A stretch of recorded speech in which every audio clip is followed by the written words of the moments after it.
And finally I looked up and he said something I didn't hear. I didn't respond to it. He goes, Brandon, do you accept? And I had to play it off so much. It's like, hey, if you want my talents, yeah, sure. I was just internally freaking out though.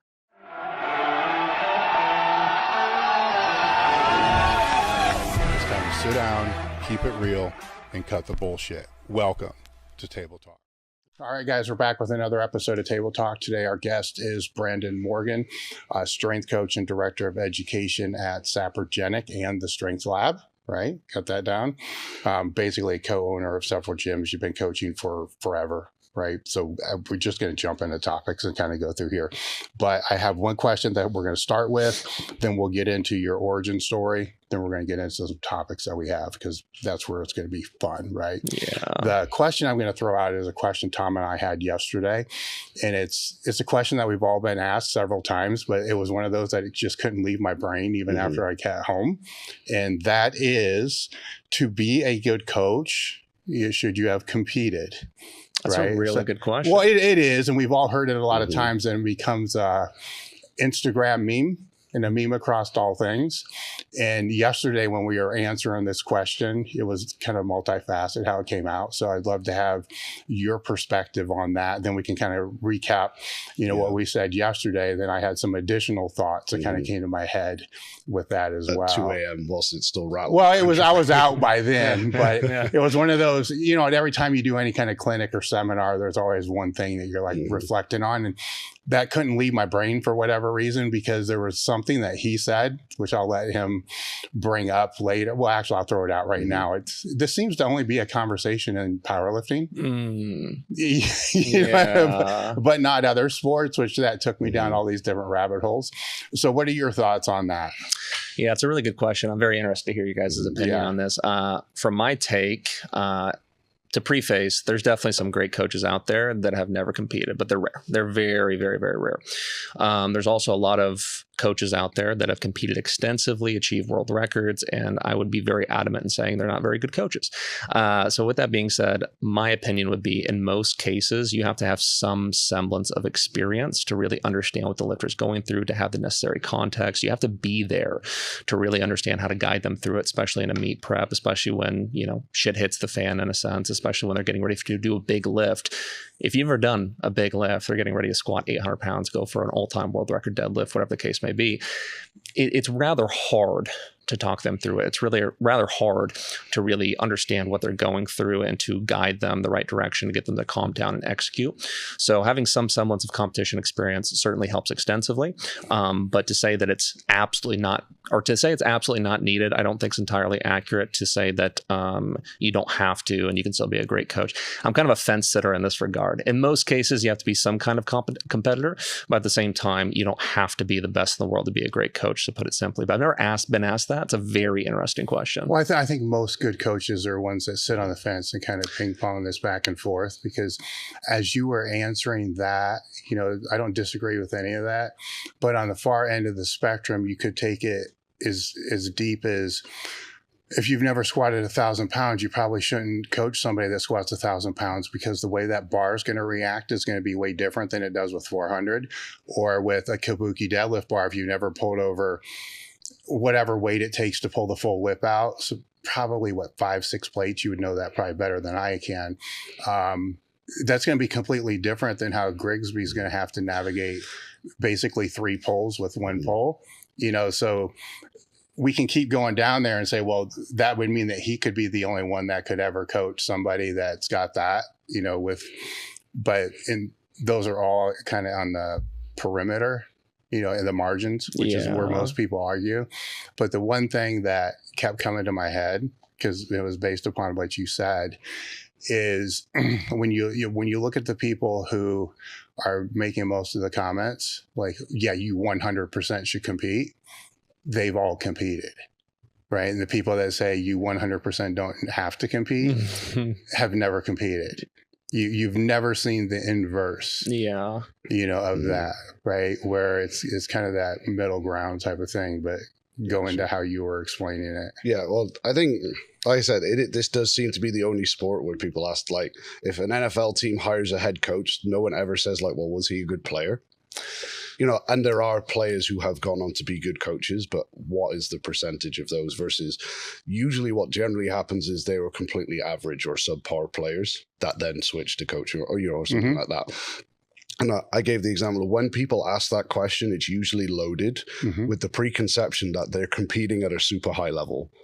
When someone says your coach should have competed, they're not usually talking about someone who's done a couple of local meets and is decent. They almost go with the expectation of they think hiring a coach is someone who should be like at the same performance level that you're at. But like I said, in no other sport do we have that idea in our head.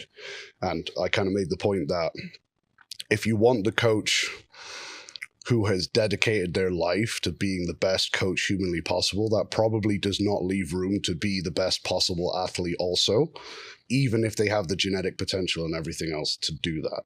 Because you kind of have to, anyone who's been all in at trying to be the best athlete knows what that takes. Anyone who's been truly all in on trying to be the best in their career or whatever that might be also know the time that you can't do them both at the same time, right? So maybe they phased from being a great lifter to a great coach later on, but obviously they're learning then later on in life. So a lot of the times one kind of almost straight away is going to limit at least the amount of time you can dedicate to the other. And then kind of the other point that I brought was that when people go in with the preconception that not only should they be competing, but they should be notable, is that a lot of the best athletes, let's say the highest performing athletes, a lot of the times are actually the worst in terms of movement, knowledge, and all that type of thing. Because a lot of, and I'm not discrediting the work that has gone into the performance, but they're the people that got under a bar on day one and just squatted and it was great. You know, like I brought up the example of Usain Bolt. A sprint coach will tell you Usain Bolt runs wrong. Like his first 2 or 3 steps especially is different to any other elite sprinter out there. He can't tell you why probably that is, and he wouldn't be able to probably coach someone how to start a sprint like he does, because for him it's running. It's what he does. It's what he was born to do. And maybe if you really dug down to it, he could give you some information, but you probably couldn't take a rank beginner and work them up the levels there. So sometimes the most gifted athlete is not the person to learn from because they haven't hit quite as many roadblocks on the way to the performance level that they've gotten to. And like I said, I'm not saying that to discredit people at that level, but at the end of the day, if you're at the top, there's going to be at least some element of why you're at the top. Yeah. Like you're doing something that you are good at, whether it's proportions, you know, muscle fiber ratio, motor learning ability, whatever. So sometimes maybe if we're talking in complete absolutes and generals, maybe the best coaches are the ones that are in the trenches, but aren't spectacular. And the ones that have to grind for every pound on the bar, because they're the ones that have to problem solve the most. You know, do you want to learn? And I think this is the example I gave yesterday, like, some lifters have deadlifted 800 after lifting for 2 years. And some people have I think it was like Ed Cohen deadlifted 400 or 500 the first time he deadlifted. And again, nothing to take away from him, but what did they learn to get to 800 in 2 years versus what about the guy who competed for 15 years to deadlift 600? And that was his absolute pinnacle of performance. Like there isn't another pound that can go on that bar, no matter what he does. Which one do you want to learn from? Sure, he doesn't know what deadlifting 800 feels like, but he's solved more puzzles and more problems than the guy who's deadlifted 800 after 2 years. Yeah, I would value that attribute a lot because overcoming sticking points is why people hire a coach. Yeah. I mean, if everything's going really well, they're not going to actually contact the coach. And the people that have run into that scenario, you know, in the demographic I've grown up in, it's usually like a 400 bench. You know, I don't want to say it's easy to get to that 400 pound bench, but with consistency, time, and if they're using PEDs and stuff like that, it kind of is. But then it gets a little dicey. Right. And normally the first thing that person does is going to be what's going to break that plateau. It can take time and time and time to be able to do that. The one thing we didn't mention yesterday that popped in my head was their ability to communicate. Yes, which we spoke briefly about there. Which is huge, and that's something that you could vet really easy online because, granted, Instagram Shorts and stuff like that, they're marketing, right? So yes, people are going to use absolutes and whatever they do just to be able to have the impressions and stuff. So let's just forgive those for now. Unless that's all they do. Sure. Right. If that's all they do. But now if you get them on a podcast or you listen to any of their long form content, and then you can start to see, where's their humility? If they're speaking with other people, are they dominating the conversation? Are they trying to actually learn, from that? So you can kind of see all that. And because that's going to be what they're going to have to do with the client. Is to be able to do that. Sure. And one of the things that we talked about yesterday was if somebody's making progress and a coach wants to change what they're doing, it's kind of stupid, or at least try to diagnose why they're making progress, because that can become tricky too, because they may be making progress despite what they're doing, or they think X is what's contributing to the result, but it's actually Y and Z. Yeah, absolutely. Yeah, then they get married to that X. And yeah, absolutely. And to take a step further to add to what you said, I have found that whether it's wrestling, powerlifting, whatever the case may be, boxing is another really good example. The best coaches I've ever seen on average, to your point, are either subpar or a little bit above it. That's probably the most common scenario as far as the greatest coaches that I've ever seen. But also I say this kind of often, and this is something that can come off as a bit condescending, but oftentimes the best athletes in the world are relatively selfish, at least with their time, at least not in a bad way by any means. But they have to be. They have to be very successful. And the best coaches in the world are very selfless.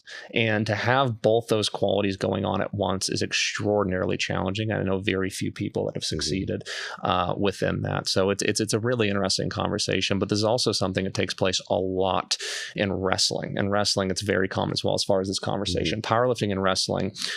This question's brought up a lot, and in wrestling, the consensus is more so, no, they have to be elite. That's usually the consensus that's actually brought up. But yeah, it's a very interesting conversation. On top of that, I don't think there's necessarily a very clear answer, because to your point, here's the thing. I've been around a lot of very elite level lifters, wrestlers, and unfortunately, oftentimes they conclude that their path to success is the only path to success. Yeah, they become very dogmatic with their beliefs, and they give and this is not in all cases, but they often give the same 12-week prep or whatever the case may be that they succeeded with, and that ends up being the only way you can succeed because that's what they used.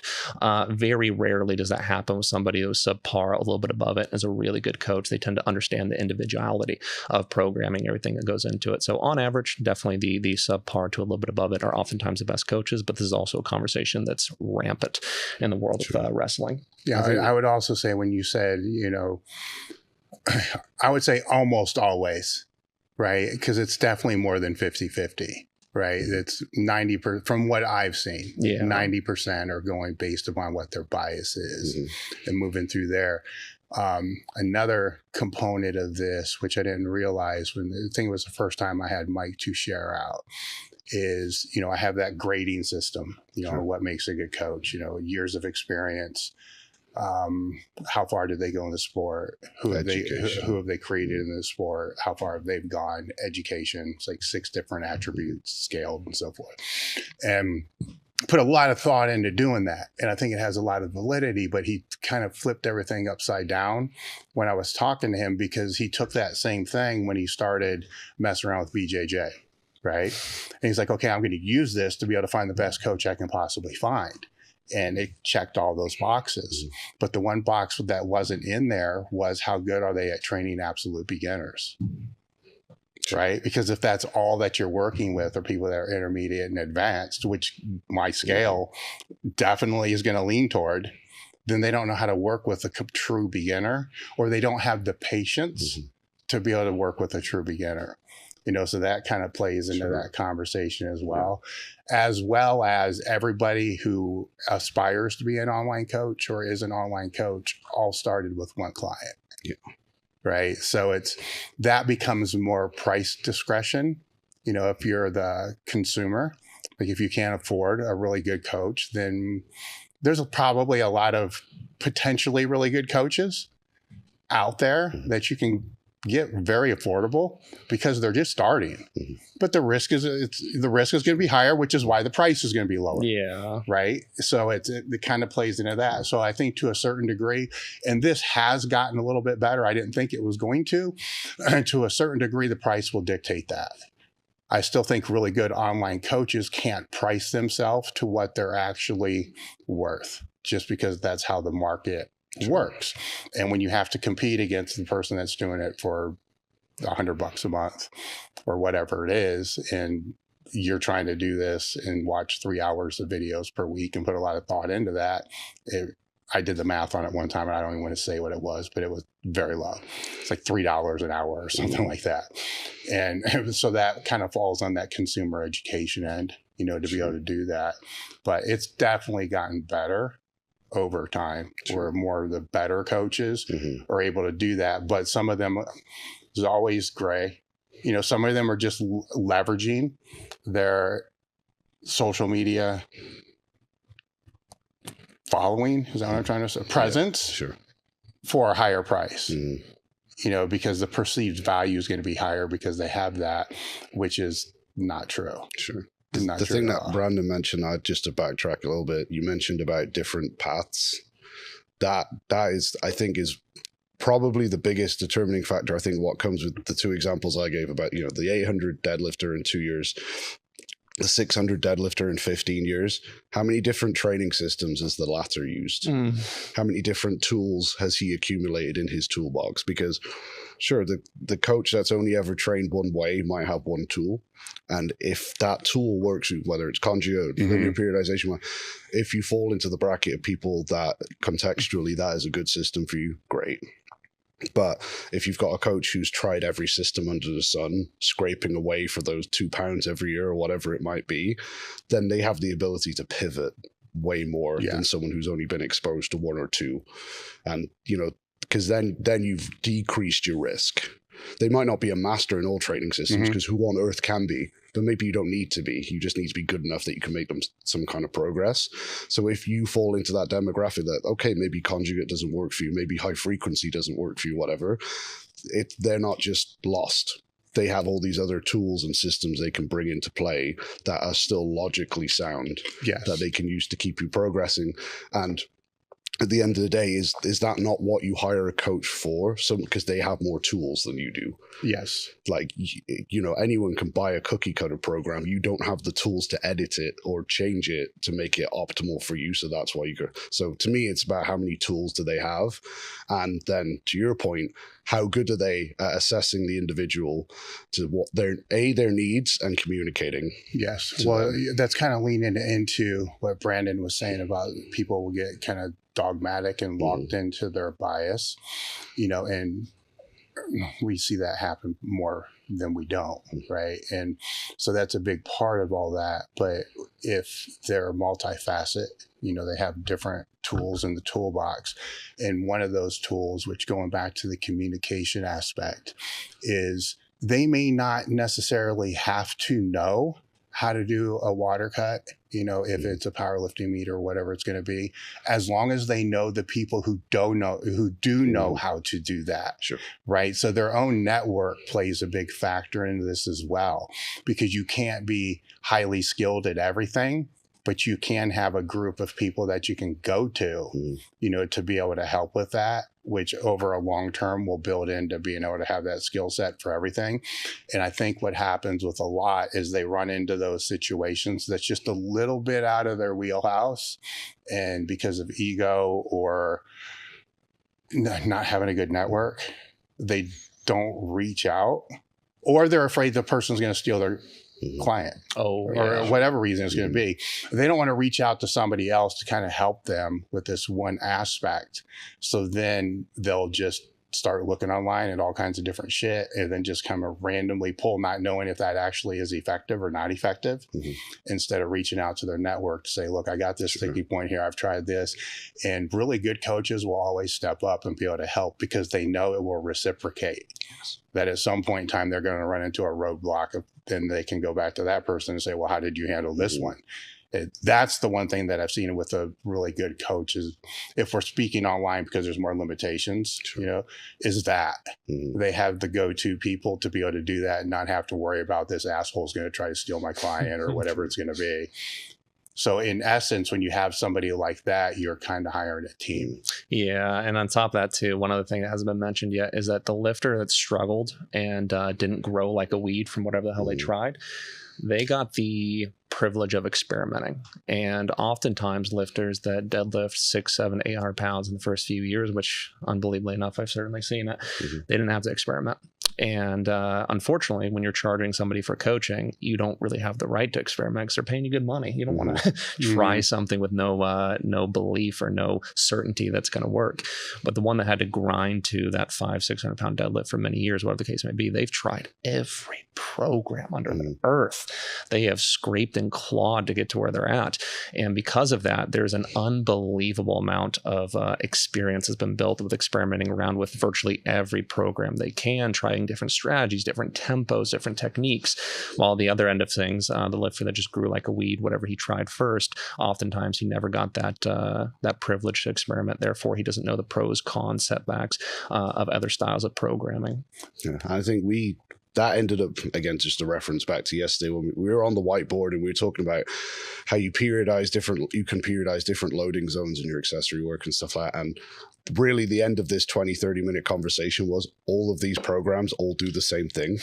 Yes. They just... At the technical level. Yeah. Not just broadly, they all do the same thing at that technical level. Some of them call it phasing, some of it call it waves, some call it blocks, whatever. But the end goal and end result is always the same. Take you usually from lower loads, and whatever methods dictate lower loads to progressively heavier loads, whilst giving you the accessory work to prepare you for the higher loads that come later and work on me. And the person who's experimented more hopefully has realized that. Do you know what I mean? And then I think if you do that, then you begin to understand training, or in its root grounded form, as opposed to memorizing programs. Yeah, that's a thing. The principles always stay the same no matter the they program. really do. And if you look at the research, you compare like linear to undulating or something like that, the results are largely the same. They really are. It depends so much. So with that being said, there's so many people that have a hard bias towards this is the only style, this is the only style. They cherry pick 50 studies to support their case there. But also brings up another interesting note about what you said about whatever the hell they call it. Speaking of you being from the UK, I have a coach from the UK I consistently collaborate with, and sometimes it feels like we speak another language. Every fucking term that I know near and dear to my heart, he calls something fundamentally different. So we have to like get very granular with what do we mean with every single term we use. But even like East Coast to West Coast exercise names and things like that, just kind of a funny side note. It's incredible how many names a technique and exercise things like that can go by. So it's just kind of a funny note. But that almost represents, because that's a cultural thing, obviously, right? But then there's also a culture within training systems. Yes. Like people who have athletic performance backgrounds, conjugate, they're all different mini cultures, right? So again, like what's called a wave in conjugate could just be called a block or a phase over here. These pools argue, but we're actually agreeing on like 98% of the things. And most of the arguments come from the fact that we just call them different things. Yeah. Or we implement them slightly differently, but actually we're actually all just really nodding in agreement with each other. We just don't really know it. So much time is wasted that way. I mean, just on simple things, I can't even remember the number of times, with podcast guests that I've had to, anchor what volume is, what intensity is, what workload is, and what effort is, right? Because bodybuilders are going to think intensity is, how hard you're, what we would think is effort, but intensity, we're going to think it's a percentage of a 1 rep max. Volume for some is sets times reps. For me, that's all it is. For others, it's sets times reps times weight, which would be workload, right? So when you're talking volume, it's like we got to anchor this to be able to continue this conversation, which sometimes can be frustrating, especially if they don't really know. Then it's really frustrating. Oh yeah. So I guess I'll close this segment down with a little bit of advice, and that would be vet the coach. If you're a client, vet the coach, and the reason for that is I would never advise to stay with a coach for less than a year. which people are going to cringe at that, right? But they have to learn you, and you kind of have to learn them. Now, if we compound that out based upon a lifetime value, you're looking at, $3,500 to $5,000 per year as an investment. If you were to purchase anything that costs $5,000, you're probably going to do a little more research than looking at a couple Instagram shorts. Right. You're going to take some time, and you're going to do a deep dive to be able to see, is this person filling these boxes that we said? Have they run into sticking points? Do they know how to communicate? Do they know all that? And nobody's ever going to be able to legitimize in my brain that you shouldn't take time to be able to do that when it's close to a $5,000 a year investment. And if you're not willing to do that, then you're really, for a longer period of time, then you're probably not really looking for a coach. You're looking for a consultant. So then find the best coach that you can, buy an hour of their time, and then answer the questions. So it's a couple different. Yeah. And I think also the thing, obviously we've discussed different tools will work for different people. You need that time period to get that. But I think the bit that gets undervalued there is when we had Vinny Uzi out, he was talking about his client that he talks to rather acutely, should we say. And, he's a fat loss client or whatever, and he just says, stop being a fat asshole to him quite, but like, are you going to say that for a client you've been working with for 2 to 3 weeks? No. Like, as you wouldn't do that, right? Because you're like, no, you need to set the bedrock of our relationship. You need to learn their personality, what type of language works with them. And then you get to the point where they trust you enough that you can say the hard things that maybe a PT in a gym who wants to make sure you're renewing for next month wouldn't be willing to say to you. Because, sometimes you have to say the hard shits because you care, right? Yeah. And you can't do that at first because you need to figure out, like, if I am going to say the hard stuff to these people, it needs to be done in a language that is productive. And online, it's that's different. Even harder again. Like I can say that shit if I'm working with somebody for the first time in a gym because I can see their reaction. Like, oh shit, I shouldn't have said that. Now I need to find a way to wiggle myself out of the hole I just put myself in. And I can do that. But if you're trying to do this via Skype, email, or whatever it's going to be, you don't want to put yourself in that hole. Oh yeah, right. No. Hard shit they can handle is varies so much, and that's one of the things that I always cover with people in my initial intake. Is they always ask me, so by the end of it, what's the best program for me? What do I need to be doing? Oftentimes, I'm honest with them, like, I don't know yet. Here's what we're going to try. Here's why I think it's going to work, but we need to build a lot of rapport with one another to truly understand how your bodies work. But the athletes out there that coach hop, or however you want to put it, they are doing themselves such a disservice. But as far as communication style to the athlete, the coach gets the ability to adapt to what they respond best with through months of working together. And some of the things that I say to certain clients, I wouldn't dare say to other clients. Like, dear God, if I said it to them, I'd lose them in a day. So all that being said, it's really a rapport building process to understand what they individually respond best to, the communication style, all that stuff. But coach has to earn that through getting to know them through months of time. To take a step further, the athlete needs to give them the opportunity to lay that base, to lay that foundation, so that they can actually do their best work. And many athletes, unfortunately, don't understand that, and they'll have a habit of changing coaches every few months. I had an athlete recently, like, oh, you're my fifth coach of the year, believe it or not. I don't really want to work with you. And that's a really big red flag. It's a really big red flag. So, it's a really important note. I mean, even something basic like cueing. Like, how many times have you had a client that they have a recurring cue or fault that you have to try and cue out of them, and it's the 15th cue that you try that suddenly goes? And if you don't give someone, like, sometimes it might take you 2 or 3 months to just find out those 2 words. I had someone who was like persistently trying to squat 2 upright, was just always worried about face planting. This was a female client, and eventually the only cue that worked, because I'd been working with her well enough, I was like, say, just point your nipples at the floor, which I would never say to a female that I've been working with for like a month or something, right? And lo and behold, it worked. But every other cue over the last like 2 months could not get in her head about what are you trying to achieve here when I say it. And then boom, it was like night and day difference overnight. Yeah. But if I hadn't been working with her for whatever amount of time it was at that point, I never would have got to the point where I would say that to her. And if she coach hopped every 2 months, you probably run into that same problem. Oh yeah.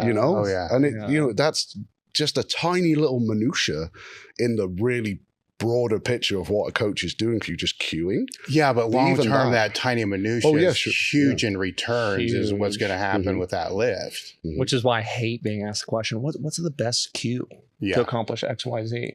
I don't fucking know. It matters the athlete. I don't know. I can give you a dozen of my favorite, but what works best for them really varies a ton. And speaking of inappropriate cues that work insanely effectively, one of my favorites of sumo deadlift is when somebody is having a really hard time, externally rotating, getting closer to the barbell, pecker to the bar. Works really well for some people. Other people, it doesn't work at all. But then again, even saying that, a little rapport needs to be built to feel comfortable saying that. What is your origin story? I don't want to spend like an hour going through how you started training to where you are now, but what would be your origin story from like how did you start training and then get to the point to where you are now and kind of the benchmarks along the way? Yeah, absolutely. So I'm going to try not to take too long on this. So it's a rather long story. And I think that there's some good learning tidbits along the ways as far as what I've done across the years. But I really wish I could say that I got into lifting because I saw Ed Cohn squat XYZ and I got really excited about it. I saw Arnold Schwarzenegger. I want to be big like him. But that'd be entirely untruthful. The truth is, why I actually got into lifting is from a very young age. I took a lot of pride in being able to defend other people. I took a lot of pride in that. And I think that's something my parents instilled in me in a very young age, especially my father. And I had this specific experience in third grade where one of my friends was getting bullied. So I figured I'd step up to him, right? Show him what's up, tell him to stop doing that. And the second I did, I got punched in the face, thrown into the ground, one of those naturally beefy kids in school that looks like just a little shit brick house. And I remember being on the ground looking up. He's towering above me. Not a single thing I could do. I don't even know how to start doing something. So that immediately transitioned me into wrestling. And when I first started wrestling, we were training, outside singles and double legs. And I'm like, when are we going to break out the chairs and the cages? I thought it was WWE. I had no idea what the hell it was. I'm like, I was like, this shit's lame. But the further I got into it, the more I liked it. And it got me a lot stronger, got me a lot more mentally tough. Finally, I knew something, at least in regards to actually being able to defend myself and others. And then another experience in middle school where I got in a fight with a kid, and then a few weeks later, his older brother pressed me, right? And I'll never forget, he grabbed me by my jacket, and pressed me up against the fence, like so big, so strong. He's a few years older than me. And my feet came up off the floor. And I remember thinking, oh, you're fucked now. I know wrestling. He was like, not a single thing I can do. Not a single thing I do. And then that really made me have a realization. And luckily, a parent came in, broke it up. It didn't really amount to anything. But that made me realize, all right, so you also got to have some weight to you. You also got to be fairly strong to be able to handle yourself and defend others in a sense. So that got me really into lifting. So what that started out as is obviously I'm in 6th grade at the time. I don't have access to a weight room or anything like that. So I had the classic power tower, right? I had the push-up, dip, pull-up machine in my garage. So I'd start every day, 5 days a week with 100 push-ups, 100 pull-ups, 100 dips, something to that effect. And got some good experience there, got some good gains in a sense. Eventually, I upgraded to a Bowflex, which let me tell you, people hate on, but when you're in middle school, that's a state-of-the-art gym right there. That's a big deal. So I got a Bowflex even, but unfortunately, I didn't gain a lot of muscle. I had to realize that 10 bowls of cereal a day isn't really the optimal fuel in a sense for gaining muscle. But the more I got into it, the more I started to look up to the power lifters, the bodybuilders and things of that nature. More I started to study them quite a bit. And then by the time I got to high school, my wrestling coach allowed me to go to the weight room 5:30 a.m. every single morning right before school. Finally had access to all these pretty new devices and got very into it. And then I started working at Subway. And let me tell you, for any of you youngsters out there that want to start gaining muscle, work in fast food, eat everything in sight. It's a really good hack. I couldn't meal prep. I didn't know how to cook. I didn't know anything like that. But I remember I was like, prepping food for people. I'm like, all right, 1 chicken breast for them, 1 chicken breast in my pocket, 1 chicken breast for them, 1 chicken breast in my pocket. And so every shift I would just eat everything in sight. And I really hope the owner isn't watching this. He might try to come after me. Getting paid to gain. Yeah, exactly. It was incredible. Like seriously, work at Subway. There's some good stuff there. And so anyways, I just ate everything in sight. I took home a bunch of food. It was effortless meal prepping. And at that point in time, I finally started gaining some serious muscle mass, which was fantastic. But by the time I got to about my sophomore year, I played football and I wrestled. And unfortunately, I ran into a situation where there's a lot of reoccurring concussions. Concussions were a really bad issue for me. And there's one time in particular in a football game where helmet came off. I was a running back. I kept on running the ball, and then helmet to head contact knocked the fuck out, just knocked out. And my friends to this day will talk about how, do you remember when coach asked you what your name was and you said Nazareth? I'm like, no, I don't remember that at all. Yeah. And so at that point in time, I'd gotten quite a few, and it started having some rather large effects. Like I couldn't tell you my phone number, apparently couldn't even tell you my name for many weeks at a time.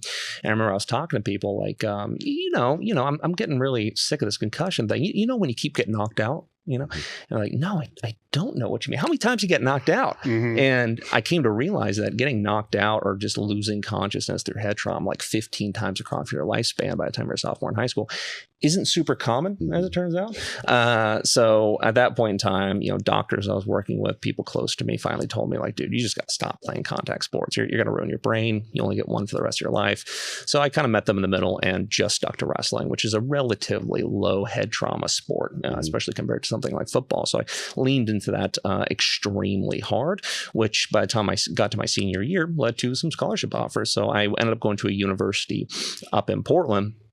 And since I'd gained a lot of muscle mass, started getting stronger, the second I got there, I kind of stuck out like a sore thumb compared to the other athletes there. They saw I had a little bit of muscle mass on me. It was fairly strong. So they naturally assumed I knew what I was doing. I didn't at all. I was just faking it till I make it, just the something we all do in the beginning.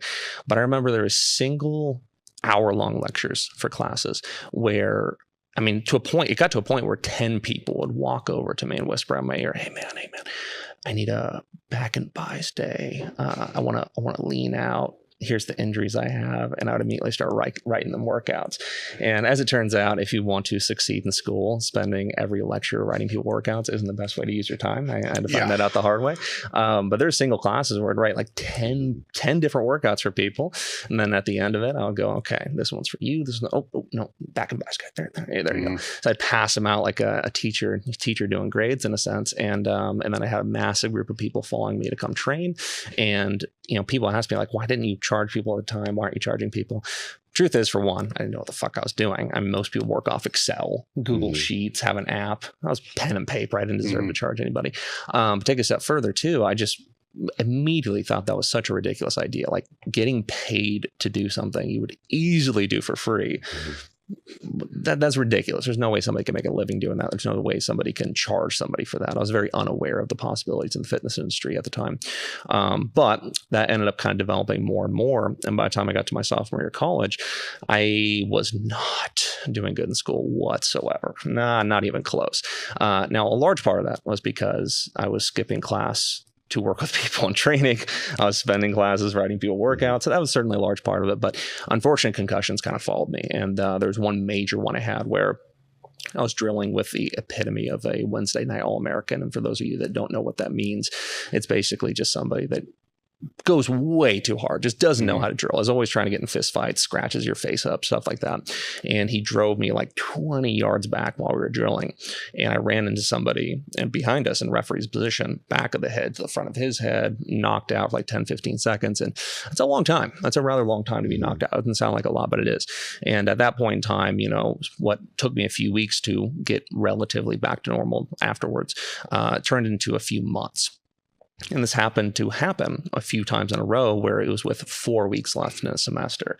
So I would have to just drop out of classes constantly because we'd have an exam that count for over half your grade. I couldn't even look at my phone. Like I had to stay indoors, all dark lights, couldn't look at a TV, couldn't look at a phone, couldn't do anything for very long durations of time. So I remember I had this academic advisor that would just go out of his way to try to help me. His name's Robert Campy, great guy. And throughout my first 2 years, he would try to help me so much. And I was a lost cause, let me tell you. And he finally came in after I dropped out another few classes.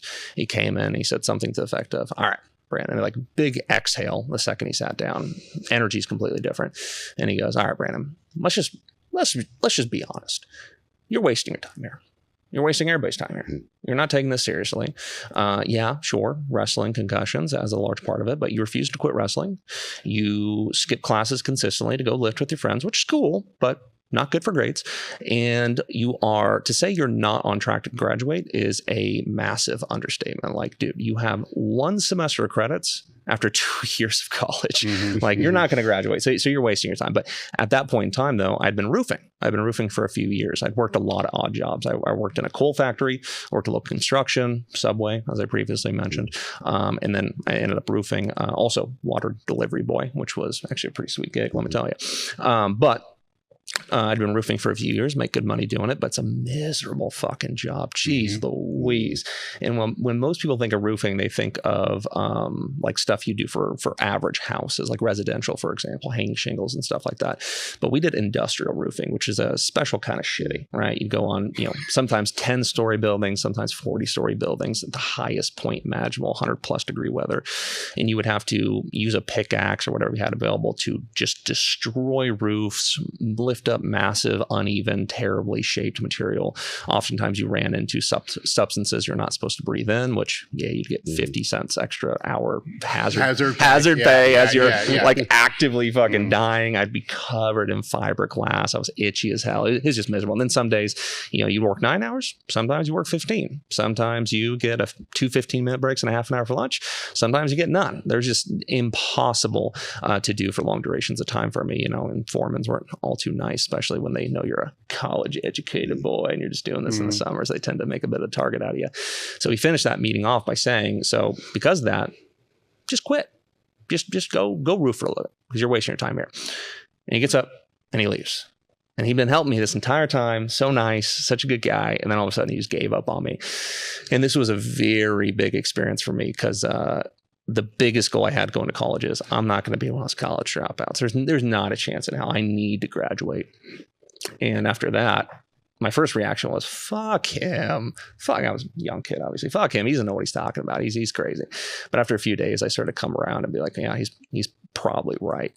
And the fear of doing something for the rest of your life that was so miserable that you had no passion in doing, when that came to fruition in my head, that really lit a fire under me that I've never had before. I'll be honest, I really haven't.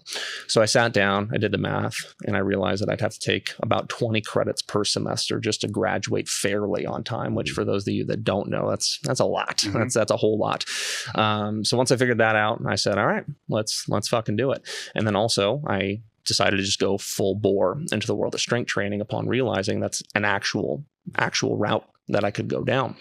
So I ended up getting a job as a collegiate strength coach for a wrestling team, which was awesome, wonderful experience.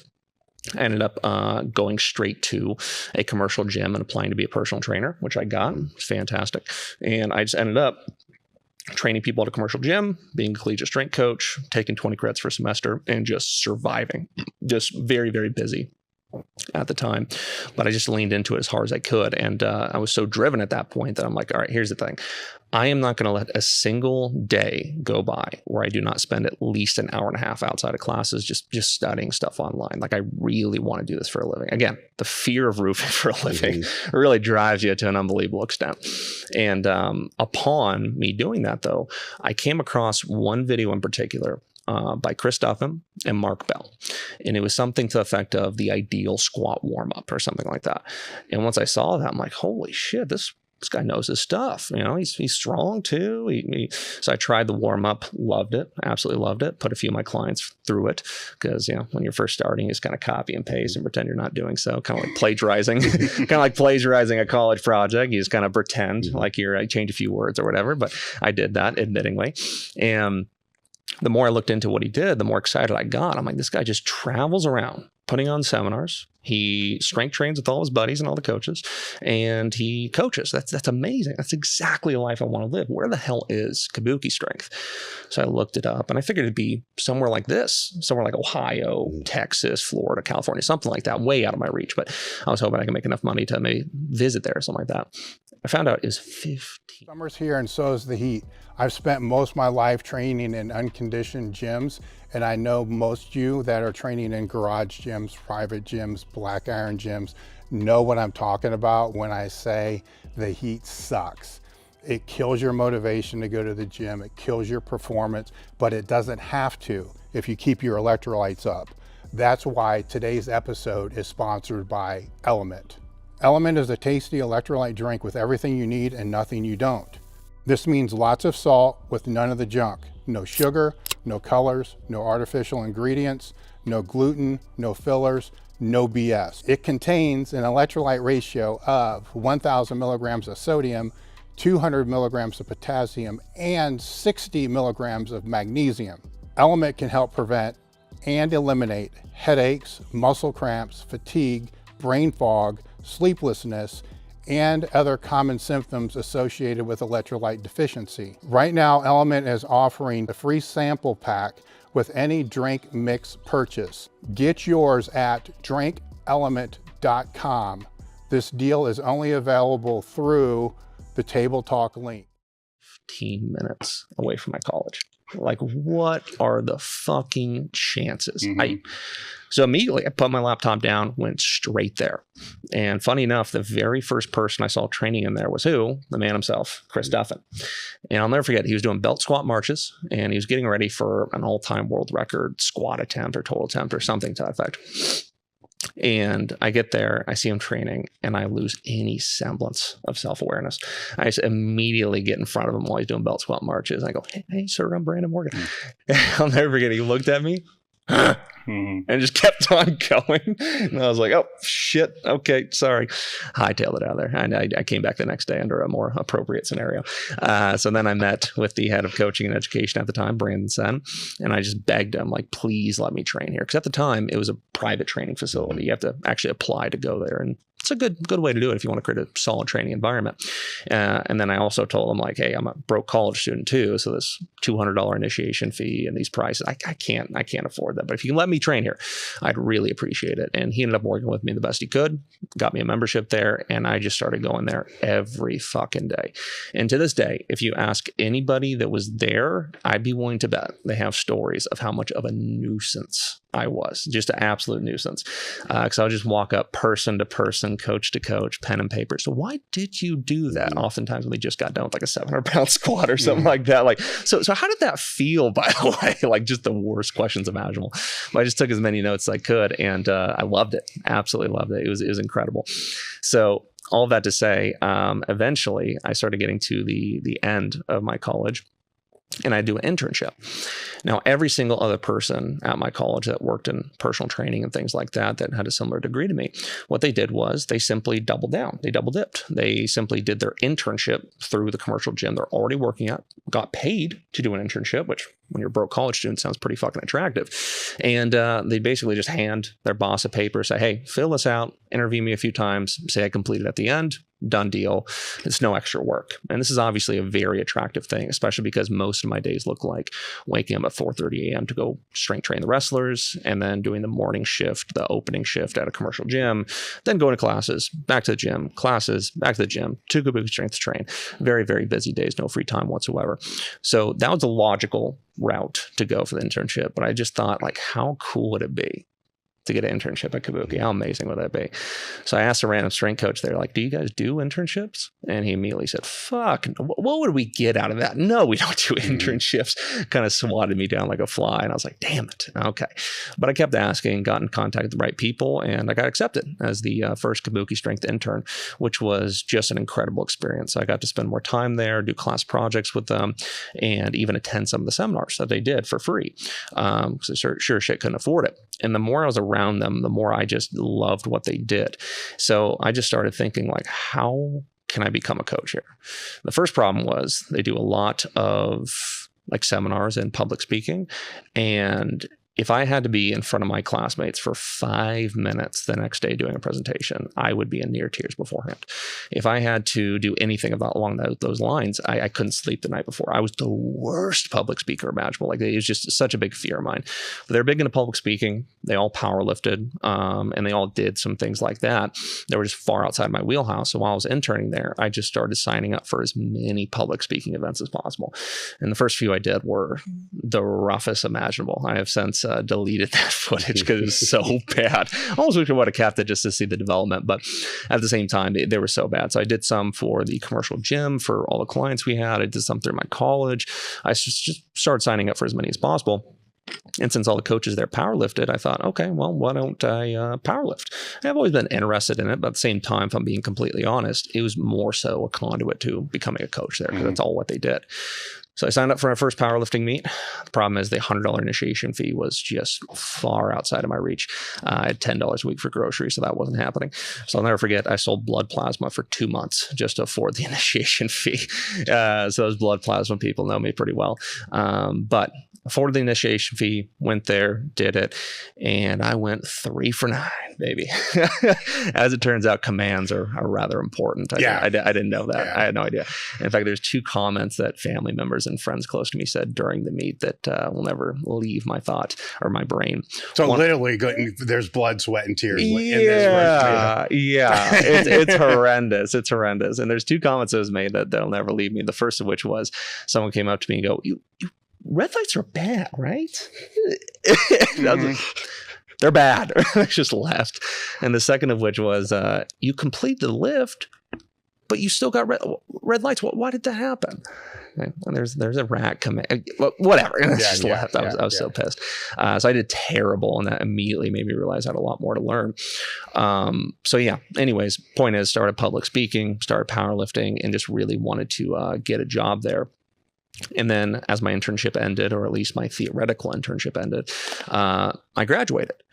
The problem was I didn't want the internship to end because I was learning so much. And keep in mind at the time, especially, like, industry giants would walk into Kabuki on a daily basis. Like, I remember, there'd be times where I saw Stuart McGill, Kelly Starr, Ed Cohn, Mark, like all these people would come in, and I was just in amazement. Every once in a while, I got to pull them aside, ask them a few questions. I was just learning an incredible amount. So I just didn't want the internship to end. And I had it in my head that the second they found out that I no longer needed the internship for school, they'd kick my ass to the side. They wouldn't allow me to do it anymore. Hindsight 2020, they probably would have kept me around. They weren't paying me anything, so why not? But at the time, I thought for sure they'd give me charity. They would have kicked me to the side. So I lied my ass off. I just pretended I was still in school. And every once in a while, a coach or somebody would ask me, like, you're still in college? Like, what? When are you going to graduate? And I just immediately distract from the conversation. I lied for so long. And none of them know that to this day. So if anybody's watching, they'd probably just find that out. But also, this gave me the ability to do something kind of cool, which is I just made up school projects. I was like, man, you're not going to believe this. My professor is making me sit in on every single client update you do, and then making you explain to me why you're doing what. They're making me, I'm sorry.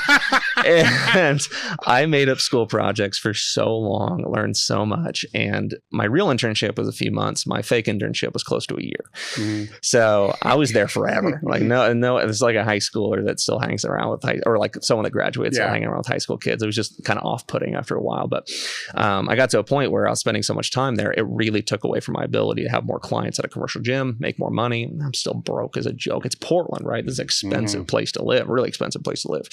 And people close to me kept on telling me, like, dude, you're not going to get a job there. Like, what are you doing? You're so underqualified. Like, when's the last time they hired somebody your age, your experience? You have no virtual coaching experience. You're a personal trainer at some gym.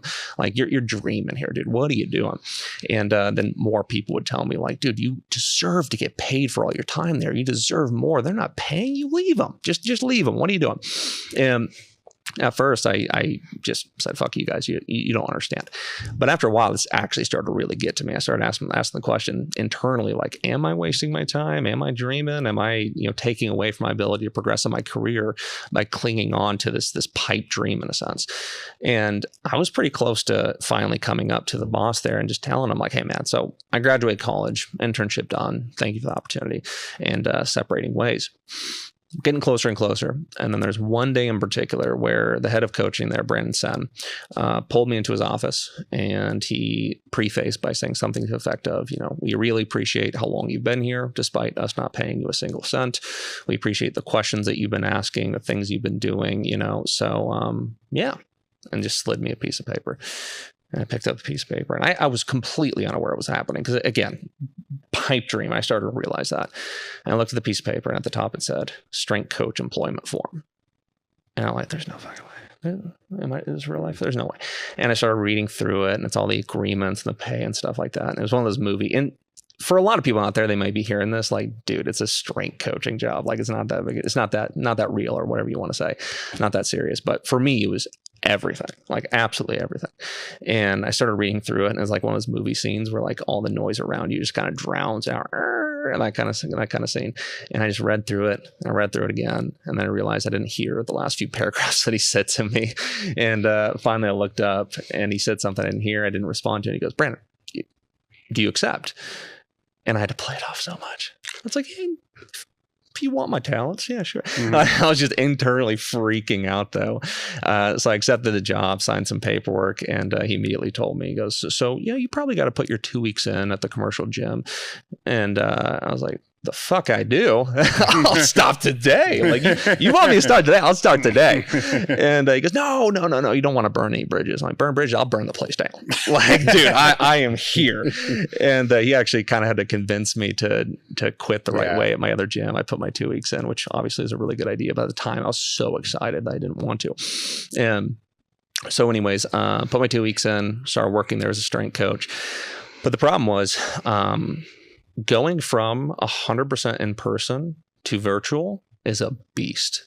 Especially for me. It's a completely different scenery. Yeah, tell me about that. Dude, because here's the thing. I had always been somebody that friends would tell me, like, I could never understand your tone when you're texting me. Like, I can never really understand it.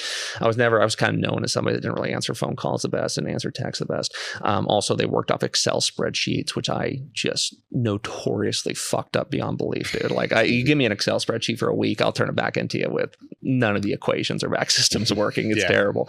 So it was a hard transition that I didn't expect. So for the first few months, on a daily basis, I thought I was getting fired because I didn't have the best retention. You know, the boss there would pull me into his office on the regular, like, dude, this Excel spreadsheet is unfixable. Like, you just got to restart. I don't know what you did. Like, what did you do? Like, this is actually impressive how bad you messed this up. I was messing things up. Didn't have the best retention, wasn't communicating effectively.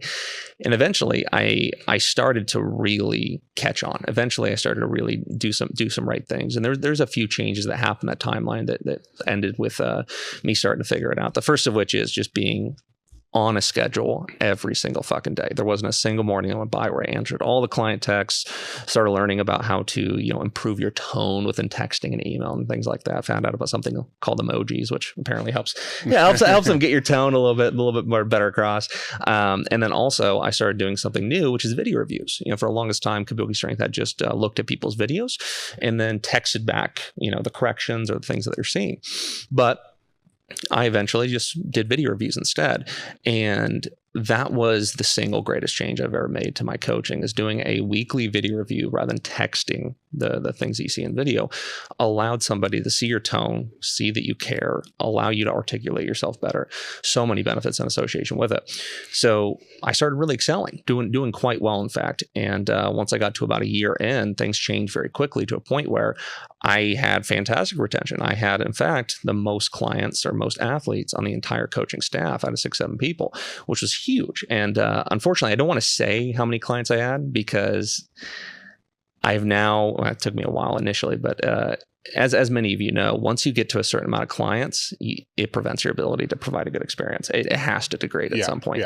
And I definitely surpassed that point, but I had a lot is a point. For example, if I had, let's say 50, which by the way, I had more than that, the second closest on the staff was somebody with 27. So I was making a lot of money for the company, had good retention, had a lot of clients, and was doing extraordinarily well.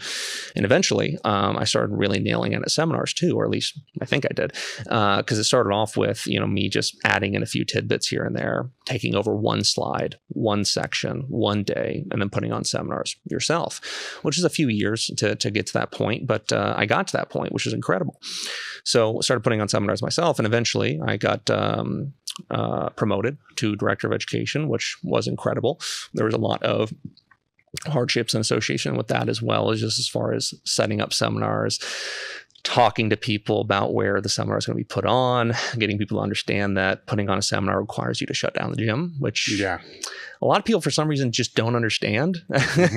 I did a few seminars in the beginning that didn't go extraordinarily well. I was kind of shot myself in the foot prior just because I didn't articulate that well enough. But eventually I did pretty good at it. And I did that for a few years. And then about 4 or 5 months ago is where I believe at least, is when I parted ways with the Kabuki Strength because I wanted to start my own gym. And I did so with another coach at Kabuki named Joe Stella and his friend TJ. We took over from a previous gym up in Vancouver, Washington, which is about 15, 20 minutes north of Portland. So we ended up buying out all the equipment, getting a new name, moving into a new building, new branding, all that good stuff, which let me tell you, there's a lot of hardships involved with that. I did not realize how tough that would be. But we ended up starting a new gym. And once it was about a few weeks from coming to fruition, I got a call out of the blue from somebody named Brandon Miller. And Brandon Miller, I had known vaguely because he owns American Top Team Portland. And for those of you who don't know, that's kind of the premier MMA gym, at least on the West Coast. American Top Team has a ton of professional fighters, world level Brazilian Jiu-Jitsu practitioners, as well as a lot of fighters that are in the UFC even. And there's a Florida location that's a little bit bigger. And then there's a Portland location as well. So he owned that, several other businesses. He's a very successful business person, one of which being a construction company. And he called me out of the blue and just said, hey, man, so the space right next to American Top Team just opened up for lease. How do you feel about owning a gym with me? And it's such a bad idea when you've never started a gym to then start 2 gyms simultaneously. Like, dear God, is that a bad idea? And I knew that. And keep in mind, this is recent. This is within a few months ago. And I knew that. But at the same time, my entire life, I've always wanted to have an athlete roster. There's something to this effect. Something to the effect of 20% non-athletes that just want to get bigger, get stronger, whatever. 50% strength athletes and like 30% MMA fighters. But it's hard when you're in the strength world to then convince an MMA fighter to train with you. They tend to see us as unfunctional, big for nothing, strong for nothing kind of people. In fact, there's some natural animosity there at times. But this could be a natural conduit doing so. So I immediately told him, like, hey, here's the problem. I don't have a lot of money right now because I just sunk everything into this gym.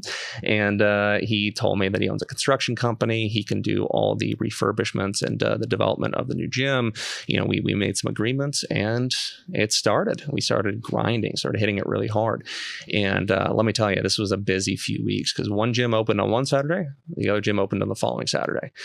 So the last few weeks has been just unbelievably rough. I'm pretty beat down at this point, so I might not be the most articulate today. But with that being said, I mean, there's weeks where, I mean, we would, like for the gym in Vancouver, Sappergenic Strength Conditioning, we would move all the equipment from storage facilities to the new gym with only us 3 owners and 1 or 2 other people, back-breaking work. If anybody's ever moved horse stall mats, dear God, there's not enough I can get paid to do that. Like that is so tough. So I moved all the equipment there, got everything set up. And then that very night we finished. I went to nationals for 5 days to coach. Every single day I had 3 to 4 athletes per day. I take coaching very seriously. So I do a lot of work. Every day would be getting there at 6:30, 7 a.m., handling an athlete all day.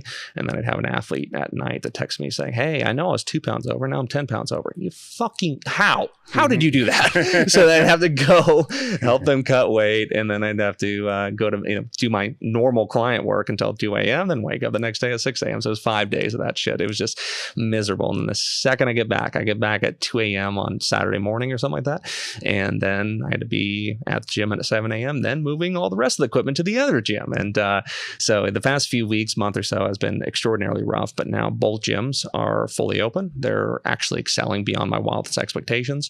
The one in Portland, again, is in connection with ATT, which has been excellent. So there's some top level fighters you'll see in the UFC even walk into my gym, which is incredible. And then the other gym up in Vancouver is also doing extraordinarily well. We have a membership base currently that, again, exceeded my expectations as far as what I thought was feasible at this point in time. How far are they apart? They're about 30 minutes apart, okay. 30 to 40 minutes apart. Yeah.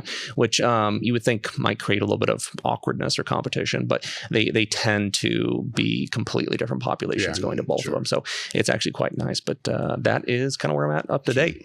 I really like that story because like a lot of people might look at, college, not to be derogatory, but like college dropout, guy public commercial gym for whatever amount of time. Then you get to Kabuki and the seminars, and people will look at A and people will look at B and just go, what a meteoric rise. How so lucky.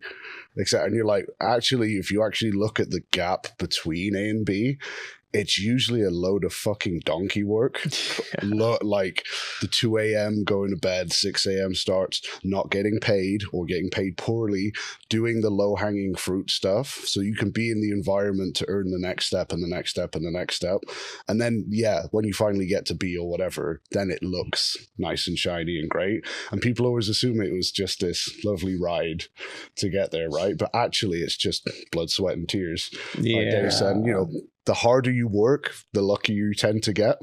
So like if you hadn't worked hard enough to impress them, it would have been irrelevant, right? But hard work eventually pays off, I like to think. It might not be in the time frame you like, but usually eventually at some point, maybe in an unexpected way. And sometimes like with your second gym, sometimes it is a terrible idea. But sometimes the opportunity is too good. Yeah. You know what I mean? Like people said to us, like, for example, why would you move out to Ohio to work for Elite? And I'm like, it's Elite FTS. Like if Dave says jump, you say how high. So I made the example of like, I'm British, I'm sorry. Like if you're a soccer coach and Man United or Real Madrid call you up and say, do you fancy, like we're not going to pay you very much. Do you fancy just coming along and doing some work? You're going to go, yes. You're not going to ask all the minutiae quite. Same with a contract. You would have just gone, all right. You probably would have just skimmed right in. And somewhere it's like, oh, we get to have your kidney or whatever. Yeah. You're like, whatever, sign me up. And sometimes you have to do the stuff that really sucks or maybe looks a bit stupid to get the lucky outcome later on that people will just kind of gravitate to and think, oh, well, some people just make it. I want to go back to the conversation that you had with, did you say his name was George? The head of coaching at Kabuki? No, a couple years into college. The guy that's the advisor. Yeah. The advisor. Robert Campy. Robert, okay. Do you think, because I've had a similar experience, right? So, and it was a harsh, experience, which led to the same outcome. I went back to college and ended up actually graduating kind of the same way you did. And do you think through that conversation that he actually wanted you to quit, or he just said what you needed to hear to get your ass into gear? It's so funny you mentioned that. While telling the story, I specifically wanted to mention that to this day, I don't know which one was the case. Yeah. So I'm glad you asked that. So in all honesty, I personally think he truly gave up on me. Mm-hmm. But again, great. But there is a chance that he told me that because he knew that's what I needed to hear. And to this day, I really want to reach out to him and ask him. You should, because it's in the experience that I had, it was a little bit different narrative. It fell more along the lines of, you're not stupid, you're just lazy. Because I grew up with labels of learning disability and tutors and special ed classes and all the other stuff. So I just figured by default, I wasn't smart enough to be able to go through college, even though I tried to go through, but then failed out. And then when I came back and I'm having this conversation with him, there was a real interesting building that I found on college that I never found before. It was called a library. And it was, my girlfriend would be studying and I don't know how to use the fucking card catalog. I just stumbled across a section of the library that had the NSCA Journal and International Journal of Sport Science and International Journal of Sport Nutrition, the Soviet Sport Review. So I'm up there just fucking taking notes the whole time. I should be studying, right? But I'm just taking notes on all this shit. So I fail out, but then when I go to the weight room and he's in there and I'm talking to him, I just immediately, first off, he asked, so how was school? So I'm not talking about that because I just flunked out, right? Yeah. 0.75 grade point. I'm kicked out for a semester. Don't think I'm going to go back, and he already knew that,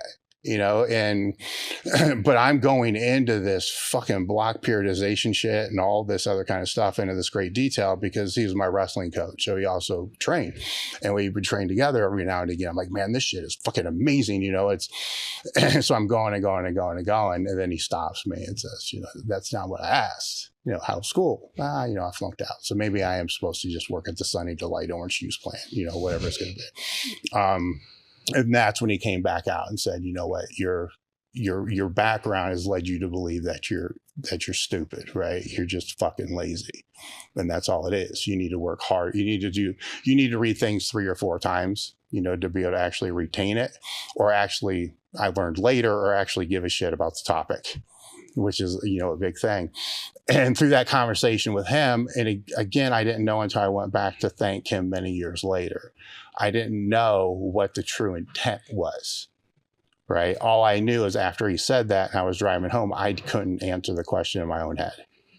Am I fucking lazy? Because I didn't think I was lazy. I worked hard. You know what I'm saying? And in wrestling, I worked hard. In the weight room, I worked hard. Like, lazy is a word that would piss me off, especially then. Yeah. Like, I can be a lot of other things, but not that. Right. And you just said I'm fucking lazy. Like, am I? And so I had to prove that to myself.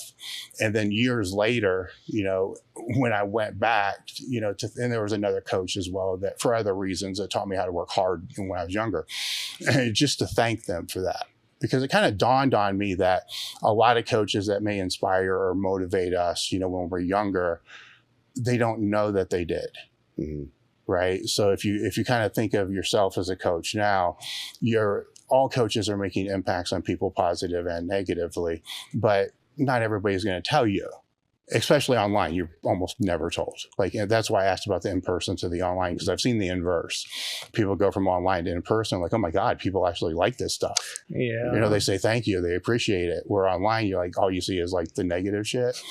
And when I went back and spoke to him and thanked him about that, and it was a little risky in my own head, to play this out, because in a way he's kind of a hero. And the worst thing you ever want to do, right, mm-hmm. is to meet your heroes because they become real. And it's like, I kind of like how I think about this guy, And then when I went back to thank him, then to talk this all through, as it turned out, he grew up the same way, and realized that he just had to work harder and study harder and be able to do that. And so he saw that in me and did not want to see that same path go through with that. So I would say it would be worth going back, because either way, he had this great positive impact. Because had you quit, I'm not going to say you'd still be roofing, because that sucks. I mean, anybody that does that, outside of a very few, usually transition into something else, because it's fucking terrible. To be able to see with that, but to go back to going from the in-person to the online, you do lose that aspect. Like, if it's in person, it's Gen Pop. There's a lot of negatives with it. I did it for 8 years. I mean, we've all kind of done it. I've done it for a long time. There's a lot of things that just kind of suck. It's boring as hell, for one. I mean, there's a lot of things that just suck. I watched a lot of Sports Center, because it was, on the TV, but the accolades are high. You almost take it for granted. Thank you and all this other kind of stuff. And then when you're online, it flips. Right. And I've told this story about Wendler multiple times. He was in assistant strength coach, so seeing that, and then pretty much all the stuff he was doing online. And there's and you're kind of early in the Kabuki type of thing. There's certain growth periods to where the criticism is going to be higher than anything that's positive. But you lose touch a little bit with the impact that you're having when it's all online. But then now that you kind of go back to, and you're doing seminars too, so that kind of can balance it out a little bit. But when you're used to that, then you go online and forget about the Excel sheets and all the other kind of stuff. With that being taken away, did you start to think that is this even making a difference at all? Absolutely. Yeah. Because I had none of these. Because here's the thing, soft skills of coaching are very much underappreciated.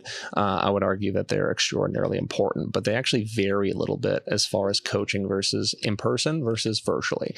And there's some serious skill sets you have to develop to really effectively do it online. You have to reach out constantly. You have to be on phone calls. You have to be on Zoom recordings. You have to do things online right. There's a lot of time that goes into it. And to the point you made earlier, if you really calculate the money you make per hour as an online coach, you probably shouldn't, because it's pretty depressing. Yeah. It's a lot of time that goes into it. So yeah, when I first started doing coaching online, to your point, like, I just didn't know if I was helping people, if I was hurting people. I didn't know how to get them to respond to me in the way I needed. I didn't know how to get the information out of them that I needed. I didn't know how to keep them actually keep them on track in a sense, to keep them accountable. It's a different skill set to actually do it. So to your point, yeah, when I first started online, one of the big things I struggle with is it's wonderful to work someone with in person and then immediately see those changes. But when you do so online, you may not see them at all if you don't have the systems created to do so, or you see them a week later. So it's a little less rewarding, or it feels like it in the short term at least. It's a lot harder. There's some different skill sets involved. But that's definitely the feeling I had at first, where I was just like, man, am I meant for online coaching? Like, was I better off in person? Do I like this as much? Because the thing is, the most miserable thought in the world to me is doing something full time for the rest of your life that you don't love. And until I realized my path in college, what I wanted to do, I couldn't pay attention in class to save my life. And that's why I always tell college kids, like, dude, if you don't know what you want to do, probably don't go to college yet. Yeah. There's a certain amount of drive that comes with what you want to do with that degree if you know it. But all of this to say, though, that, it took a while to adapt to it. It took a lot of skill set building, but that's the exact feeling I had at first, is like, do I even like this? Is this a style of coaching that matches me? Or do I even have the natural skill sets involved with excelling in this domain? Do you think that is why you can make the argument of starting with personal coaching? And for a couple of reasons. So first off, if you've got 5 years of working with people in person and having success, there's a certain level of self-confidence that will come from that. Like, you know, your processes work, maybe not without fail, but there's a success rate there that you know of, and you have evidence to back up. So when you hear nothing, your first thought might not be failure. It might be, I get 80 to 90% results. So there's an 80 to 90% chance with no feedback, good things are probably happening. But then also, if you're going to have less communication online, it's more important you know what questions to ask. So if you've been working with people in person and having those hour-long conversations, you know which questions land and which ones get you into the information. Sometimes the question that you need to ask is not how does the squat feel today, is how's work been? Because they have a really stressful, and all of that comes into the gym with them, right? So you start to learn which questions actually unlock the information, because clients will try, but they don't really know what information you need most of the time. You can build that up over time, of course, but if you have that background, then if you only get to have a certain amount of verbiage and communication per week, you're probably more efficient asking the questions that actually get you what you want. Would you say that's fair? Yeah.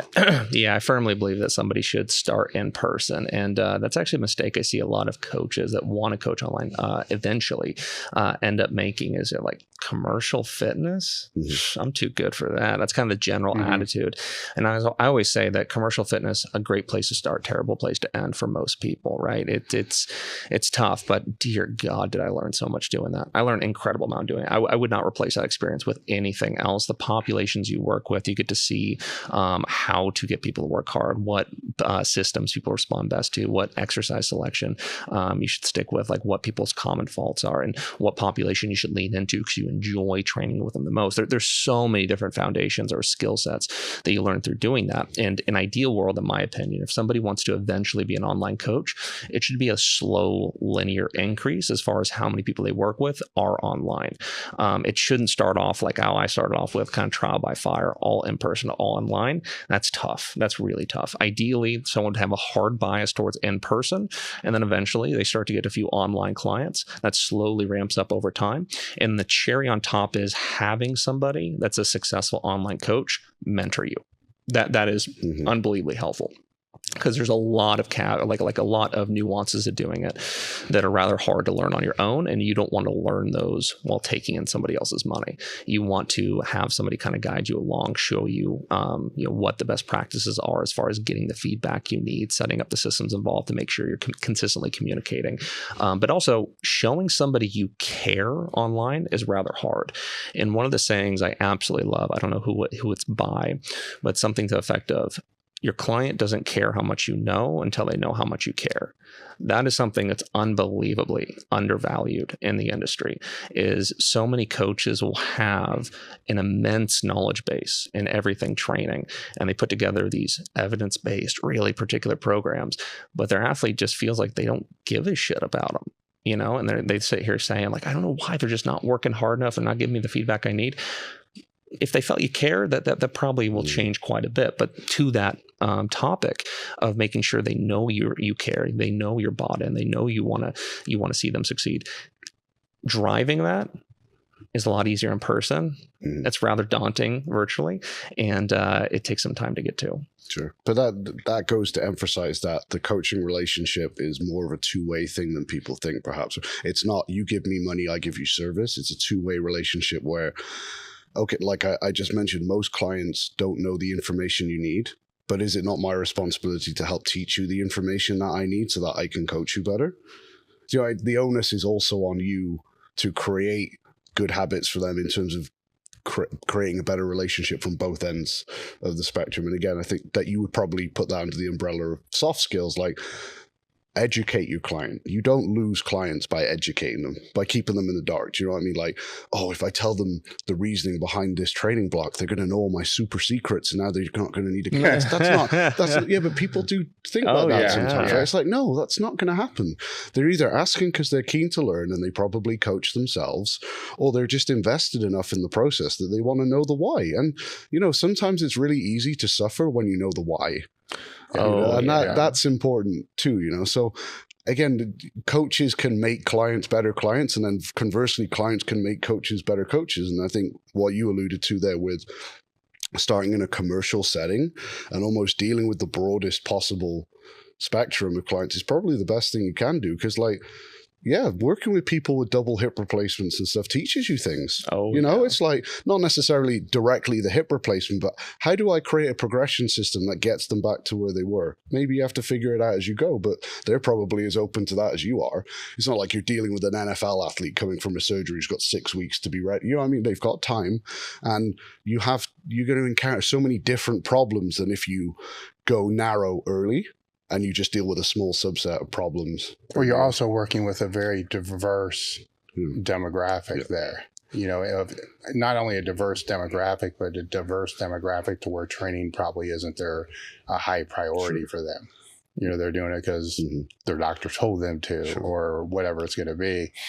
And so now you have to learn how to communicate, with all that, to where if all you've ever worked with were competitive powerlifters, that's a diverse demographic, but not like that. And that people are still people, right? So those Gen Pop people may have the same type of personality set as what that powerlifter may have, and it'd be just as diverse, but you're able to learn that with Gen Pop, which you have a larger degree of error, with that, because, if their machine press goes up by a plate in 2 weeks, they probably really don't care that. I mean, they do, but not to the degree of what the other would.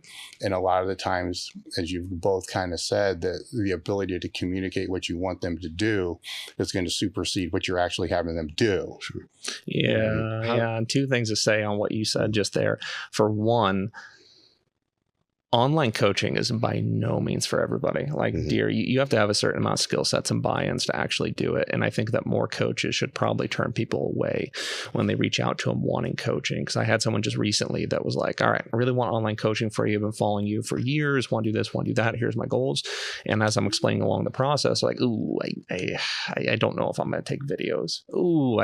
Putting in my loads on a spreadsheet. Like, I'm not sure if I can adhere to that. I'm like, all right, great. That's awesome. So it sounds like what you need is just a personal trainer. I have a great network. Tell me where you live, and I'll send someone your way, because I don't want to coach them and struggle through that. And if they're resistant to it at the very start and they refuse to, then online coaching simply isn't for them. And a lot of coaches want to take their money, and then that's oftentimes why they don't have the best retention. But just to say that online coaching is by no means for everybody. A lot of people just need that in-person touch. But second off, one of the biggest red flags for me when I hear coaches talk is when coaches consistently talk about how none of their clients work hard. Like, oh man, you should see this one guy work that he just refuses to work hard. He refuses to do this, to do that. Like, and oftentimes they'll throw around the word entitled, like, oh, they're just so entitled these days, and all this other stuff. That's a little fucked up just listening to you two explain that, because what they're actually saying and describing is them being entitled. That's where I was going. It drives me crazy. Yeah, because that's what I was saying. Because exactly. First off, it's the onus on you to teach them how to do those things. The onus is on you. But take a step further, and this is the case with a lot of terms, the people that complain about something the most oftentimes are the most guilty of it. It's almost like the classic example of somebody that constantly bitches about not liking drama. Oftentimes they're the drama starter. This is the same thing. The people that constantly bitch about how everyone else is entitled, and you have them explain why they think someone's entitled. And under the example of coach, it's like, no, you're the entitled one. You're just demanding they do all this stuff without putting any time to educate them. Explain the why. You yourself are what you're accusing them of being. So it's such a big red flag to me. If none of your athletes are working hard online, that really says more about you than anything. In your experience, the coaches who are making those complaints, are they quite often the ones who are using templates and cookie cutter programs? That is the most common. They often use templates. They don't hop on the phone. They don't explain the why. They don't really do video review, things of that nature. So at no point have they probably sat down and just said, what do you like doing? What do you enjoy working? I think it's in one of Dan John's books where like he says sometimes people look at him like he's a genius when he'll have a client or whatever. And he's like, well, what do you want to achieve? They're like, I really want to get my squat up. He's like, do you like squatting? Yeah. Have you ever tried squatting a couple of times a week? Yeah, I respond pretty well to it. All right, well, why don't we do like a 6-month training cycle where we'll up your squatting frequency from 1 to 2 to 3 times a week. We'll put it all together. And then they look at him like he's enlightened them. And he's like, all I did was just ask you what you like and write a program that you want to do. So like in that scenario, has the coach just gone, okay, they want to lose fat. Here's my fat loss program. Oh, you hate all the things that are in it? Well, motivation matters. Yeah, or they create the goals for the client. Yes. That's really common. Like as a coach, your job is to get them to their goals. Your job is not create goals for them. And so many coaches make that mistake where a lot of powerlifting coaches, for example, will just like people that aren't remotely interested in powerlifting. They just want to lose fat. They want to do this, whatever. They're like, all right, well, too bad. Sucks, suck. You are powerlifting. But whatever the case may be, like they force goals down their throat and then find it unbelievable when they're not working hard towards those goals they never had. So yeah, that's extraordinarily common. And another thing worth noting there is coaches tend to what was I going to say there? Yeah, it's just very common for them to make goals for them. Like reflect their own biases on exactly, reflect their own biases towards them, and then just be baffled when they're not bought into those imaginary goals. No, I know everything that we've spoken about this coaching, we can flip it just a little bit inversely for those people that are looking for a coach to be able to use everything that we've just said to be able to help vet them into who's going to be a good coach and who's not. Right. Yeah. So I don't want the people that are listening thinking, because if they are coaches, all this is great. This all helps them tremendously. But it's also the red flags that if you're the client looking for a coach will stand out really quick. What were some topics that you threw down? I just want to have one more on that. I'm sorry. In that this is for coaches now. Yeah. Where you mentioned them being like, oh, commercial gym, like below me, but like, how many of the top, let's say like you've had exposure to these top MMA guys, right? How many of them really love weightlifting? Practically none. They see it as a waste of time. Right. So what you're dealing with is, if we say, let's take those MMA fighters as a population. You're dealing with a population that are only training because they feel like they have to. They have a lot of prerequisites in their life that takes up a lot of time and stress. Okay, how is that any different to coaching someone with 2 kids and a 9 till 5? The problems are just different. And the performance level we would hope is probably higher, but your goal is still to get someone who probably doesn't love training to do the things they need to do to get better. And even in every scenario, whether it's the recreational powerlifter who's willing to die under the bar and has no problem with motivation, the job is still the same. Usually it's making them do the stuff they probably don't want to do with the correct mix of the stuff they like doing. The skill set is almost the same. Yeah. Do you know what I mean? So they have this false preconception. It's like, oh, when I coach athletes, I'll have this free reign to just do all this cool shit, all this incredible programming, show how good I really. It's like, no. If you can get them in the gym twice a week and keep them pieced together, you're doing your job. Yeah, the number one goal It's not is exciting. truly adherence. And that's one of the things that I'm really big on as a coach is my intake. A large part of my client intake form is simply figuring out what the hell they like. And also take a step further. One thing I do quite often that I don't see a lot of people do, and I've even got judged for a little bit in the past, is oftentimes I'll write in slots in training where it's something to the effect of any horizontal row variation, any bicep variation, which is not super common, but oftentimes I do that for one, because it increases training enjoyment, and training enjoyment is such an important factor that people oftentimes overlook. But take a step further, you oftentimes learn a lot from what they pick. It's a great learning experience as an actual coach. But one other thing to say on that previous comment you made, about being too good for starting a commercial gym, that is really common, really common.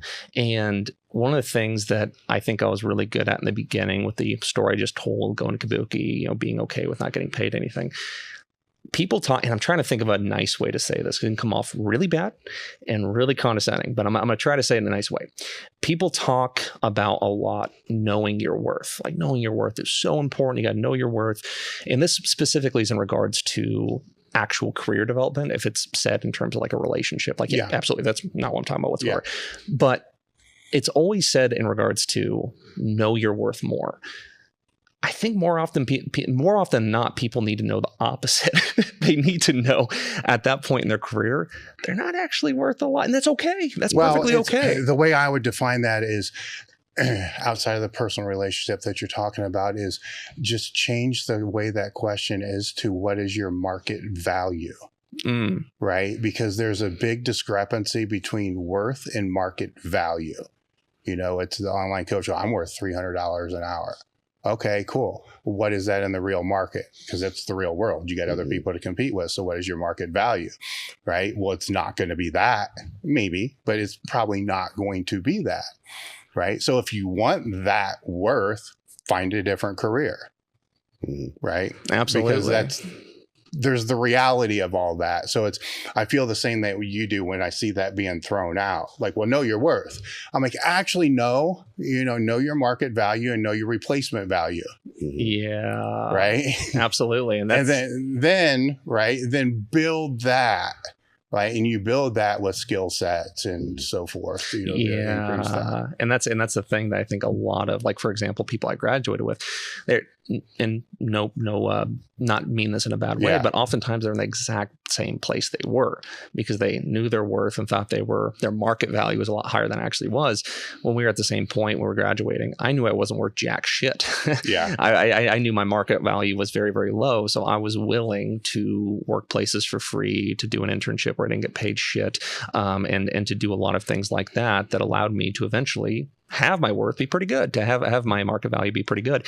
But if you think you're worth exponentially more than you actually are, that's one of the greatest conduits to not progressing a whole lot in your career.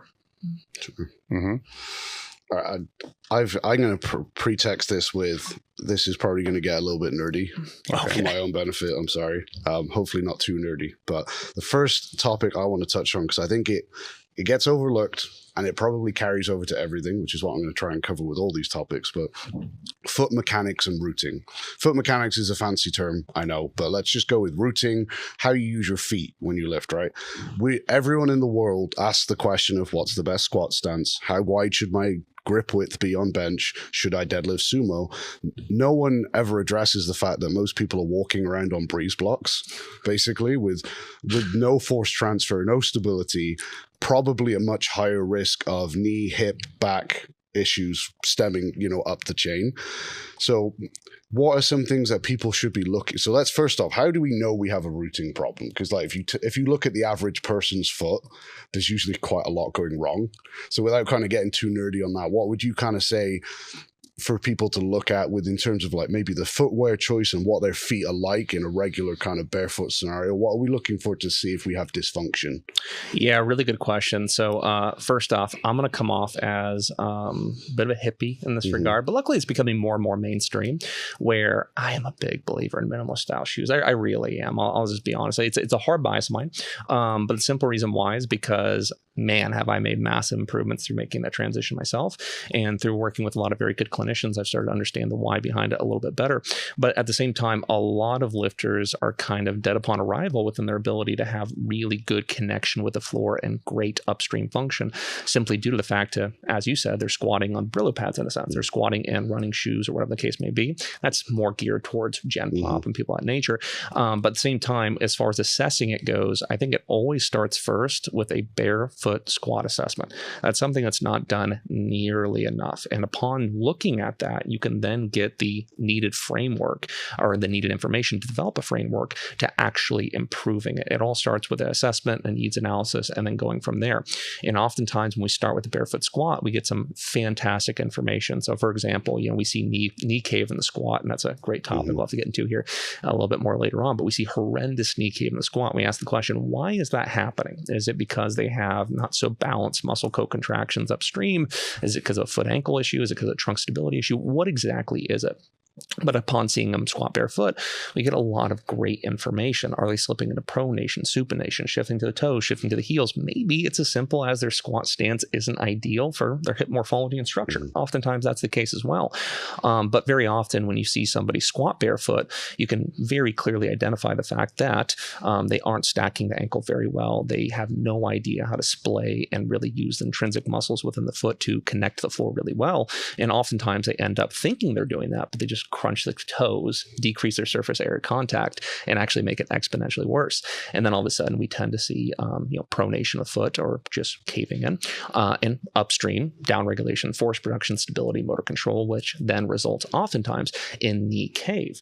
And then we have to ask the question, well, if that's the case, well, then maybe putting a band around the knees isn't the best solution for them specifically. Not to say that's inherently bad by any means, but oftentimes the knee caves simply due to something that's happening at the foot ankle complex. The reference I always like to use is when somebody has knee cave, it's typically due to, if it's a technique issue, it's typically due to one of two things. It's either the foot ankle complex or the hip trunk complex. That's typically the two places to go when that happens, assuming it's a technique issue. And the way I like to think about it is the knee is like a conduit of communication between the foot ankle and the hip. It doesn't think for itself. It doesn't do for itself. Another reference I love to use that I'm proud to say I made myself is the knee is kind of like a private in a stereotypical military movie, right? The private doesn't think for himself. He doesn't do for himself. He only does what his commanders tell him to do. Well, the commanders in this scenario is the foot ankle and the trunk hip. And if we can do a barefoot squat and identify that they're having pronation of the foot, poor motor control of their toes, splaying, gripping, whatever the case may be, and we see knee cave with it to a point where it's making them collapse in really hard, then we know that improving their foot function will then lead to better stacking upstream, better force production with it, and a more successful squat. So long-winded answer is that when we are looking at rooting, the first place I like to go is a barefoot squat. Another good analysis is a split squat. Another good analysis is actually looking at how their foot is structured. Oftentimes that gives us a lot of great information. So for example, the vast majority of time, not every time, but the vast majority of time, when somebody has very flat feet, they're going to have a much higher tendency to bias towards, when rooting's not great, bias towards pronation or collapsing in. When somebody has a very high arch, then they typically bias towards supination, shifting to the heels, things like that. So even looking at foot structure itself can kind of give us an idea or indicator of what we're more likely to suffer from when rooting is not up to par. Would you say that toe structure comes into that as well? So what I'm saying is someone who's constantly wearing sneakers and narrow shoes, and their toes are all angled, like little toe and big toe are angled inwards, like so. Is that something that's worth addressing for most people? Because obviously, if you're naturally curved and angled in, your ability to reach out is going to be significantly less, I would presume. Yeah, that's a really good question. So I don't want to go into too long of an answer here, but I want to kind of describe what happened to me when I first got to Kabuki, because that was exactly me. I have notoriously flat Flintstone feet. I have feet that have been constantly stuck in shoes that are very, very narrow. And if you were to rewind and look at my foot like 6 years ago, it's exactly the structure you're describing. They were practically glued together. My pinky toe was slightly stacked on top of the toe next to it. And if you ask me to splay my toes, lift my toes, move one individually, I couldn't do any of that. I couldn't even splay. I had zero control over them individually. And then you're going to ask me to then have a good connection with the floor. Good luck. It's going to be very, very rough. So the first transition I made is simply training barefoot or in minimalist style shoes. And immediately I had some improvements, though some of the musculature near there got very beat up because, as it turns out, when you go with shoes like that or go barefoot, you end up asking a lot more from your body as far as the foot ankle complex goes. But then I ran into an issue where it didn't really change as much as I thought it should. So then I realized, okay, well, if I train 2 hours a day, wear shoes the entire day, I walk around throughout the entire day. If I wear the right shoes or no shoes during squat session, and then immediately go back into these thick ass tennis shoes that take my foot and crunch it up into a balled up fist, maybe that's also causing an issue. So then I bias towards slowly ramping up, keyword is slow, wearing them in my everyday life as well. And that's when something really cool happened, where my foot structure quite literally changed shape. My resting state was a lot less stuck together. My pinky toe started to come out from over the top of the toe next to it. My motor control, I started being able to splay a little bit better, grip a little bit better, balance a little bit better. A lot of cool things happened simply from that. And then from time or over time, also through some drills, I was able to actually demonstrate really good competency within splaying, gripping without crunching, and having some great function within the foot from it. But one thing to reiterate there, because a lot of people will hear something like this and go, oh, say less. And they go minimal style from 0 to 100 like that.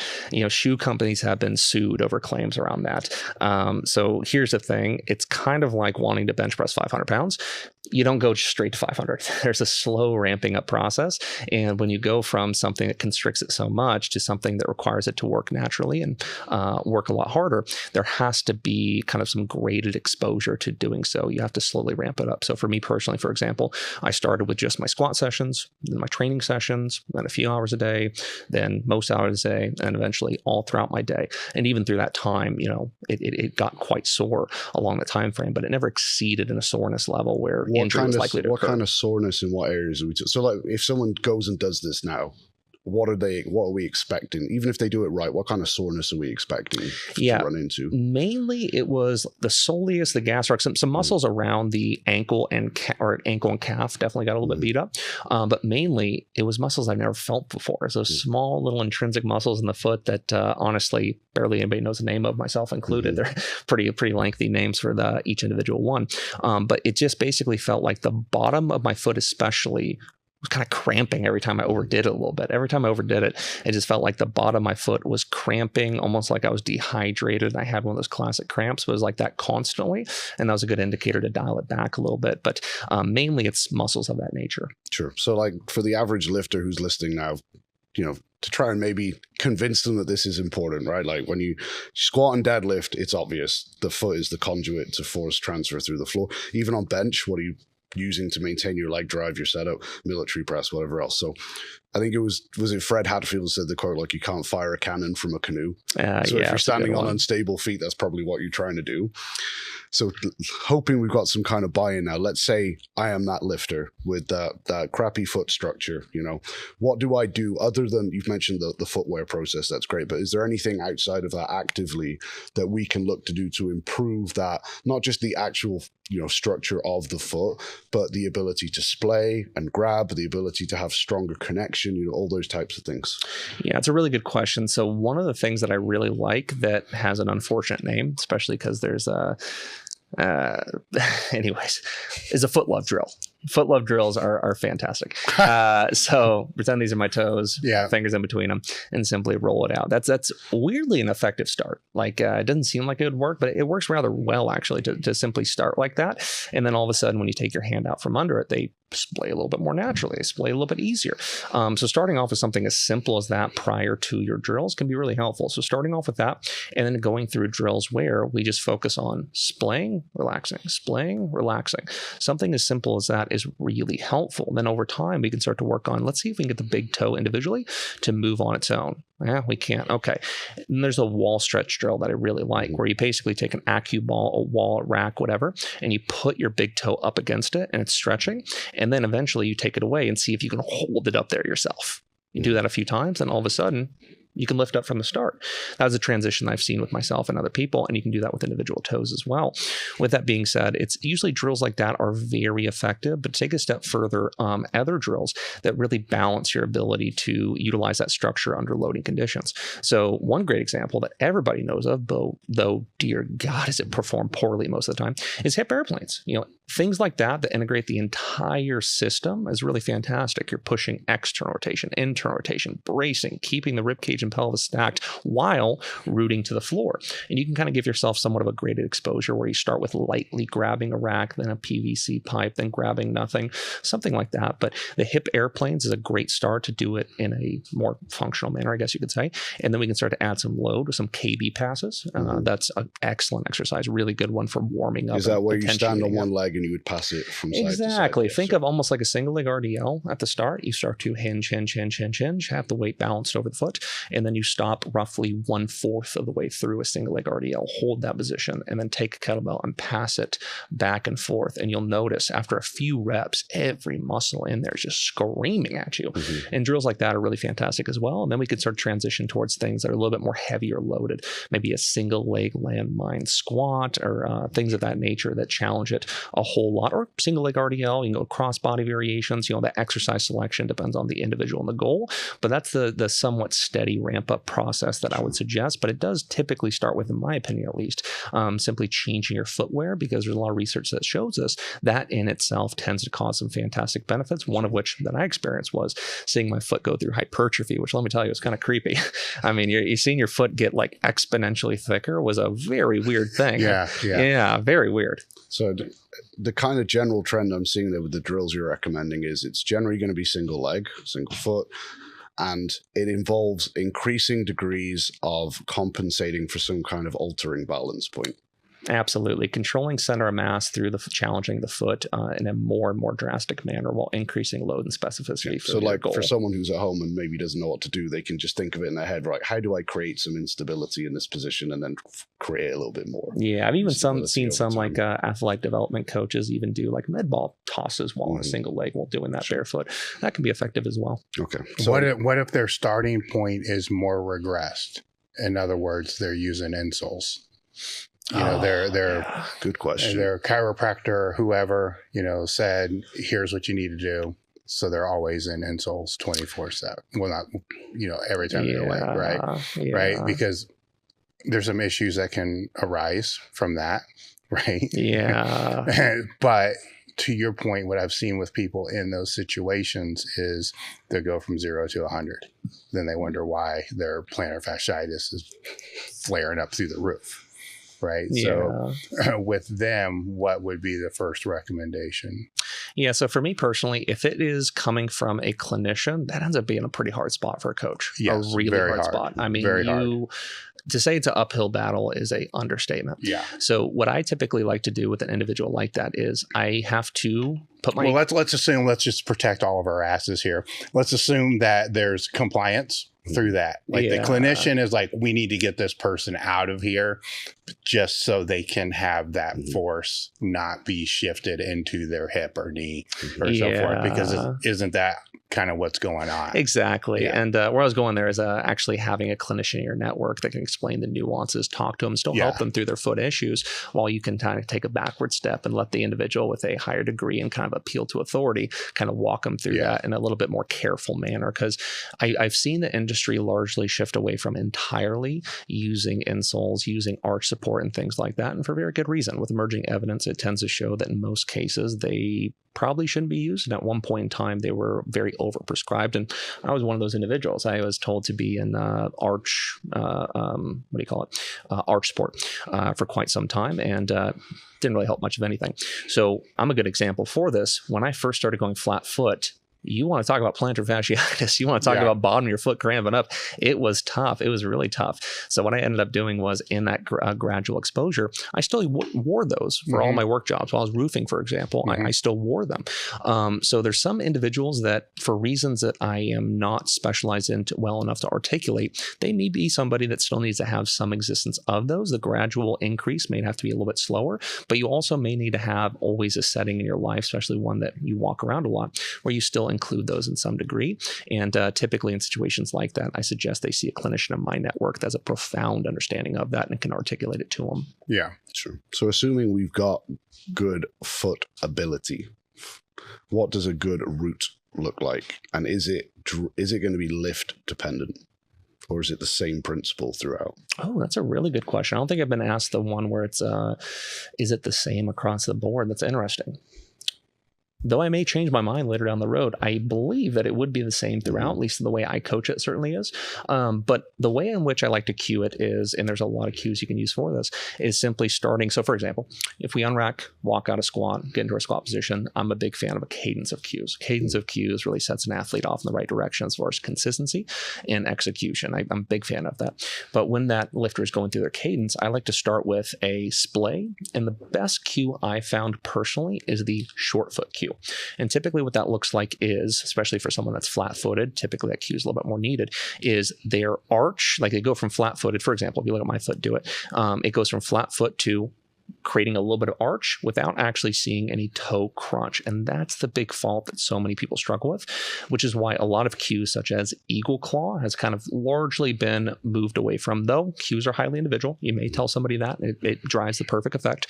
But that's why it's largely been avoided, because oftentimes with cues like that, it causes crunching. So oftentimes it's starting with a splay before we squat, splay, and then we go short foot, or we use something that uses those intrinsic muscles to kind of suction cup. I really like that cue. Suction cup to the floor without having the toes actually crunch. We maintain the splay. We maintain that wide base of support within the foot. Yeah. So in a meathead sense, we're trying to contract the arch of the foot. That's a great way of putting I it. suppose, Yeah. right? Shorten, stiffen, tighten, etc. And then the toes, we want the biggest surface area possible.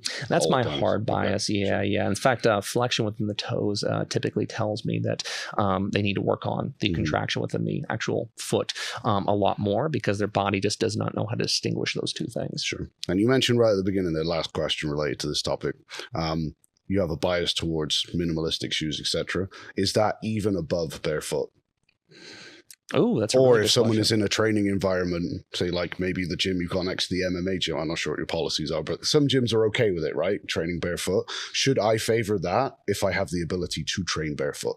That's a really good question. But to preface that, even the reason why I'm sometimes a little bit timid of saying that is because there's always at least one individual that reaches out and says, but XYZ lifter squatted this in this shoe wear, and this is what happened, which I totally understand. To be very clear, I am sure as shit not saying you can't be strong in Chuck's, Converse, whatever the case may be. I'm not saying that whatsoever. Some of the strongest athletes in the world, people way stronger than me, have executed massive lifts. Credit to them. It's just that, things change over time, and I have found that to be more effective. And the same thing goes with any sport. In the early days of every sport, the equipment they had at the time worked effectively well, but things change over time. So that's why I always kind of preface that statement. But as far as barefoot goes, if they allowed it in competition, that would probably be my bias, period, to be honest. And typically what I like to have the athlete do is, in the initial phase of starting to shift over to this, squat 100% barefoot if it's available. If it's not available, then we do the next best thing, which can be a myriad of different shoes. For example, there's some slippers that are pretty good as well, but the important caveat there is just because a shoe is labeled minimalist does not mean it's minimalist. There's some minimalist style shoes out there that have such a narrow toe box, it stacks my toes on top of each other and is the furthest thing from ideal in my perspective. So minimalist can look a little bit different to each person based upon structure, but furthermore, just because it's marketed as minimalist doesn't mean it actually is. And the three main requirements we're looking for with a shoe is 1, a wide enough toe box to actually splay effectively, 2, flat to the floor, and 3, minimal material separating your foot from the floor, because the more material you have, typically it degrades proprioception and connection with the floor, especially if it's softer material. Sure. The way I've kind of worded it, and you may or may not agree with this, is that let's say we could train barefoot as much as possible. We create the strongest possible ability to root through our barefoot and put force down through the floor.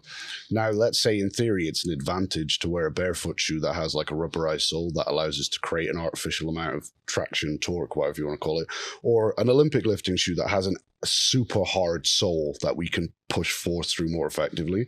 Isn't that almost then like an ace card? Like if that were to be the case, if I train barefoot most of the time, the better I use my feet, the better I can use the shoe. Oh, no, I can definitely agree with that. Mm-hmm. Yeah, absolutely. And speaking of Olympic lifting shoes, that's another really interesting conversation too, because a lot of people, when we talk about this, they bring up that as kind of like, oh, well, this lifter did that, this lifter did that while wearing those.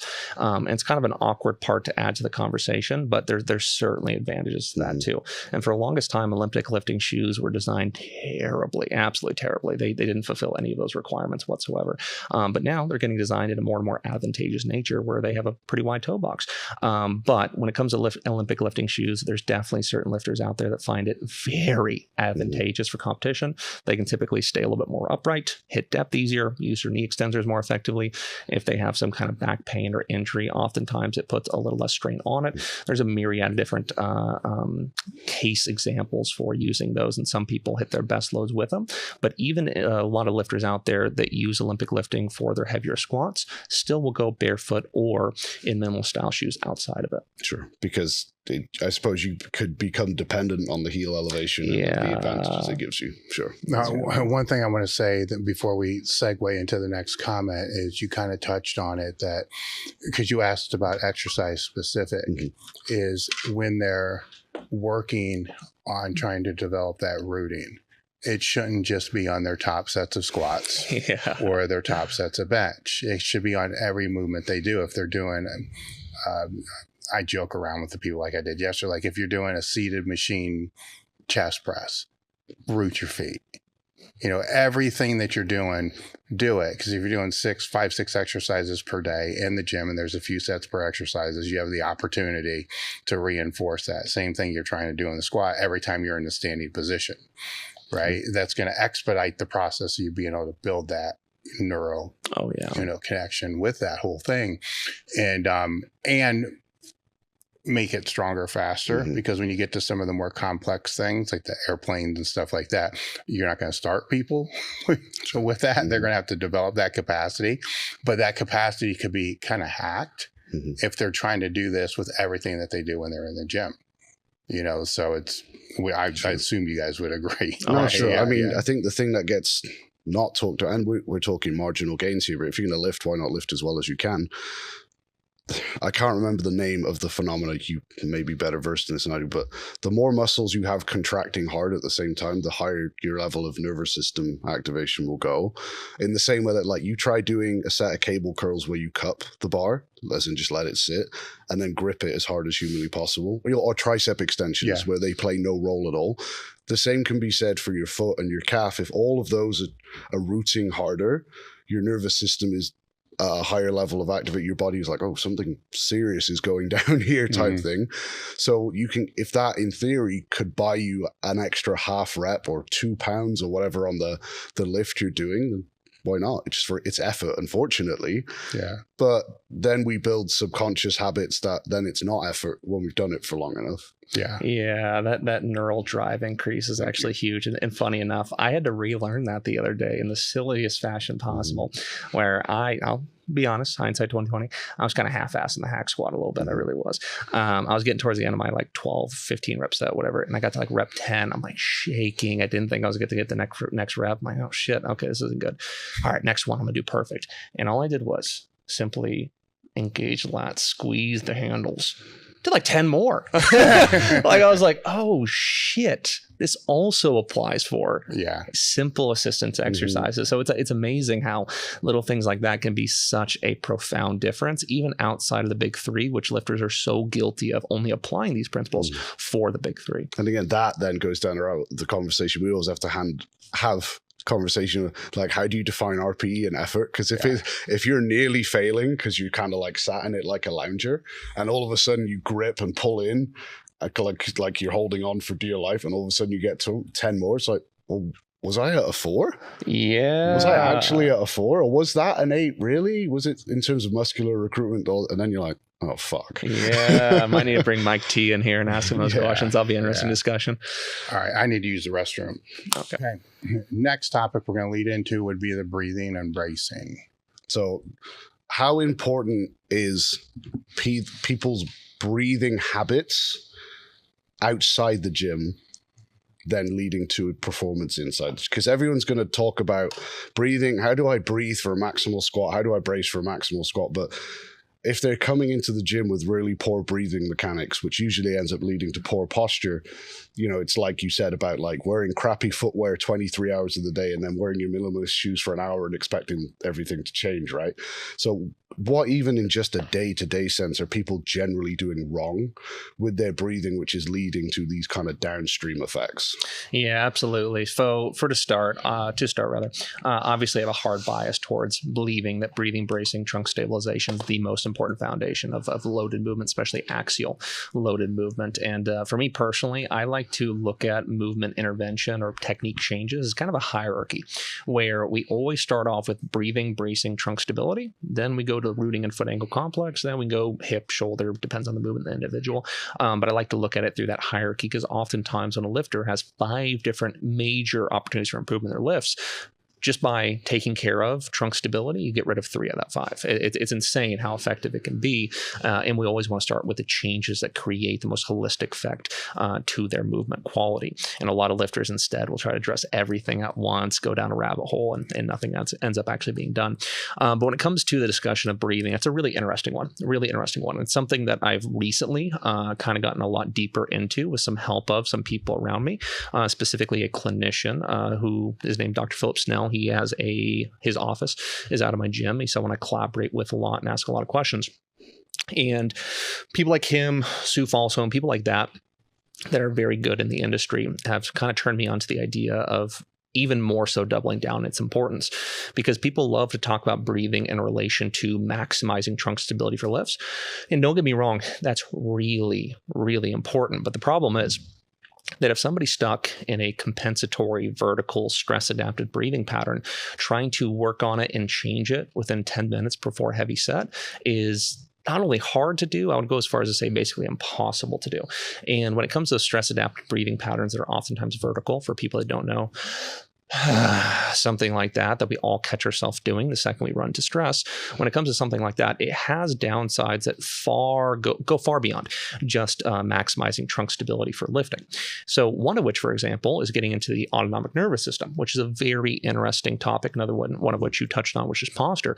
But the nervous system one is rather important for a lot of reasons, especially for athletes and even more so, I would say, lifters, where when and there's been a lot of research on this in the last 10 years, when we're stuck in a vertical breathing pattern like this, we end up getting into a place where we are kind of stuck into the sympathetic side of our autonomic nervous system. And for those of you who don't know, parasympathetic is oftentimes described as the rest and digest state, and the sympathetic is often described as the fight or flight. Technically, the freeze as well, but fight or flight is typically what it's known as. And we are meant to live in the parasympathetic and shift into the sympathetic. And when we are stuck in the sympathetic, there's a lot of effects that ends up happening. Your heart rate increases, pupils dilate, so on and so forth. But one of the major downsides for lifters is they can't digest as well. They can't, their appetite isn't quite the same. Sleeping is practically impossible. In fact, I've had lifters I've worked with recently, which I gotta say, I've been guilty of this in the past as well, where they're like, man, I just can't sleep for the life of me. I feel like I work out, I get really amped up, and I just never come down, and I lay awake at night, and I just toss and turn, and I can't go to bed. So I know what I'm gonna do. I'm gonna take cough syrup and melatonin and this and that and this and that, special concoction of drugs, and put my ass to sleep. Which, don't get me wrong, for a short duration of time can work. Not a great long-term solution, but one of the greatest things you can do to better control your nervous system, your autonomic nervous system, is going to be deep rhythmic breathing application and getting the lifter or person to breathe in more of a horizontal fashion, more of a diaphragmatic fashion. And upon doing that and applying it through some specific drills and positions that force the lifter to do that, all of a sudden they can tap into the parasympathetic, live in the parasympathetic, and things like sleep tends to get a lot better. And this is something that I've been doing for quite some time. It's helped me immensely with that lifter I just mentioned. It helped him a lot too, where one application of many could be simply getting him in a feet supported 90-90 position or something that forces spine neutrality. And then from there, doing deep rhythmic breathing within a certain cadence. So cadence is oftentimes debated a lot within research as far as what's best for what. But getting them to do that can shift into the parasympathetic, make sleep a lot easier. People typically notice their appetite gets a little bit better, their digestion gets a little better. There's a lot of things in association with it that get immensely better. And the fact of the matter is, lifters tend to take a lot of what? supplements, stimulants, and what do we have to do before a big lift? We have to get amped. We have to get amped as fuck. But then we tend to stay in that state. We tend to stay in that state for a long time, which hurts a lot of things that I mentioned, and even recovery. So applying deep rhythmic breathing practices that helps to regulate the nervous system, that helps to allow them to stabilize better, that allows them to change their breathing default to more of a horizontal fashion is a really great endeavor. The caveat is it's not all that sexy. In fact, it's not sexy whatsoever. And the hardship is a lot of lifters will try to change their default breathing just in their lifting. Good luck, because you lift an hour and a half a day, 2 hours a day, whatever the case may be, you breathe 24/7. So if you work on it for that duration of time and then immediately shift back to what you're used to, you'll just be chasing your tail your entire life. But the other caveat here, and this is something I've gone through for quite some time, even when you have great success with altering your default breathing pattern and experience some of the benefits I just mentioned, still, the second you run into a stressful situation, you default right back towards that vertical breathing pattern. So for me personally, for example, there's been times in which I first started getting into this where I made huge improvements, started having a lot of success, and then family member dies, or get in a fight with a significant other, or something bad happened at work, and then all of a sudden your first response is and you change that default like that. So it's something you'll likely have to revisit fairly consistently throughout your life. Sure. I think this is worth bringing up because it came up yesterday, because you mentioned psyching up for a lift there and stimulants and stuff like that. The preconception is that everyone benefits from that. Oh, that's a good one. Right? Mm-hmm. So let's just talk about those, the arousal performance bell curve, right? Let's talk about, everyone knows how to deal with the people on the left-hand side. You shove ammonia in their nose, smack them around the head, tell them you fucking hate them or whatever, right? Let's talk about the people who naturally sit on the right-hand side, whether it's life circumstance or just neurology or whatever, but they're the naturally anxious overthinkers, the chokers. They're looking at that population going, that's what I need to do a big lift, right? Which is not okay. So since we're talking about the effect on the parasympathetic nervous system, are some of these practices some things that those population could actually benefit from in their performance, even when doing those higher stress tasks? Yeah, and in all honesty, I'd love to ask you 2 questions at some point in time as far as some meet day approaches you have. But one of the things I'd love to talk about is meet day approaches, variation of it, and how the biggest mistake coaches make is they always think that that's the right way to get their lifter ready for a meet. If I have 5 lifters in a single day, which I had at this recent nationals oftentimes, I may have 5 fundamentally different approaches to handling them. One lifter I may have to slap in the back so hard he has red marks for days. Mm-hmm. One lifter I may have to simply get him to do breathing drills and calm down. Another lifter I may have to actively distract from what they're doing and start asking them life questions to get them out of their head, remember commands, and execute come meet day. So when it comes to the breathing application, there's definitely plenty of scenarios where using that as a conduit to getting them to lift more effectively is a very good idea. But the main thing I want to stress a lot is having a singular approach to getting a lifter ready to execute a big lift is a very poorly thought out strategy.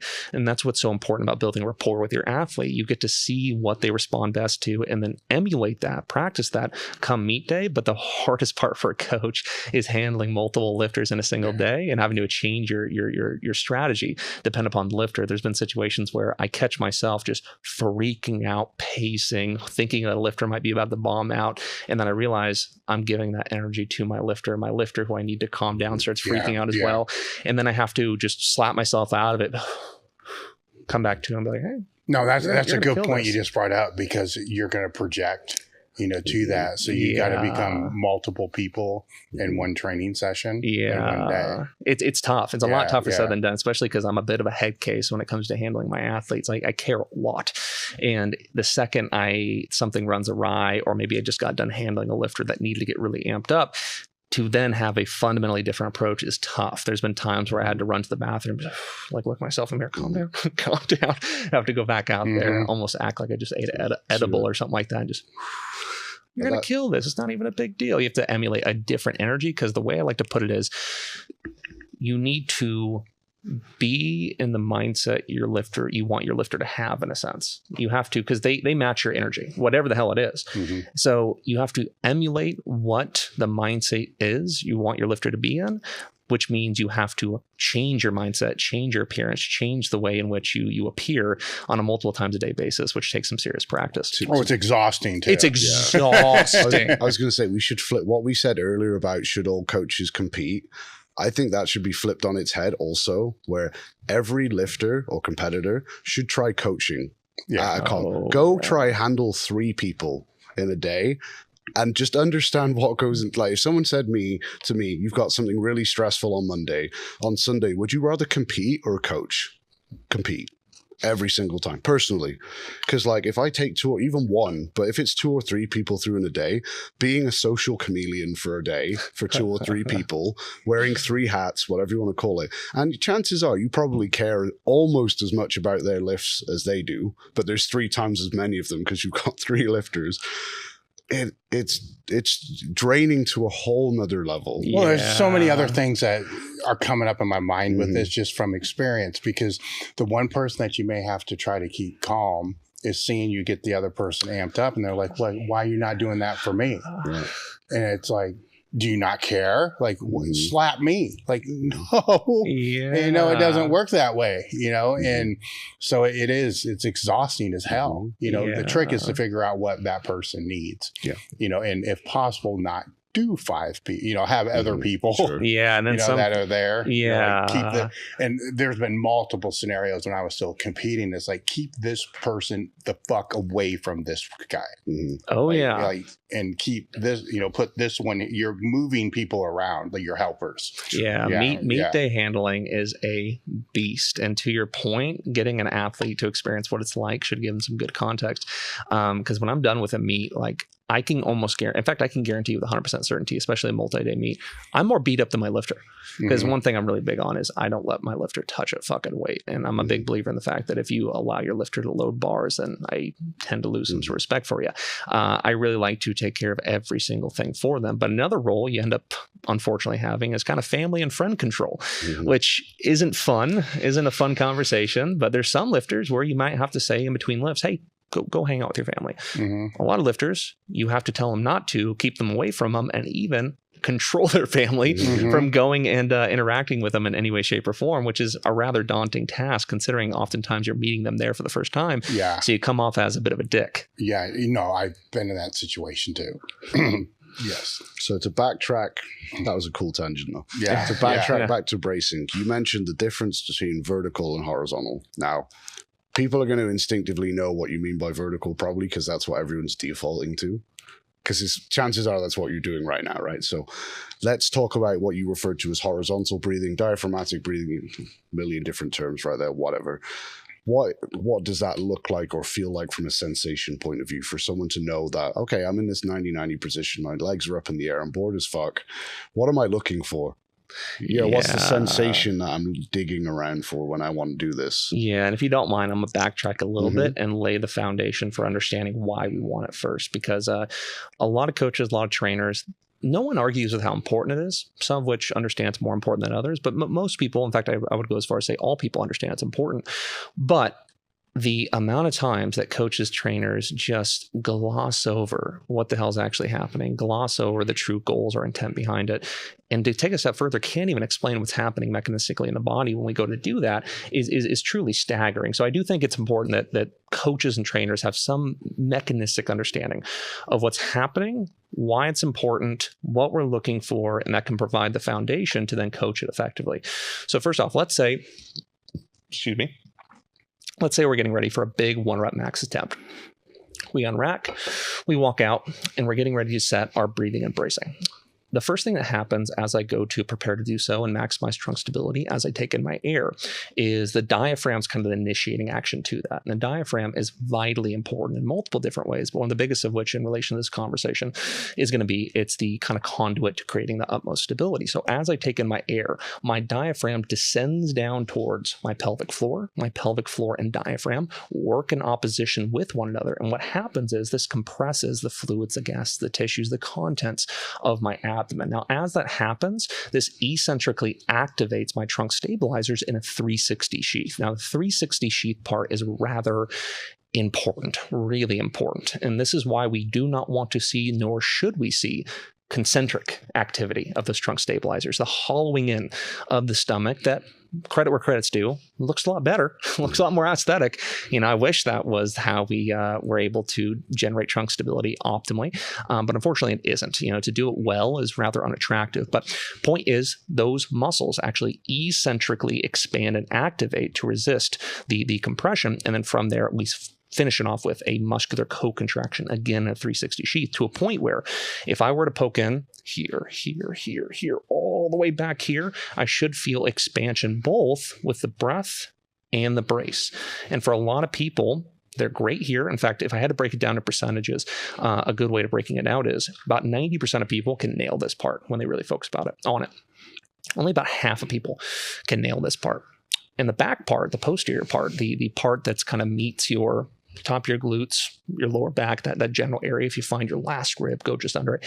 That general part, I would go as far as to say 80+% of people have practically no activity in it. And then it can get even more nuance from there, where some lifters will simply have asymmetries. Some lifters, when you go to palpate and test, one side is beautifully active, the other side isn't, which then shifts into conversation. Oh, maybe that's why they have a little bit of hip shift. Maybe that's why they have downstream motor control issues. And that's one of many reasons it could be. You don't want to go too far into that. But point is, though, these are the kind of nuances we're looking for in the mechanistic explanation of what's actually happening internally. So as far as what we're looking for, what's happening, that's kind of what we're going for. But the problem is that when we breathe vertically, a few things happen. But to preface even further, what's required to maximize this is a rib cage over pelvis. Summer's here and so is the heat. I've spent most of my life training in unconditioned gyms, and I know most of you that are training in garage gyms, private gyms, black iron gyms, know what I'm talking about when I say the heat sucks. It kills your motivation to go to the gym, it kills your performance, but it doesn't have to if you keep your electrolytes up. That's why today's episode is sponsored by Element. Element is a tasty electrolyte drink with everything you need and nothing you don't. This means lots of salt with none of the junk. No sugar, no colors, no artificial ingredients, no gluten, no fillers, no BS. It contains an electrolyte ratio of 1,000 milligrams of sodium, 200 milligrams of potassium, and 60 milligrams of magnesium. Element can help prevent and eliminate headaches, muscle cramps, fatigue, brain fog, sleeplessness, and other common symptoms associated with electrolyte deficiency. Right now, Element is offering a free sample pack with any drink mix purchase. Get yours at drinkelement.com. This deal is only available through the Table Talk link. This position. That's what's required to have full mobility, in a sense, of your diaphragm. If we have an elevated rib cage or that common anterior pelvic tilt position, if we try to breathe from there, diaphragm cannot descend down the pelvic floor, work in opposition nearly as well. So with this being said, we need this position to be rocked as the prerequisite to be able to maximize our breath, our brace, our eccentric expansion, all that good stuff. But a lot of lifters, when they bias towards a vertical breathing pattern, a lot of negative things happen. One of which being, again, diaphragm doesn't descend down nearly as far. The second of which being, we actually elevate the rib cage to a point where the diaphragm is no longer perfectly lined up with the pelvic floor. Therefore, this process can't happen nearly as well. But take a step further too, when we go into a position like that, that's very, very severe, we typically see the lumbar spine extend. We see passive lengthening of the abdominal musculature. So we're changing length-tension relationships of the stabilizers we're relying on to contract and work very hard. But also, if it gets severe enough, we also have downstream changes in length-tension relationships. So for example, hamstrings lengthen, quad shorten, a lot of anterior hip musculature changes as well, which is why oftentimes when lifters bias towards this, they tend to have sausage erectors. They tend to have a lot of lower back pumps. They tend to have chronic soreness of the hip flexors. Psoas is beat to shit constantly. A lot of these things are classic indicators of somebody having stabilization strategies that aren't quite ideal for the loads that they're handling. Sure. So that's just, if we can just delve into that a little bit. So common ways this may present to someone who's maybe not as technically knowledgeable here. On the squat, they unrack, they breathe, bar and shoulders rise. Would that be a red flag to you?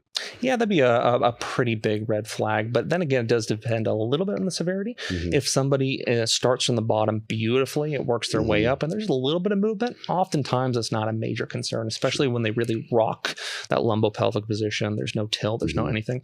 That can be a perfectly fine strategy. But when from the very start, we see massive elevation of the collarbone, of the shoulders, and then even worse yet, the barbell as well, that's when I start to get not concerned necessarily, but it starts to be a clear indicator that we need to work on this. True. And so a really common one that you'll see then is and we'll talk about belt usage a little bit further on.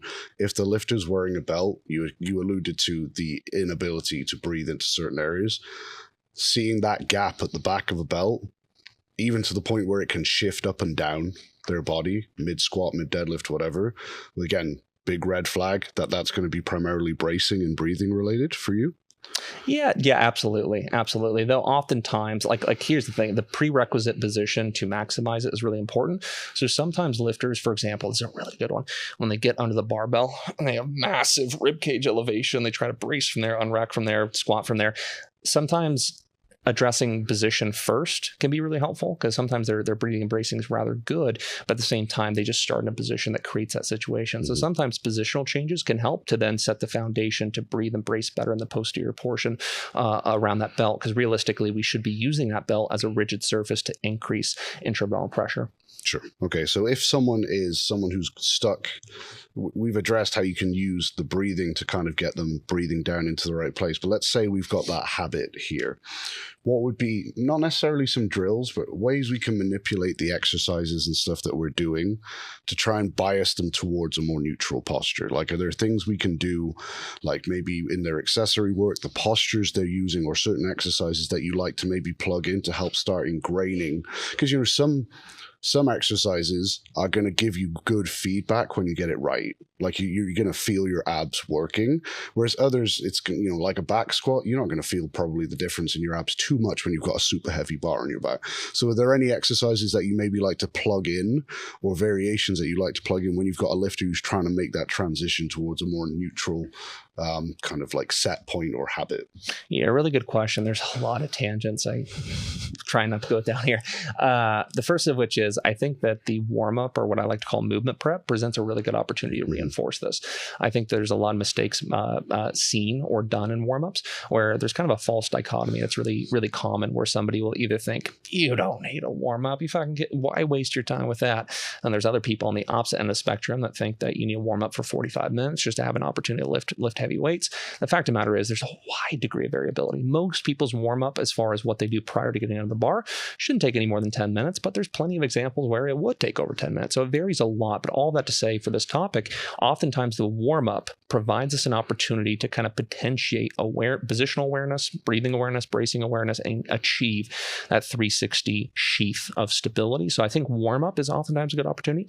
As far as exercise selection goes, one thing worth noting prior to getting into it even is that if you have a lifter that has a hard bias towards that, what I like to call, and what many people call, the extension compression stabilization strategy, which is simply where lifters will immediately always bias towards bracing from there. That's very, very common. It's even common in youth athletes, which drives me crazy that coaches don't address that. You see them get into a ready position when they're doing athletic training, whether it's plyometrics, lateral disc, whatever. Every position they get into shows that they're not using the entire abdominal wall. They're not able to stack that ribcage over pelvis. So avoiding exercises that reinforce the extension compression stabilization strategy is a really good idea as well. So for example, for a lifter that's really stuck in it, we're trying to improve it, maybe back hyperextension. So they're not inherently bad by any means. Time and place, many examples of when they're great, but maybe exercises like that aren't the best idea in the world if they're really stuck there and you're trying to get them out of it. So avoiding exercises that throws them into it would be a really good idea. But as far as exercises to better execute it, yeah, there's a lot of really good ones. So one of the biggest of which is I want them to learn how to separate breathing and bracing, because a lot of lifters think they're kind of synonymous with one another. They need to be done together. But the fact of the matter is that breathing and bracing, and when I say breathing, I mean the breath hold, they're separate, but they have an additive effect to one another.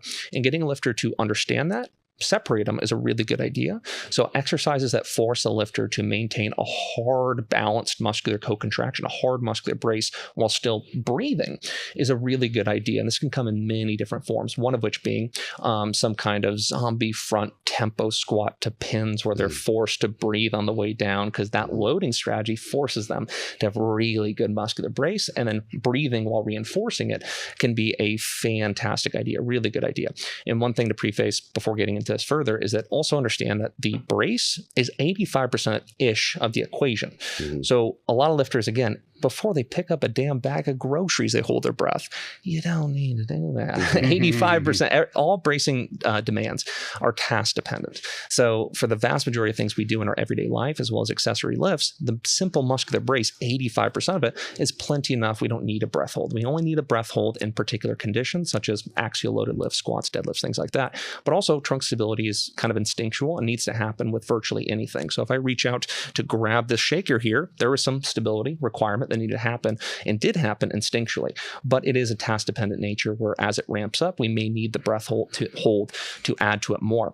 But other exercises that are really good are going to be things like dead bugs, things like you just talked about, the straight arm lat pull down. Hopefully I'm not misrepresenting it too much. But exercise selection that forces them to be more aware of this, to master the muscular brace while still breathing, but also make sure that they are maintaining a neutral position, such as a dead bug with strap. Things like that are really good, because it's a last note worth noting here is that a lot of people don't realize they're in a bit of extension. And oftentimes, if you ask a lifter to send videos online, you yourself as a coach can't really see it. It's really hard to see, especially with something like a dead bug.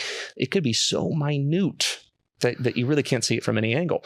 But if you have them put a backpack strap under their, find the last rib, go a little bit under it, actively pull on it, and then they lock that shit down. They go through some exercises that challenge those demands and increase those demands. Then all of a sudden we can be certain that they're engaging the entire abdominal wall and maintaining that through the entire range.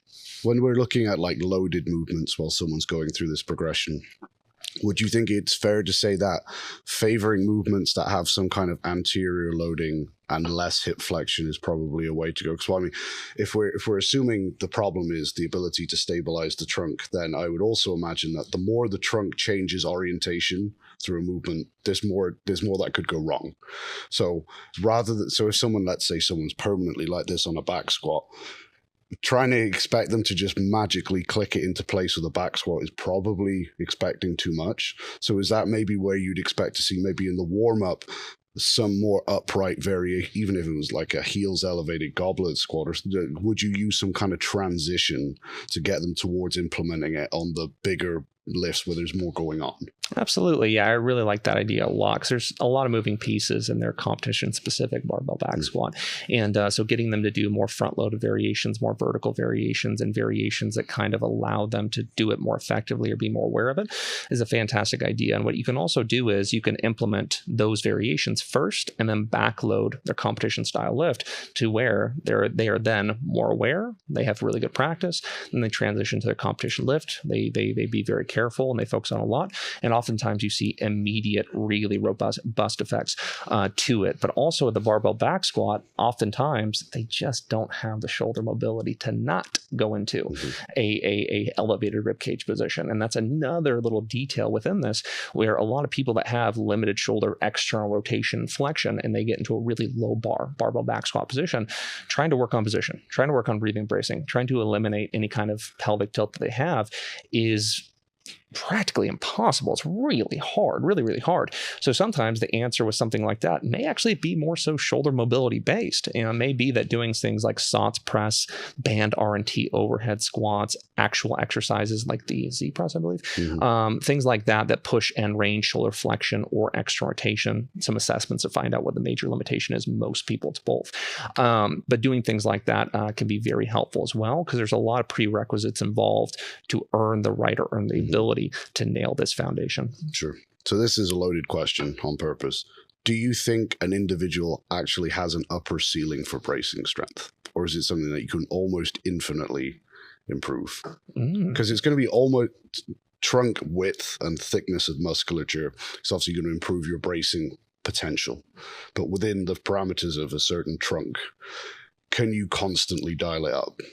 Because let's say we take the person from a 400 pound to a 1,000 pound squat over their training career. Their trunk stability has probably increased, even without them knowing, because otherwise that weight wouldn't be happening, right? But if you ask them, could you create 250% more stability? The answer is going to be absolutely not, right? So is it something that in theory you think people can just constantly practice and even at the top level maybe just continue to get marginal gains in? I've never been asked that. That's a really insightful question. Damn, you're getting me. That is loaded. Man, that's a good one. I have never seen a situation in which somebody can handle a barbell back squat load where their trunk stabilizers didn't have the opportunity to get strong enough to handle it effectively. But at the same time, can somebody infinitely get it stronger to a point where they can potentially handle a 2,000 pound barbell back squat or something like that? I don't know the answer to that. I'll have to think about that further because it's a really, really good one. Because we're seeing it with multiply equipment now, right? Like people are squatting 1,300 pounds. If you ask someone maybe 20 years ago before that was happening, I'm not sure when the first 1,200 pound squat was, I'm sorry. Do you think a human torso can stabilize 1,200? People would have gone, no. Yeah. Again, if you'd ask someone 10 years ago, I see the gear's not really helping with that either. That's what I mean. Yeah, so they still have to, regardless of what the force production is of the gear, the spine and the musculature still has to hold it in alignment. Yeah. And obviously the margin for error is almost nil in that scenario. In the same way that like 10 years ago, if you'd asked, is it possible for the human forearm to handle 1,500 pounds? We'd have said no. Yeah. Right. But now we're all being proven wrong. Thank you, Jimmy. So like, in theory, as equip lifting gives us almost the perfect guinea pig to see like, well, how much can the human torso create in terms of pressure around the spine? Because it's just going up. Yeah. When you see whether it's a yoke carry and world's strongest man or whatever it might be, we can all say equipment's getting better and stuff, but the equipment isn't holding you together. So where is the limit then? Cue the stereotypical images of like Shaolin monks breaking breeze blocks on their, you are the type of thing I'm talking about. Well, how much, if we go back to what did Paul Anderson do, right? Because some of the quarter squat stuff, like what was that?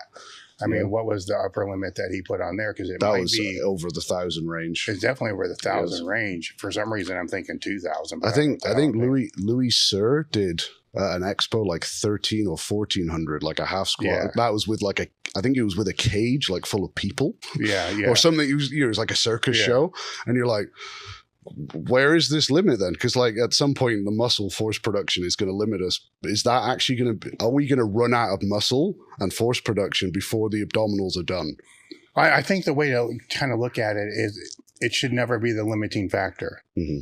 That's right. That would be that. And if it is the limiting factor, it's 100% on the person not learning how and practicing and strengthening that ability.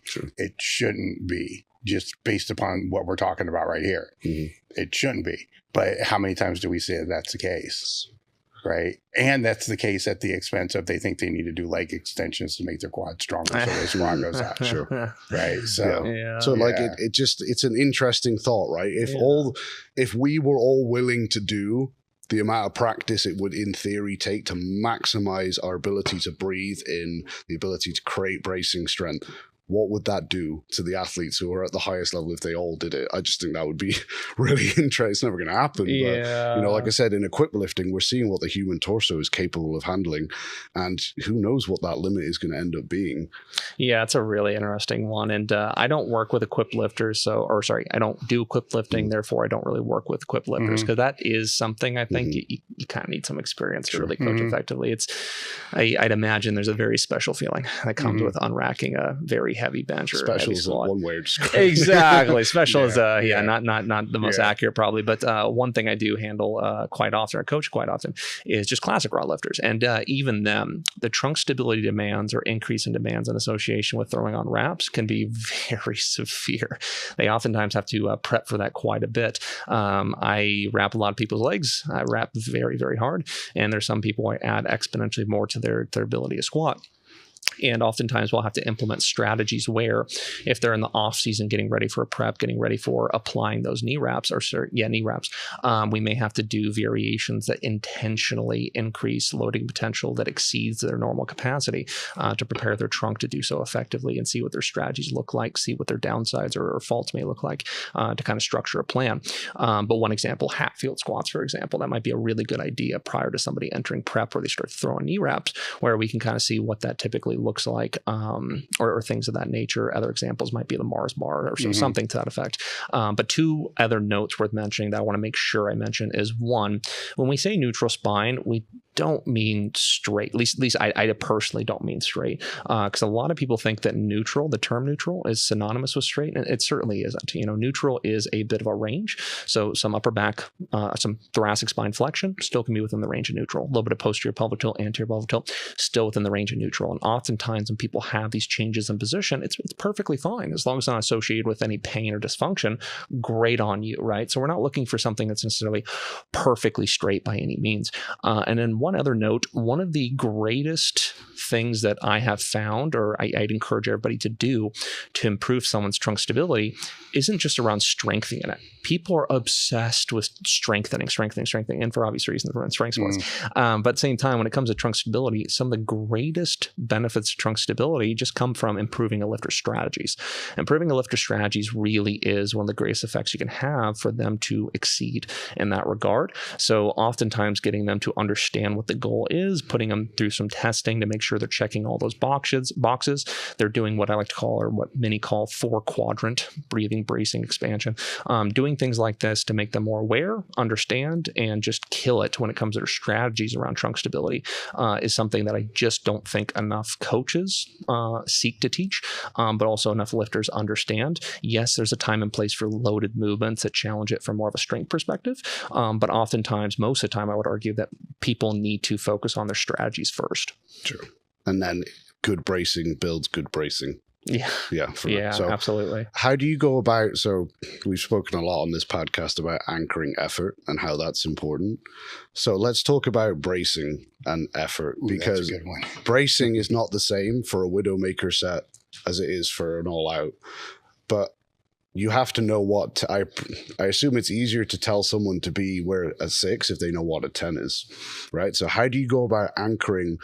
Do you ever go about putting someone in a position, let's say it's a dead bug, this is where you can create a 10. I want you to create a 10 so that you know where a 7 is, or something like, how do you go about teaching a lifter where they need to be on that dial and what the difference is in terms of your approach then? Because you teach that lifter how to brace, great, they go purple and all whatever, and then you put them on a set of 5, squat 80%, and after 2 reps they're like dead because they braced so hard they gassed themselves out, right? So there's an art there. So how do you go about kind of crossing that to educate them?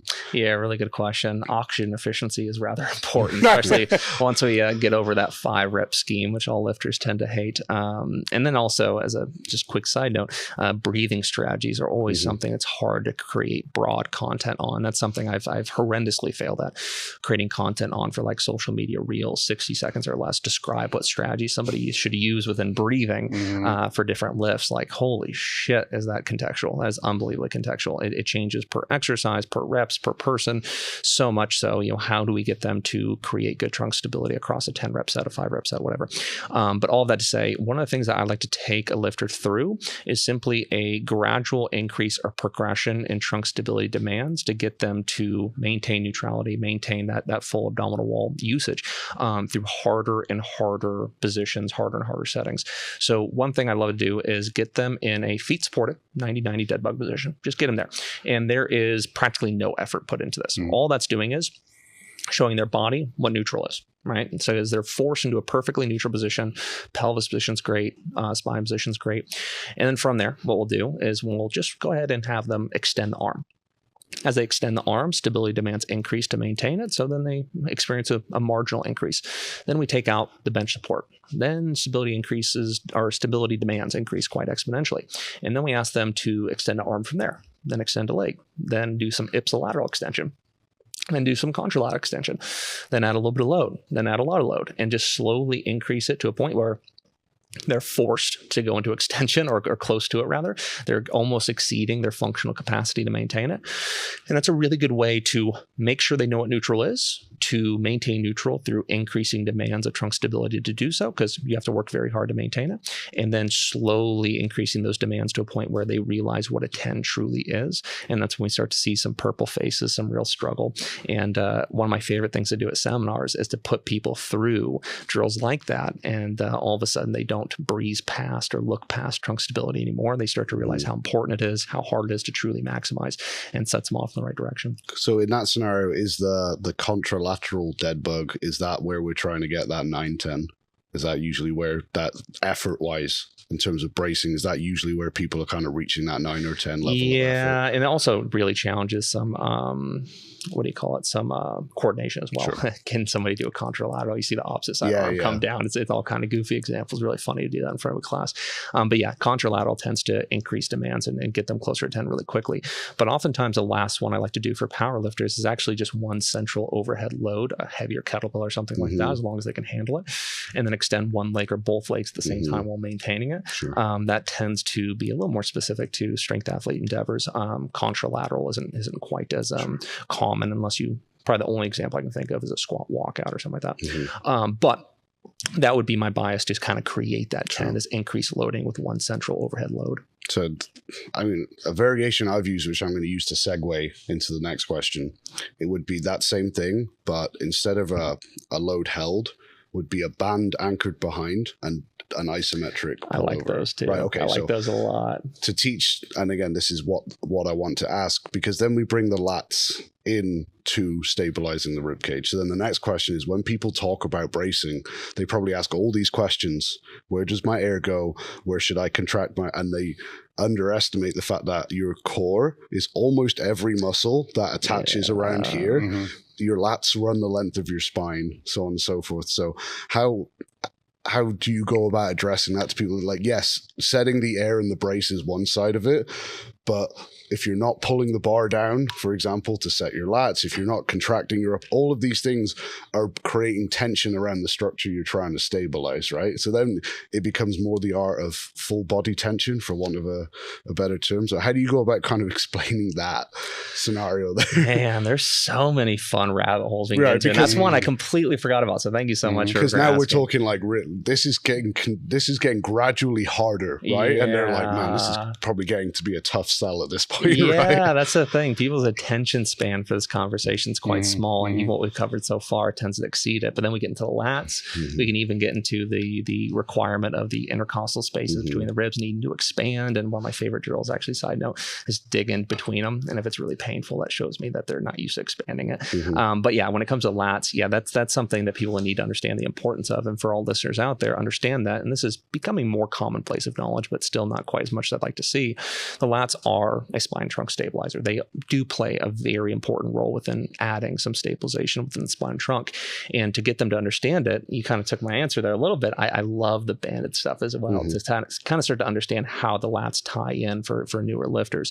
But that is a really, really important facet of this as well. So I think the first part of it is explaining it, being articulate enough as a coach and understanding it well enough to explain it to a point where you get athlete buy-in.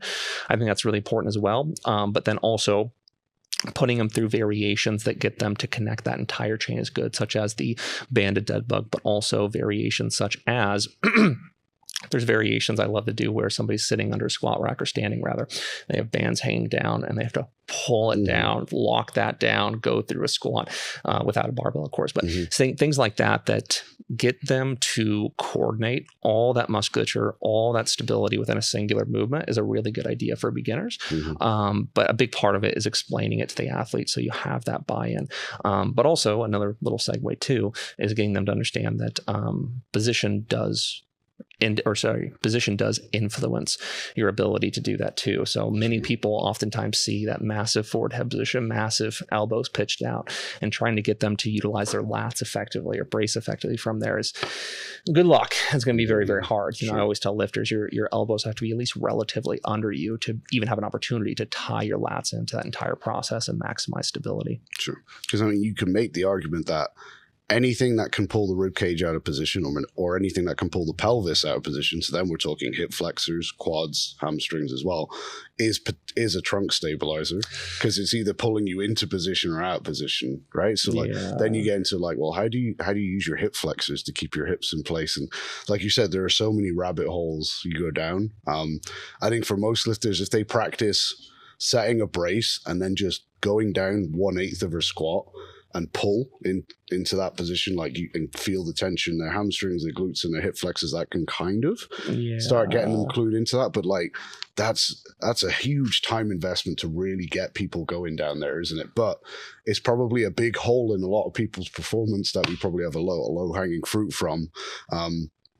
Another drill that I think has benefit is, I think I like we discussed this yesterday at the training. I think the overhead press, when done properly, is probably the best core builder ever. When done neutral, nice, etc. So like having a client set neutral in a door frame and then maximally push isometrically up into the top of the door frame and feel what kind of goes on downstream is another good way of like getting to them like that 9 or 10 and being like, see how hard that is, see what color you are, see what's shaking, everything. Like, this is 9, so next time you get into that really heavy bar, this is what you want. So that again, and a wall bug too. I'm not sure if you've ever done a wall bug. I love wall bugs for that exact reason. But yeah, overhead press, I have a hard bias towards those. And I've gotten in a lot of arguments with other coaches because of it. I have a hard bias. But I think that's the best thing has to teach us, regardless. Unless you're a strong man, obviously, then it's really important. But I think that's what most of us learn from it. So another loaded question. When should I put my belt on? Oh, that's such a good one. And is it making my core weak? God forbid. Oh, thank you. Thank you for asking that. Let me straighten up a little bit. So first off, when you should put your belt on, I think is very highly contextual, highly contextual. There's some people that if we clearly find a deficiency or a issue with them, as far as their stability strategies going to shit the second they put it on, well, then they might want to think about wearing it from the start for at least a stint of time where they can practice actually utilizing that as a conduit to creating more intra-abdominal pressure. So there's situations in which it might be a good idea for at least a stint of time from the very start. And then there's some cases where doing some work without a belt might be a really good idea, right?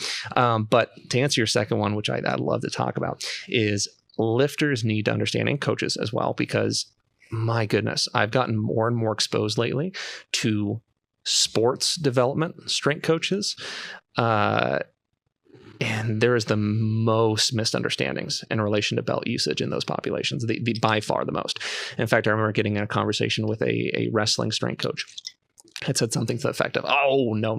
They don't wear a belt while lifting any weight of any kind because they don't wear it on the mat. And also, I don't want them to go barefoot. I only want them to go in wrestling shoes. And also, I don't want them to use a barbell because, the people are moving around. Why would I use a barbell? Barbell doesn't mimic somebody moving around. And he goes through this tangent, this list of things that you would never have as athletes do.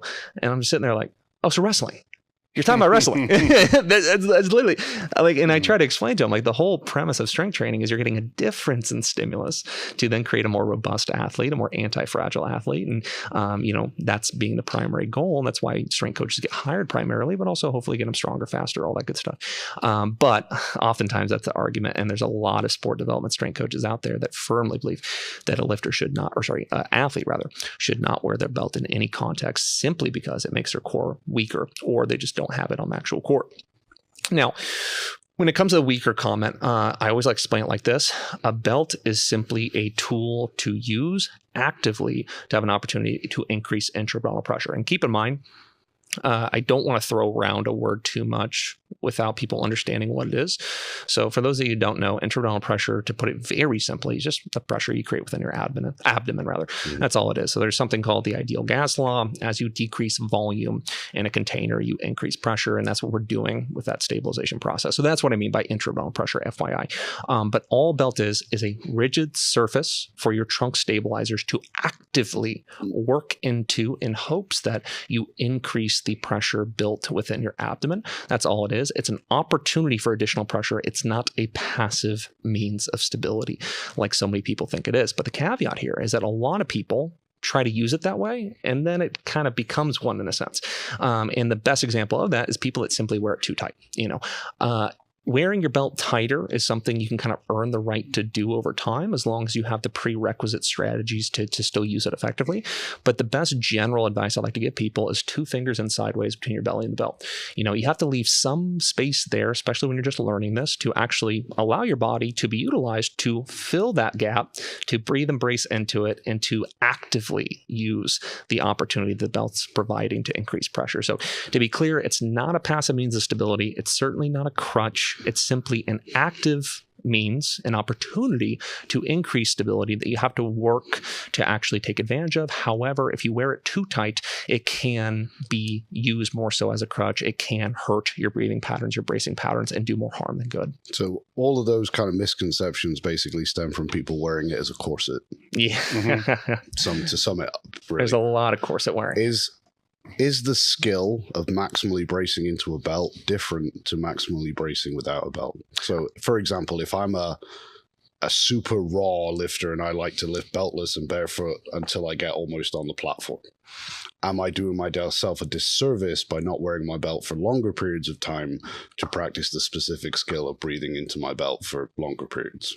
That's a really good question. I would say that's not necessarily completely different, but it is different at the same time. So I sound like a fence sitter with every question you ask, I swear. That's the sad truth though, most of the time, though, right? There's very few absolutes. Yeah, everybody wants to hear an absolute answer. It tends to indicate confidence and knowledge with people in general. But I don't want to go on some side tangent, but I'm just going to throw this out here while I remember. If you ever want to know who to listen to in any endeavor, in any study, in anything, find the individual that uses the least absolutes, find the individual that has the most context. It depends, it varies, so on and so forth. One of my favorite sayings actually comes from Star Wars in this regard. Only the Sith deal in absolutes. It has a lot of relevance in the fitness industry. It actually has a lot of relevance in the fitness industry. Yeah, that's fantastic. But with that being said, I would say that it's not a fundamentally different thing, but there is certainly some skill acquisition involved to learning how to use it effectively, which is why the question of when you should put it on your warm-up, it varies so stinking much. If I have to give a single answer, gun to my head, maybe around 60% or something like that if I had to. But if somebody, every time they put it on, all of a sudden they bias towards sucking in, drawing in, concentric activity of the trunk stabilizers, all of a sudden they can't breathe outward. If you have somebody like that, first off, make sure it's not too tight. But second off, it may be a good idea for them to wear it at the very start for at least a short stint of time to teach the body how to not avoid that rigid surface, but instead use it as a conduit to increase pressure. So in some cases, I would have them use it for all sets for the time being to actually create this skill acquisition required to use it effectively. In some cases, I would not use it at all, though it's very rarely, just for a stint of time to just get more of a bare trunk stimulus. But in most cases, around 60% is a good idea. But to answer your question initially asked, yes, it is a bit different. There is some skill acquisition involved, and there's many people that have solid, stellar breathing and bracing mechanics without one, and then when they put the one on, because they're not used to pressing into a rigid surface, all of a sudden it degrades. And if that's the case, they need to build up the skill sets required to use it how it's meant to be used. Sure. So if I were a beltless zealot that I've now been converted, and I'm going to try, because the skill is different, it would be normal to expect me to now put a belt on and not instantly be stronger. If that's a good one too, really good. Yeah. So that's in most. If someone's convinced this way, they're going to put the belt on once and be like, "Well, I didn't do an extra rep. Well, fuck it, chuck it in the corner." Yeah, right? I was right the whole time. Yeah, exactly. Yeah, they'll immediately conclude that. If somebody puts it on for the very first time, they've gone their entire training experience without using one. I would expect very minimal to none at all actual benefits, and then in due time, as you build the skills required to learn how to use it more effectively, then you'll start to see the adage within your ability to handle load or do so with a better trunk position. Okay. So this may have been Stu McGill that said this, but I could be wrong, so please don't quote me on that. But him or a spinal health expert at some point has said that they are against belt usage because it necessitates, and I'm pretty certain that was the word that was used, lumbar flexion during lifting.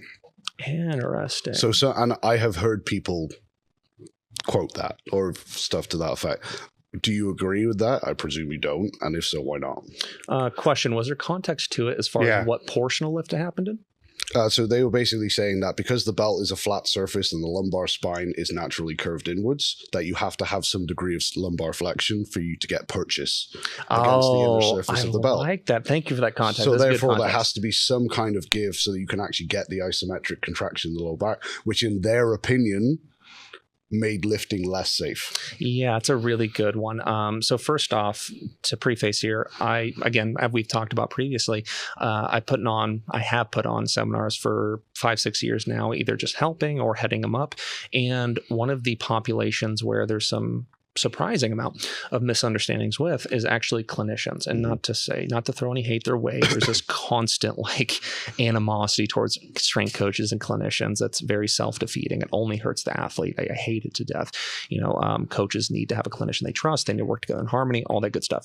But I have really heard that claim and claim similar to it to the highest degree or the highest consistency with clinicians that simply don't understand the process of that posterior expansion, because to their point, there is some natural curvature within that lumbar spine. So when they think about the lower back meeting the belt, they think, oh, well, then your spine has to flex to work out against it. But what they're lacking the understanding of is, no. That's your posterior stabilizers. That is the QL, the quadratus lumborum. That is the lumbar erectors. That is, which is oftentimes forgotten about, the thoracolumbar fascia, which is a really interesting topic. But point is, we have these posterior stabilizers that eccentrically expand to fill in that space. So it's not your spine moving or your spine going to flexion. Instead, it's the stabilizers in the posterior that actually eccentrically expand and become rigid to fill that space and press into the belt. The flexion thing I've heard come up in many seminars, one of which, the first time I heard it, was putting a clinician through dead bugs. And I told them it was the backpack strap, dead bug specifically, where he put it under his last rib, followed the instructions to a T. And he goes, why the hell would I want to keep it here? Because then I have to fix or take away my spine's natural curvature. So I have to flex. And that was the first time I ever heard it. And then I had to go through that exact same explanation with a pretty highly touted clinician where I explained how, no, it's not your spine flexing into it. Instead, it's those stabilizers eccentrically expanding. Sure. So again, maybe that just again stems from the people wearing it like a corset, not using it properly, and then they are getting that flexion, which could then lead to increased risk. That's actually another really good point too, because one of the most common compensations or issues that people have with wearing a belt or trying to stabilize is positional degradation. So a lot of people, when they think of drawing down the ribcage and bracing, you'll see things like that. So that could be another way in which they arrived at that opinion, is they saw that to such a high consistency that they thought like, oh, that's bad, we don't want that. So they come up with comments like that.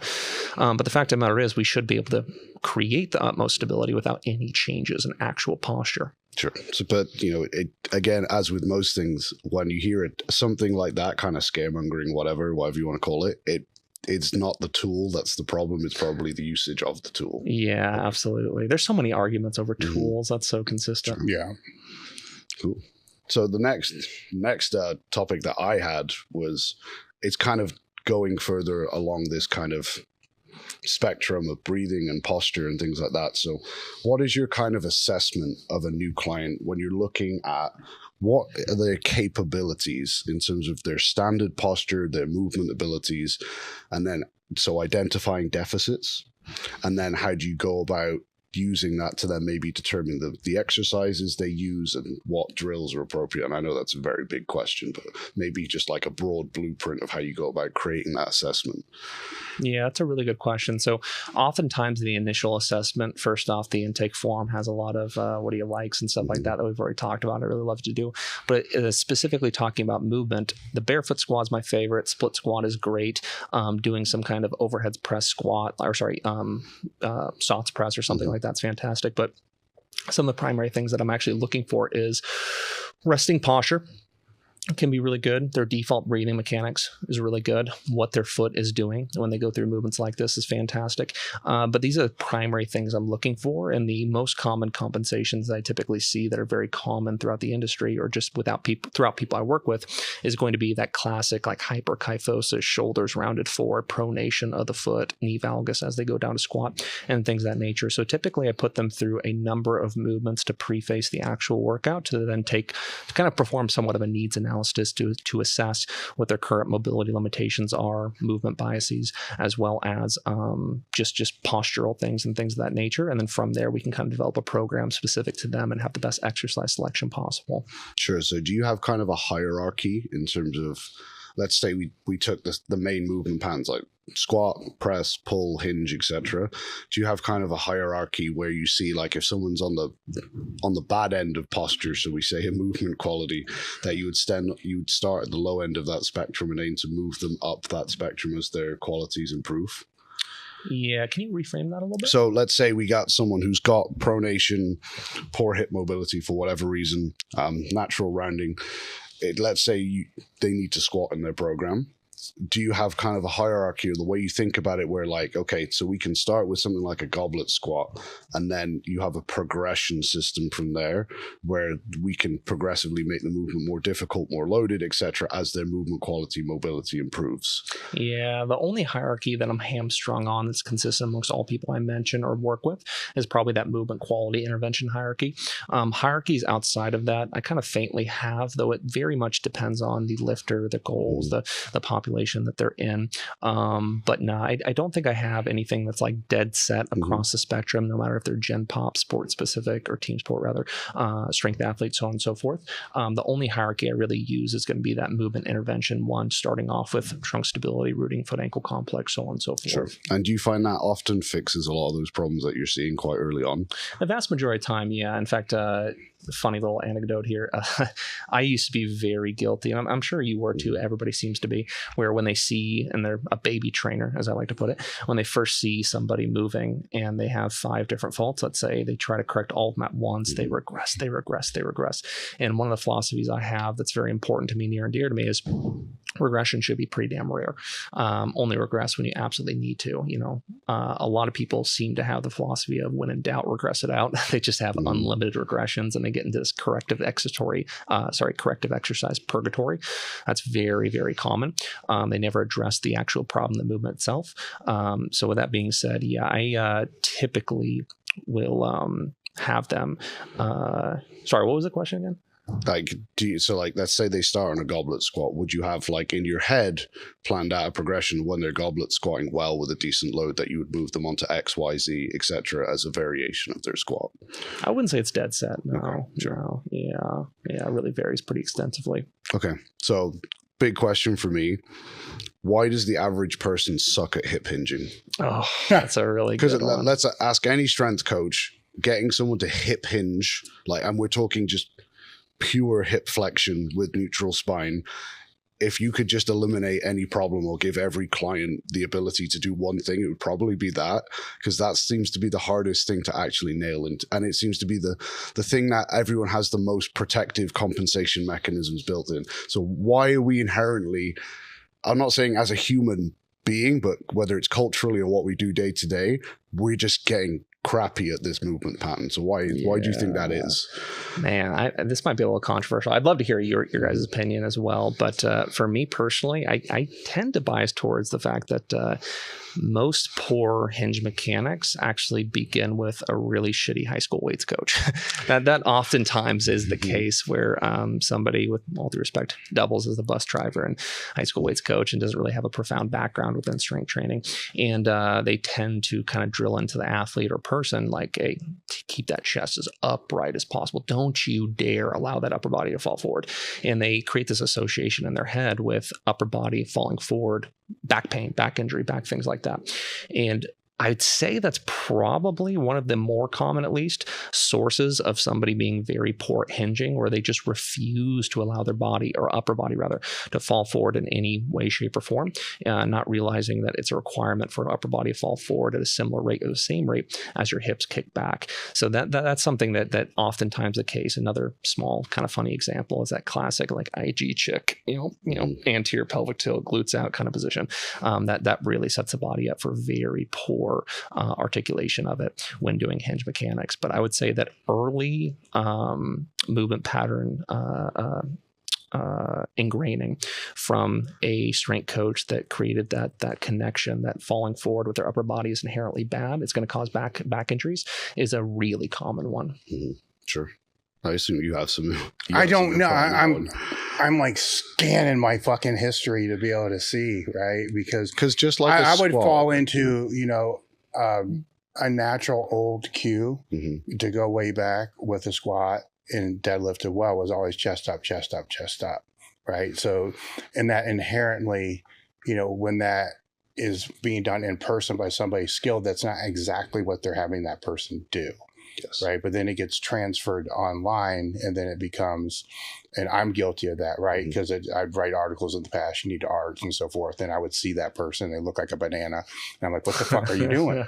Like, I'm doing what you said. You know, that's not really what I meant to say, right? Because the musculature of the people I was with, and we had them instigate that, they're just making their lats tight, but they have erectors of 2 liters, right? So some of that might be, you know, at fault. But where I'm kind of conflicted with that is at that same time period, kind of across the board, good mornings and stiff leg deadlifts are always really big, right? So it's, you know, so that wouldn't be that fear that you were talking about, because it's like, no, you need to be doing stiff leg good mornings or, you know, deadlifts off plates and, you know, rounded over shit, you know, for that, you know. And now, granted, thinking that through, that may be the counter, you know, to be able to balance the overextension of, you know, the chest up thing, you know, so it just balanced out that way. I suppose with the good mornings and stuff, that obviously you were in a population where technique was watched constantly, but how many of those good mornings globally were being performed well? Probably terrible. I mean, I will say it was terribly, because when I started going out and doing seminars, it's like, what the fuck is that? You know, it's a good morning. Like, yeah, I don't know what that is, but that's not good. It's not it's a bad morning, right? I guess that, but I don't know if maybe what Brandon's saying is true, right? Because when you're dealing with, you know, high school strength coaches and junior high coaches back, because everything, we have to look at how things have progressed, right? Everything back then was just duplication of whatever program they could steal from whatever D1 university allowed that program to be copied and handed around, right? So in Ohio, everybody's doing the Ohio State football program or whatever it's going to be. And their gym teachers, maybe. Actually, it's like the science teacher that's the football coach, and you just go into the weight room and do this. So maybe some of that, I don't know. But how the hinging got lost is a different type of question, right? Because the movements were all more general and basic back then, because there's just less shit to do, right? And hip hinging just made up a lot of the things that you would normally do. How it went away is a good question. Because, like, you know, take a toddler or whatever, they can squat and hip hinge. Yeah. Perfect, right? And we all lose it. We all spend time in chairs or whatever, but we don't develop the same fear and compensation and ingrained patterns against squatting that we do hip flexion. And I think it is to do with the whole bending your back, because people see hip flexion is not bending your back. Right? They're different things. And I think the issue comes from people just not knowing that that's a different thing.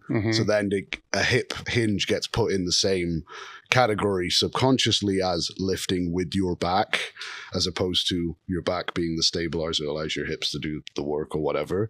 So then, even without us ever realizing that, even, you know, because this isn't just lifters, this is anyone who walked in here today would probably fall in that category. But even like the health and safety notice at work is going to say, don't lift with your back or whatever. Squat down to pit the box up, whatever, you know, whatever it might be. So if every time a person is hearing that, they're putting hip hinge in that category with it, then they've just created a fear or an inhibition away from a movement pattern, when in reality, if we had people hip hinging more, to do more stuff day to day, would the incidence of back problems probably be less? I would argue it probably is. Yeah, of course. But it's just interesting how, like, everyone seems to have the same problem, but no one has actively ever gone out and do not hip hinge, like at any point. Yeah, and it's funny. I really like that you mentioned that part about the work environment, seeing the posters and stuff like that, because funny enough, one of the many places I worked at, probably won't say where it is, but I worked in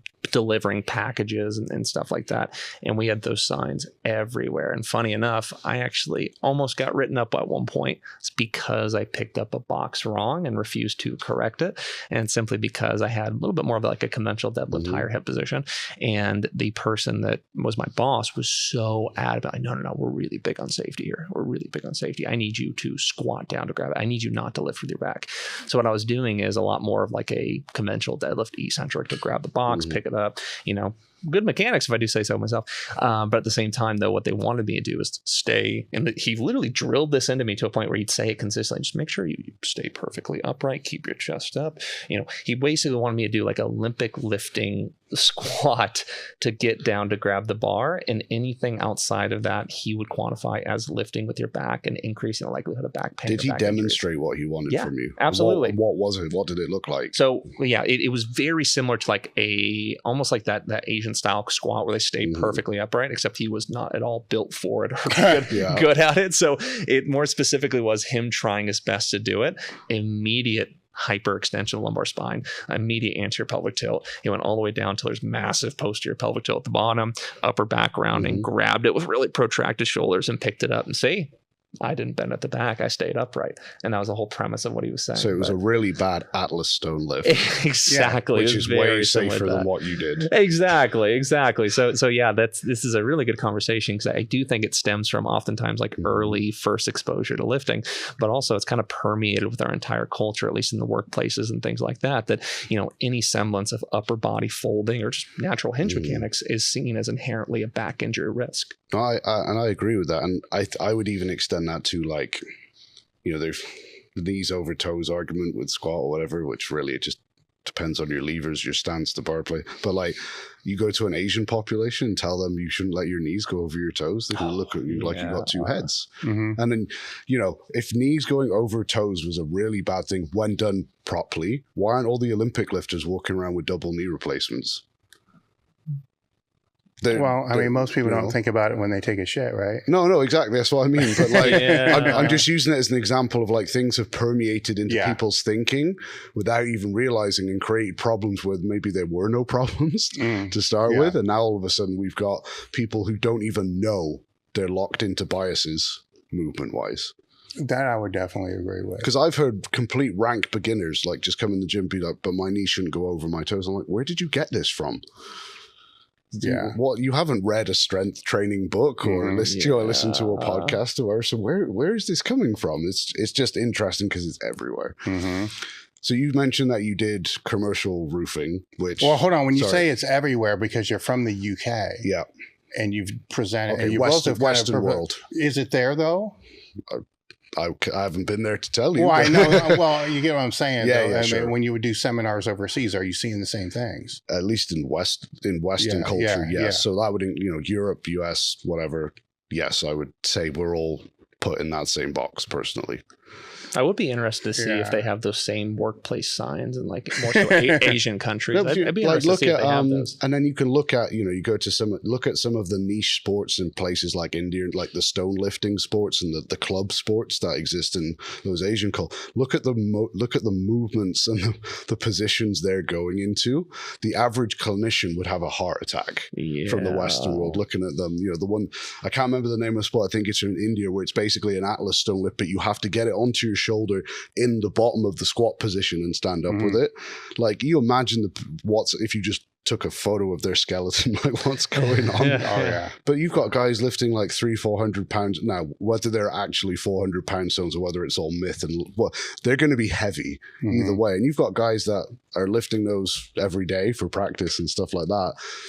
You don't see them shying away. I know that's an extreme example, but I'm just saying, as a culture, no one looks at that and goes, oh, they shouldn't be doing that. So maybe it is just us. Maybe it is an us problem in that regard. Don't know. So you mentioned that you were in commercial roofing, which is physically brutal. So it's kind of extended from that, where you've been in a manual labor background where, you have to do stuff that's not optimal.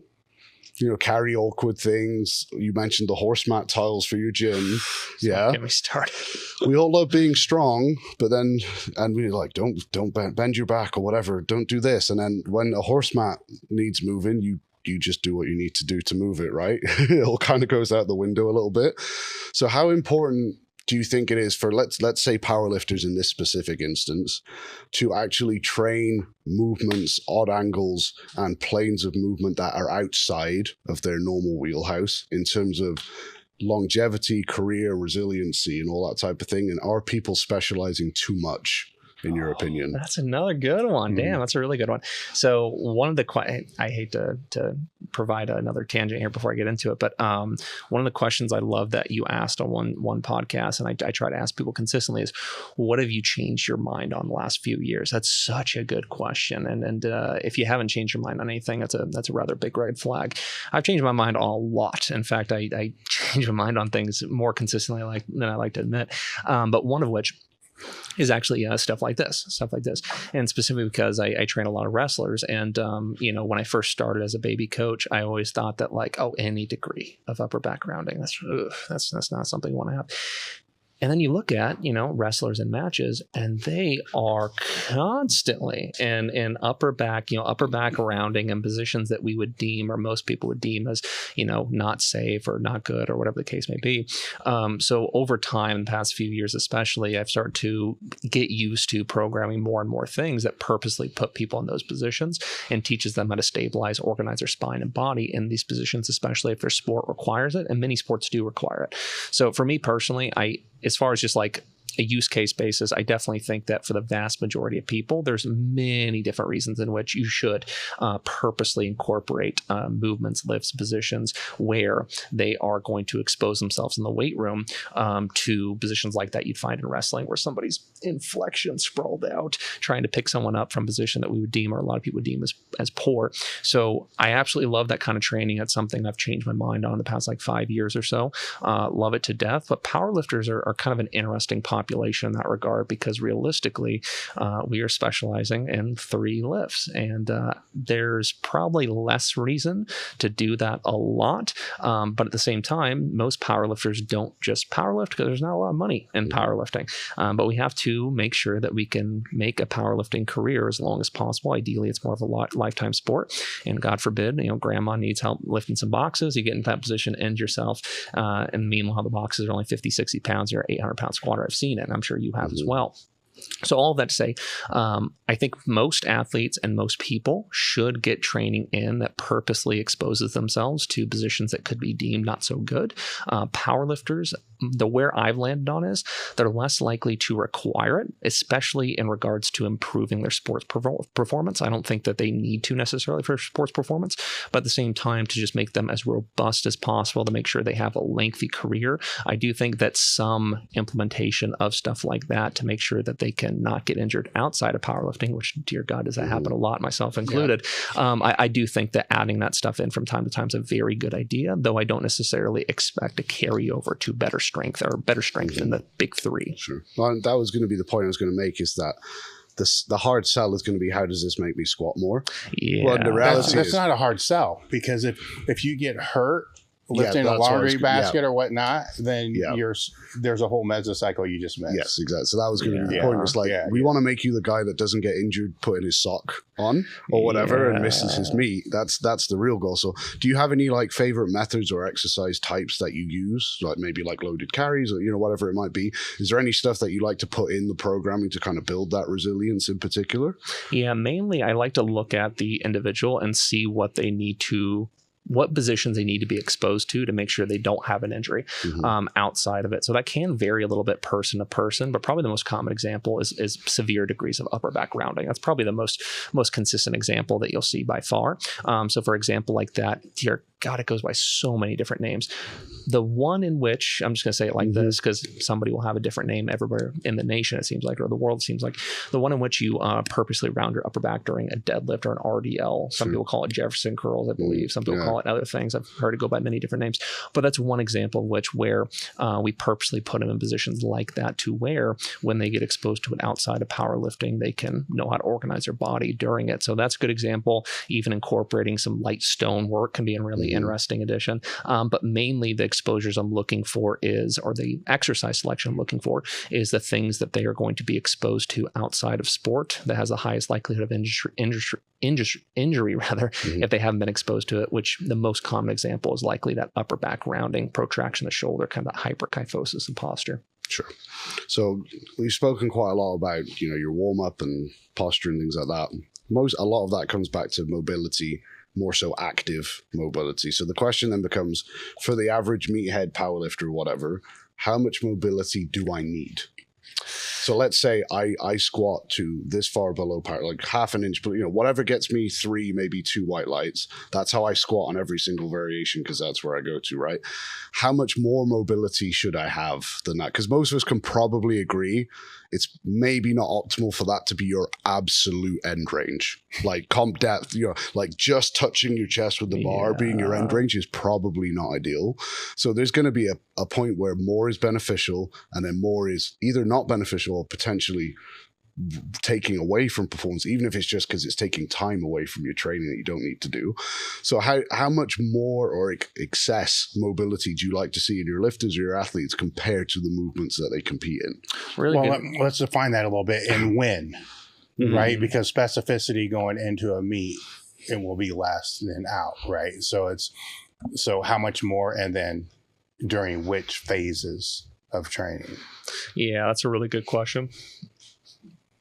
So when it comes to mobility in general, that's another thing I've kind of altered my perspective on quite a bit upon seeing some research that showed that exercising within ranges or positions that challenges mobility is just as beneficial. Some would say maybe more as just doing standard mobility work.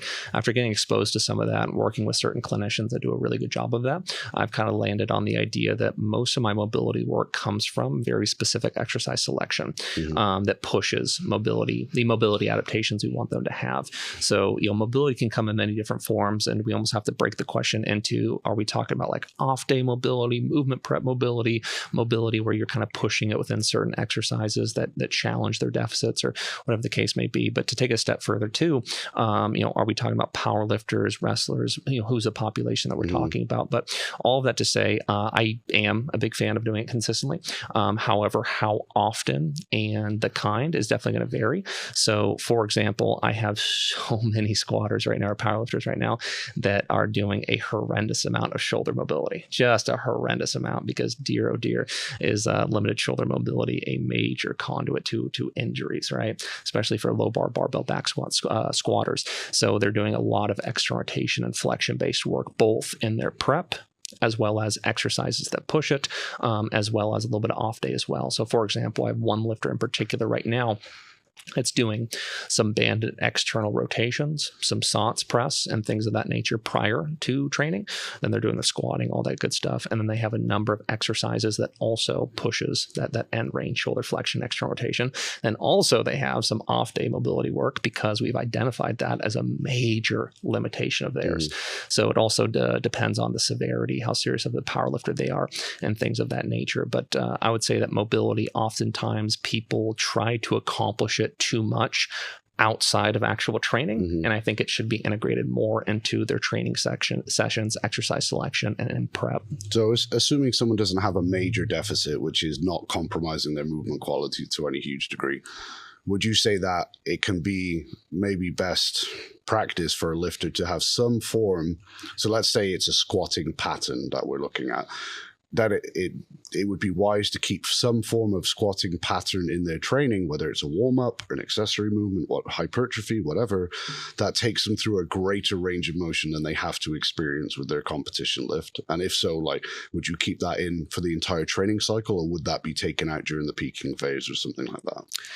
Yeah, it's hard to give a logical reason as to why, but I do like that. Yeah. I do like that a lot. I guess if I had to give a logical reason, I would simply say I don't want them to get injured outside of powerlifting training.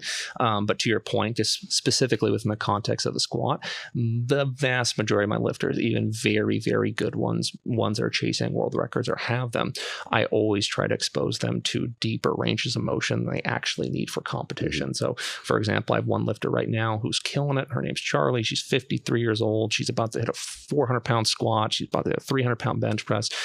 Great athlete. And for her, I am making her do a lot of front squat variations where she is getting a lot deeper than she wants to, a lot deeper than she'd typically get exposed to. But the main reason that is because I just want her to have a better quality of life and have less likelihood of getting injured outside of sport. But as we get closer and closer to meet prep, typically I do start to dial that back a little bit. In fact, quite a bit, especially once we get to that last like 6 to 8 weeks. So to your point, yes, I very much like exposing them to ranges that they wouldn't normally get into in the competition style lifts. But to take a step further, I would typically, just my personal bias, dial that down or dial that back as they get closer to competition, especially because those sessions are already grueling, take a lot of time. And let's be honest, most power lifters, no matter how good they are, they work full-time jobs outside of it. So adding in a bunch of useless or mobility that's just not needed at that moment may not be the best use of time. But do you find having that then helps reduce the loss of functionality that they experience during the prep? Because no one gets more flexible as they do a competition prep. So, but do you find that helps alleviate it to the point where you don't then have to spend 4 weeks being like, well, you can't put a bar on your back or bench a bar for 4 weeks because everything's so torn up or whatever it might be? Yeah, I absolutely find that. I absolutely find that. In fact, so many lifters, and Dave, I'd love to hear you kind of speak to this if you have any thoughts, but a lot of lifters seem to be in this constant circle where they do training where they can have a good quality of life up till meet, and then they have a meet prep and their body just turns into, on lack of better terms, an unfunctional bullshit, and they just can't really do anything whatsoever. They oftentimes in that time frame injure themselves outside of powerlifting training. But they then regress it too much. They turn into or get into a position where their quality of life significantly decreases, and then they're back at square one upon starting. So yeah, I have found there to be rather large improvements to both quality of life and decreases in likelihood of injury by incorporating that even into a prep a little bit. Well, I think you're going to look at that happening no matter what, right? So the statement that I've always kind of made with that is within 100 pounds of a total, plus or minus, the healthier lifter is always going to win, right? So it's, when you go into that prep, you want to go into the healthiest you possibly can, knowing that that's going to happen, so it doesn't get to the point to where they are getting hurt, outside of the gym, right? And then to the degree to which that happens will kind of also dictate what's going to happen after the meet to be able to restore that. In the perfect world, it wouldn't happen at all. And it might not have to if it's a beginner or intermediate, because the loads aren't going to be that high. And to the same degree, the peaking isn't going to be that complicated either, right? But the stronger, they get, the more that's going to happen. But, to your point, if we can, in a best case scenario, not have that happen at all, then they're going to have the highest total they can possibly have.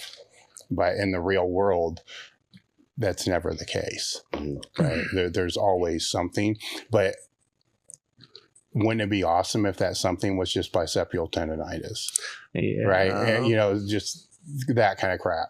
And where in a lot of cases, there's plantar fasciitis, there's quad tendon issues, there's shoulder issues, there's way too much, right? And that's where I think it's preventable, right? Either by continuing to, it's going to be to a lesser degree because it's going to be phasic, keeping in the things that they need that are the most problematic, right? Because normally what they're going to do is they're going to keep in the things that are easier to do, which usually aren't the things that are most problematic for them, right? So they'll prevent the things that they were going to be prevented from anyhow, right? Because of that, but they won't keep in the things that are going to be the things that they typically are going to experience the issues with. Thus why it's always bicep tendonitis, right? It should be for like that one meet, then maybe two. Like that was odd. And then like after the second time, you're like, okay, this is repetitive. Maybe there's something I can do to prevent that. But then that third time that might not be there, but then something else will take its place. But it should be a constant process of trying to eliminate what those things are, in the perfect world, it wouldn't be any. Yeah. Unfortunately, in powerlifting prep, those issues, I don't think I've ever seen a high level lifter that doesn't run into things like that. There's ways you can attenuate it, but something like that's always going to pop up. One of my favorites, as far as least favorites actually, is like brachioradialis strains, pains around the elbow, then causes like dumping of the bench press, downward spiral from there. That one's actually very common. But all of that to say, it's something that I think there's great ways to attenuate. And if you have a lifter that consistently gets this cascade of issues like that, there's something to be said to changing things up to where you mitigate the severity. Yeah. To change topics completely, one of the things that you had down you want to discuss was content creation, right? So what do you have there, right? Because it's a necessity if you're going to be an online coach. Yeah. So, when you have an issue personally, or you used to have an issue personally, so then when you see it in others, you kind of project a little bit.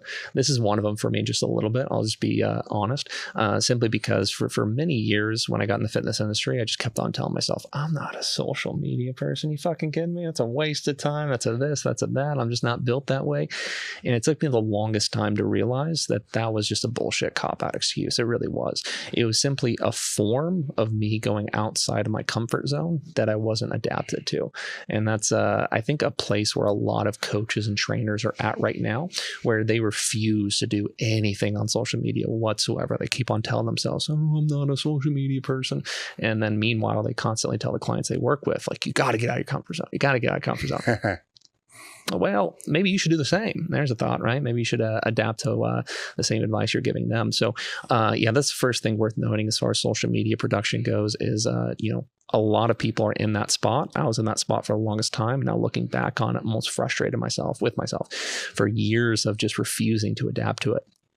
And having, some limited progression because of it. But for me, there was a few really important foundations that helped me significantly. The first of which is, well, first off, mentality wise, understand that no matter what you put out there, you are going to get judged. You are going to get bullied. You are going to get some shit talked at you. Like that's an important prerequisite to go in there and understand, because so many of them don't put stuff out or don't put their true feelings out in a sense because they're afraid of getting judged. That's going to happen regardless. So just get the fuck over it in a sense. Second off, I think it's incredibly helpful to have a network or group of people in which you can toss ideas off of and review your content with. I think that's the single greatest thing that I personally have created for myself. That's helped a lot with consistent production and making sure that what I put out there actually makes sense. Because that's one limitation many people have is they know what they're trying to say in a social media post, but they have a hard time understanding how it's going to be seen. There's been so many posts I put out there where I didn't realize how I was coming off. I didn't realize what it sounded like I was actually trying to say. And in hindsight, I'm like, shit, of course people took it that way because I know what it meant, but other people don't. So having a group of people to send videos to kind of vet them, get their ideas, see how you can make it better, generate content ideas with, is a very, very good practice. And then lastly, a mentor of sorts to kind of help you guide along that process. Because when you haven't ever done it and you really have a goal towards it, because most coaches, every coach I've ever talked to, they say the same thing. They know that social media content is like a conduit to getting their business better, their coaching better, whatever. They just don't know where to start. They're afraid of getting judged. They keep on telling themselves they're not a social media person. But having someone there to kind of help you develop a system to be consistent with it is extremely important. And for me, I've kind of gotten to a point where the last few months for the gym creation and stuff like that's not been so great.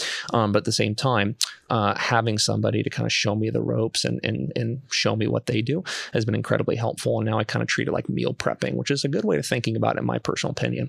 If you're somebody that has a hard time being consistent with it or just doing it, period, just have a specific day of the week where you film most of it, all of it, multiple days a week, something like that. Have the same adherence to it that you would meal prepping. It ends up being exponentially easier. But also the big question people have oftentimes is, what the hell do I post? That's another really common one. And I got to be honest, I don't 100% understand that one. To me, that typically indicates that, for one, they don't understand the content they already have by what they tell their clients on a daily basis or what they do on a daily basis. But also they probably aren't reading enough either, because if you really lean into personal development and trying to become as educated as possible, and you do that on a daily basis throughout the week, you should be filled with ideas, in my personal opinion. But also, the second you see one of your clients have the same issue twice in 1 week, that's your idea, right? How do you go about fixing it? That's your content, right? So helping people to identify what content they should produce is a really good idea as well. But that's kind of what I'm getting at here, is that if you accept the fact that social media content production is going to be a necessary evil, in a sense, to getting you to where you want to be in your career, then using the excuse constantly of, I'm not a social media person, is a cop-out excuse you got to call yourself out on. Get out of your comfort zone like you tell your clients to, and then kind of create a process, find a group of people you can pitch out ideas on, and then start recognizing what you're already doing that's content worthy. You mentioned not being a social media person, right? So speaking as an antisocial person right here, right? How many people who are on social media who are maybe doing well are actually social media people? Like, we'll sit down with you and say, Brandon, I love... Summer's here and so is the heat. I've spent most of my life training in unconditioned gyms, and I know most of you that are training in garage gyms, private gyms, black iron gyms, know what I'm talking about when I say the heat sucks. It kills your motivation to go to the gym, it kills your performance, but it doesn't have to if you keep your electrolytes up. That's why today's episode is sponsored by Element. Element is a tasty electrolyte drink with everything you need and nothing you don't. This means lots of salt with none of the junk. No sugar, no colors, no artificial ingredients, no gluten, no fillers, no BS. It contains an electrolyte ratio of 1,000 milligrams of sodium, 200 milligrams of potassium, and 60 milligrams of magnesium. Element can help prevent and eliminate headaches, muscle cramps, fatigue, brain fog, sleeplessness, and other common symptoms associated with electrolyte deficiency. Right now, Element is offering a free sample pack with any drink mix purchase. Get yours at drinkelement.com. This deal is only available through the Table Talk link. All right, guys, you like the podcast, but maybe you're a little tired of all the interruptions. We set up a YouTube membership. You'll get extra content, and it's all ad-free. Join today. All right, guys, I'm here at elitefts. I'm at the compound. Nobody is watching right now, so bear with me. I found some bands that I need really, really bad. I'm going to throw them in my bag and take them home with me, so don't tell anybody. Bands are absolutely great. If you're looking for the safest way to train to become fast, to become explosive, become strong, safety. Watch some videos about using bands. Why should you buy the Elite FTS bands? I swear. Promise you guys, these bands will last longer than any other bands you will buy anywhere. They're a little more expensive. They're going to last a heck of a lot longer. elitefts.com. Get your bands just like I am. See ya. Doing my social media filming. That's the highlight of my day. It's why I do this shit. It's why I get up. So the preconception maybe is there that there are a lot of people that are born to it's like public speaking. The amount of people that are good at public speaking versus the amount of people that genuinely love public speaking are very different, right? To some it's like, well, I do it because it's the job, or I like the end result where I get to teach a lot of people at once or whatever. I do not enjoy the process. You might be in that camp, I don't know, but you don't have to necessarily like it and love every moment of it. Same with every part of a job is going to have bits you like, bits you don't, whatever. So is the preconception, do you think, just people get into it thinking that some people are just born to fly onto camera and be fantastic, when actually it's like, no, we're all there kind of biting our tongue, taking 8 takes, saying like, oh, I don't really like how my eye twitched in that one, do it again. Do you know what I mean? Do you think that's part of the problem that's stopping people making that step? That's a big part of the problem. It's so funny how every time, I'm sure you both have experienced this, every single time you get good at something in your life, then all of a sudden people tell you that you're naturally good at it. With everything. Like for years, I was just a weak, scrawny kid. And the second I started outworking people around me, then all of a sudden, man, your genetics are good. The second you get strong from outworking people around you, man, you're naturally strong. Like everybody likes to assume that somebody's just naturally good at something, and that's why they're good at it and they're not. Again, it's kind of a cop-out excuse they make for themselves. And it's impossible for them to admit that maybe they just worked harder than you. Maybe they just drove to be a lot better. Because I remember for me personally, that's the mindset I was in, where I just looked at other people that are excelling in it. I'm like, oh, they're just born to do it. They're a star from the start, in a sense. And then it took me to meet in person a few people that were really excelling in that regard, were marketing, their coaching, and having a successful business because of it. And I met them in person, and they were like me. They're very introverted. They didn't really want to talk to people. They're very introverted. They would commonly say like, oh, fuck, I hate social media content, but I got to do it. And once I started to see those people in person, I started to remove myself from that mindset and realize that it's almost like going in and training. Not all days do you want to do it. In fact, most days you don't, but you want the results. Social media very much is the same way. So to your question though, I don't think I've ever met anybody that's successful at it that's like, oh, from the start, I want to be a social media star. Maybe some exceptions with like TikTok stars or something like that. But in the fitness industry, to me, no good strength coaches necessarily dreamed of being good on social media. That just doesn't really happen. Instead, they considered it to be a necessary evil. They sucked it up. They stopped giving themselves cop-out excuses, and they just started adapting to it the best they could. So to your point, that's just always the case. Every time someone's good at something, everybody around them likes to assume that, oh, they're just naturally better at me, and it's bullshit. So do you think part of the biggest thing to get over is that it's just okay to suck? You know, like when you were in that college lecture hall and people were asking you for your workouts, you didn't turn around and go, well, I've never written a training program before. It might suck. You loved it enough to not care. You're like, fuck it, let's try it. Yeah. Go do this, right? So if you just were willing to suck at it, even if it's just for a while, then maybe that would just be enough. Yeah, the whole idea of embracing the suck is such a good one. Like if you saw my early, and even now I do shit constantly, I'm embarrassed of. But if you saw my early attempts at it, like if I had to mimic it, I was like, and today we're talking about, like, I just moved my hands for no reason. And like a Ricky Bobby scene, I just didn't know what to do with them. And just like, it was dog shit. It was so bad. And there was nights where I'd like post something and I just think about it all night and be like, oh my God, this sucks so bad. People are going to hate it. People are going to talk shit about it.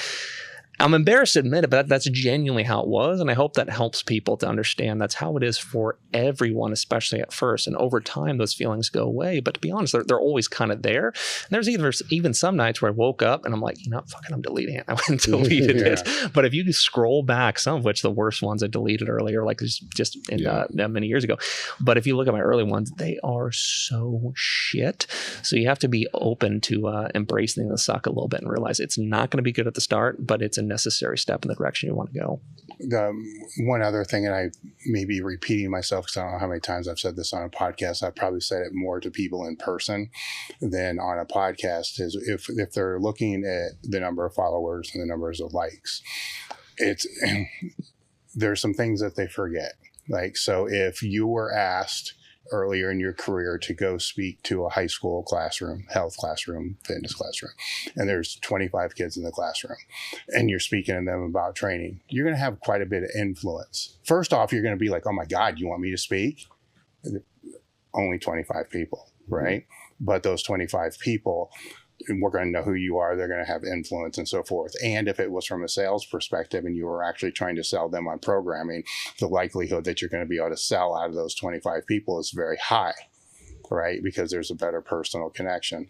Now, if that then leads to, now you're going to speak in a college lecture hall and there's 200 people, right? Great. There's 200 more people, but did the likelihood that you're going to be able to sell a greater percentage, was that significantly going to be the same if it was in front of 25 people? Right? It's going to decrease, right? Now, if you're asked to speak in front of 100,000 people, right, is that going to significantly scale? The same way. There's a point of diminishing returns. You can have a video that goes viral and you're going to pick up 0 clients from that, right? Where if your follower base is 200 people like, oh man, my Instagram sucks. There's only 200 followers. I'm not going to worry about it. Like, wait a minute. Like, those are not bots. Like, if you only have 200 followers, I'm pretty much guaranteed they're not bots. Yeah. And they're not paid for followers. They're like people who actually know you and hear what you want to say. So if you have coaching services, your likelihood of actually being able to get the clientele out of there is way higher. And then how many clients can you actually handle? We already kind of noted earlier, that it's not going to be 200 that you can do effectively. Maybe it's 15 or 20.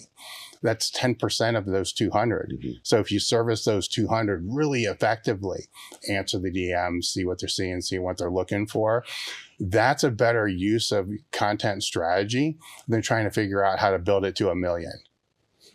You get what I'm saying? That's I love that point. When people pull it apart and put it in the real world, right? It's completely different. Yeah. Like if you've done a lot of presentations and seminars and clinics and stuff like that, could you imagine trying to get a point across to 1 million people? You get what I'm saying? There's a reason why you put caps on clinics and stuff like that, because you want to have the greatest impact, the greatest influence. And that cap is usually going to be under 20, for the greatest impact. But those 20, if they were only your 20 followers, you'd be like, I suck. Yeah.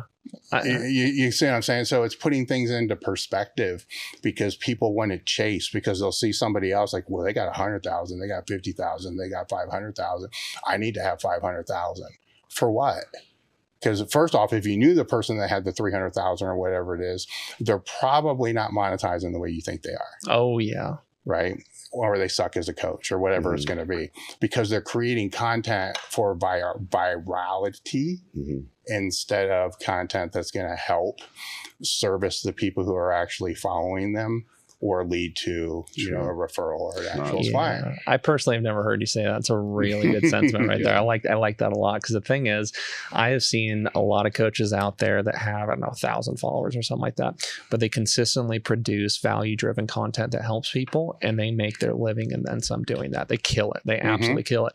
But on the opposite end of the spectrum, I've seen plenty of people. In fact, I worked with fairly recently, kind of one of those more or less like fit chicks kind of situation, where she had 1 million followers, doing very well. And she talked to me or kind of complained to me multiple times, like, man, I just can't monetize this. I can't get anybody to buy my shit. Like, I keep on posting these programs and no one buys it. I have 1 million followers. And you think, like, I have 1 million followers, so 10%. I have 1 million followers, so 5%. Like, she had no idea why nobody was buying her stuff. And I started looking at it. I'm like, it's all just like, I don't know, anime stuff and like I don't know, like pictures in front of a mirror and stuff like that, which, don't get me wrong, it's perfectly cool, not judging any way, shape, or form. But why would I buy your coaching if that's what you're you're not showing me your resume in a sense. And there's nothing wrong with throwing a broad net as long as it can funnel down into a narrow net. Yeah. That's where the problems typically fall. Yeah. But if you have that narrow net already, then why are you trying to take that you're taking the bottom of the sales funnel and trying to make it into something that's bigger. So your content gets diluted to not service those people, to try to service all those other people. And marketing wise, you want both, right? You want to be able to fill the top of the funnel, but the whole point of building a big funnel and filling the top of the funnel is to narrow it down, into the prime prospect at the bottom of the funnel. Yeah. Right. And it's kind of where a lot of people are already sitting from the jump, but won't service those people with their content in exchange for trying to go after those, like what you said with your example. Chasing virality is a really common mistake. But another one is that doesn't often get talked about is almost having somewhat of a dick measuring contest with other coaches, like creating content to impress other coaches. Yeah. Like, you'll hear someone say, so here's the thing about scapulohumeral rhythm. And like, what's your main goal out of that? Well, I really want to get Gen Pop clients. And why the fuck would you use that verbiage? Like, come on, like that's dead upon arrival. What are you doing? Yeah. There's a lot of that where, they just kind of don't understand the purpose of why they're doing it. So they'll, either try to impress coaches, create content, try to impress coaches, try to chase virality. But, the people that really lean into the approach of simply creating value-driven content for the populations that they are trying to get to coach is a really good strategy. And sometimes it won't result in a massive increase in following, but I really don't think it needs to in any way, shape, or form. It's surprising how little of one you need to exceed your expectations or your requirements as far as financials go. Yeah. Were there any topics you wanted to go over that I didn't bring up or Tom didn't bring up? Good question. There's one, there's the hypertrophy there's that you had on your list, the hypertrophy for powerlifting. Yeah, we had hypertrophy. I think we had meet day handling. I think we had, I think we briefly covered that. Education for coaches. Yeah, meet day handling might be an interesting one to get a little further into. I've got a couple there, but don't let it change what you want to talk about. Mm-hmm. Yeah, because there's one in particular that I really like that you had. What's that one at the bottom there? Oh, lifting faults is a really good one. Yeah. Lifting faults would be a really good one to get into if we have more time, as long as we have more time. All right, awesome. So yeah, lifting faults. So for you guys personally, if you don't mind me switching it up and asking you a few questions, what are kind of your biggest frustrations personally with how you see the industry in general kind of address lifting faults, lifting faults? What do you mean by lifting faults? Yeah, so just kind of problematic issues within like squat, benching, deadlifting, and kind of going about addressing it through, because there's a lot of different perspectives in that. Like I've seen a growing, like actually thoracic flexion and deadlifts are a really good one that I'd love to talk about. So when it comes to something like that, that's another really good example of a really common false dichotomy. And another good example is something I've changed my mind on last 5 years or so, where a lot of people have arrived at the idea that purposely rounding your upper back is actually required to handle heavy load. And I've seen that actually be a pretty common opinion that people have arrived at as of late. So there's that side of things. And there's also the side of any semblance of upper back rounding will immediately put you in risk of injury and things of that nature. I mean, I have a tangent there if you want. I'd love to hear your tangent. Yeah. Before we can argue about lifting faults and correcting them, provide me a blueprint of what makes a good squat. Why is, do you know what I mean? If you ask a coach, it's there's a famous quote, I can't remember who it was, but it was along the lines of like, pornography is really hard to define, but everyone knows it when they see it. Right? And it's kind of the same with like, if I asked a coach to say, give me 6 bullet points that creates a good squat, they would probably struggle. But we could all look at the same squat and probably agree whether it was good or bad. So then we have to all kind of get to a point where we agree on what makes an acceptable back squat. You know, is there's certain degrees of joint alignment, neutral spine, in this example, no variation in spinal alignment, no excessive knee valgus, all that type of thing. Because like you mentioned on the thoracic rounding, if we don't even agree on what an acceptable lift or a good inverted commas lift is, we can't even talk about faults, because in your head it's not a fault and in my head it is a fault. Do you know, it's because that almost creates like a dichotomy there in itself. You know, like you agree an upper back rounding deadlift is perfectly fine. I, from a different background, heavily disagree perhaps. So then you have to start going into like having a universal blueprint, right, of what defines a good lift, which becomes very difficult. But most of us could probably agree on, if we're talking like the axial loaded lifts, we want to see a maintenance of even pressure across the foot. I would say reasonable stacking of joints at all time in positions where it's possible. Obviously, you're never going to stack your knee over your ankle in a max legal width sumo deadlift, but reasonable stacking of joints where possible. No major deviations in spinal alignment. And we can probably add some other kind of minutiae in there for the other list, like no changing of the wrist position in the bench. Maybe, you know, most people would argue a vertical forearm at the bottom of the bench, or at least no backward angle of the upper arm in the bench. I think if we spoke more about that, all of that stuff would start to maybe water out a little bit, and we'd all start talking about a lot more of the same thing. Or, the things that actually matter. Yeah, for sure. Yeah, because I'd say the two that are hotly contested the most right now are upper back rounding and probably knee cave. That's another really common one, extraordinarily common one. And when it comes to knee cave, you know, it's a really interesting topic, because to say whether it's good or bad is just kind of a ridiculous, like inherently good or bad is kind of ridiculous. Unfortunately, with some of the stuff that I've talked about and posted in the past, people have arrived at the idea that I think it's inherently bad no matter what you do. Absolutely not. Absolutely not. There's plenty of high level successful squatters that have some knee cave. Absolutely.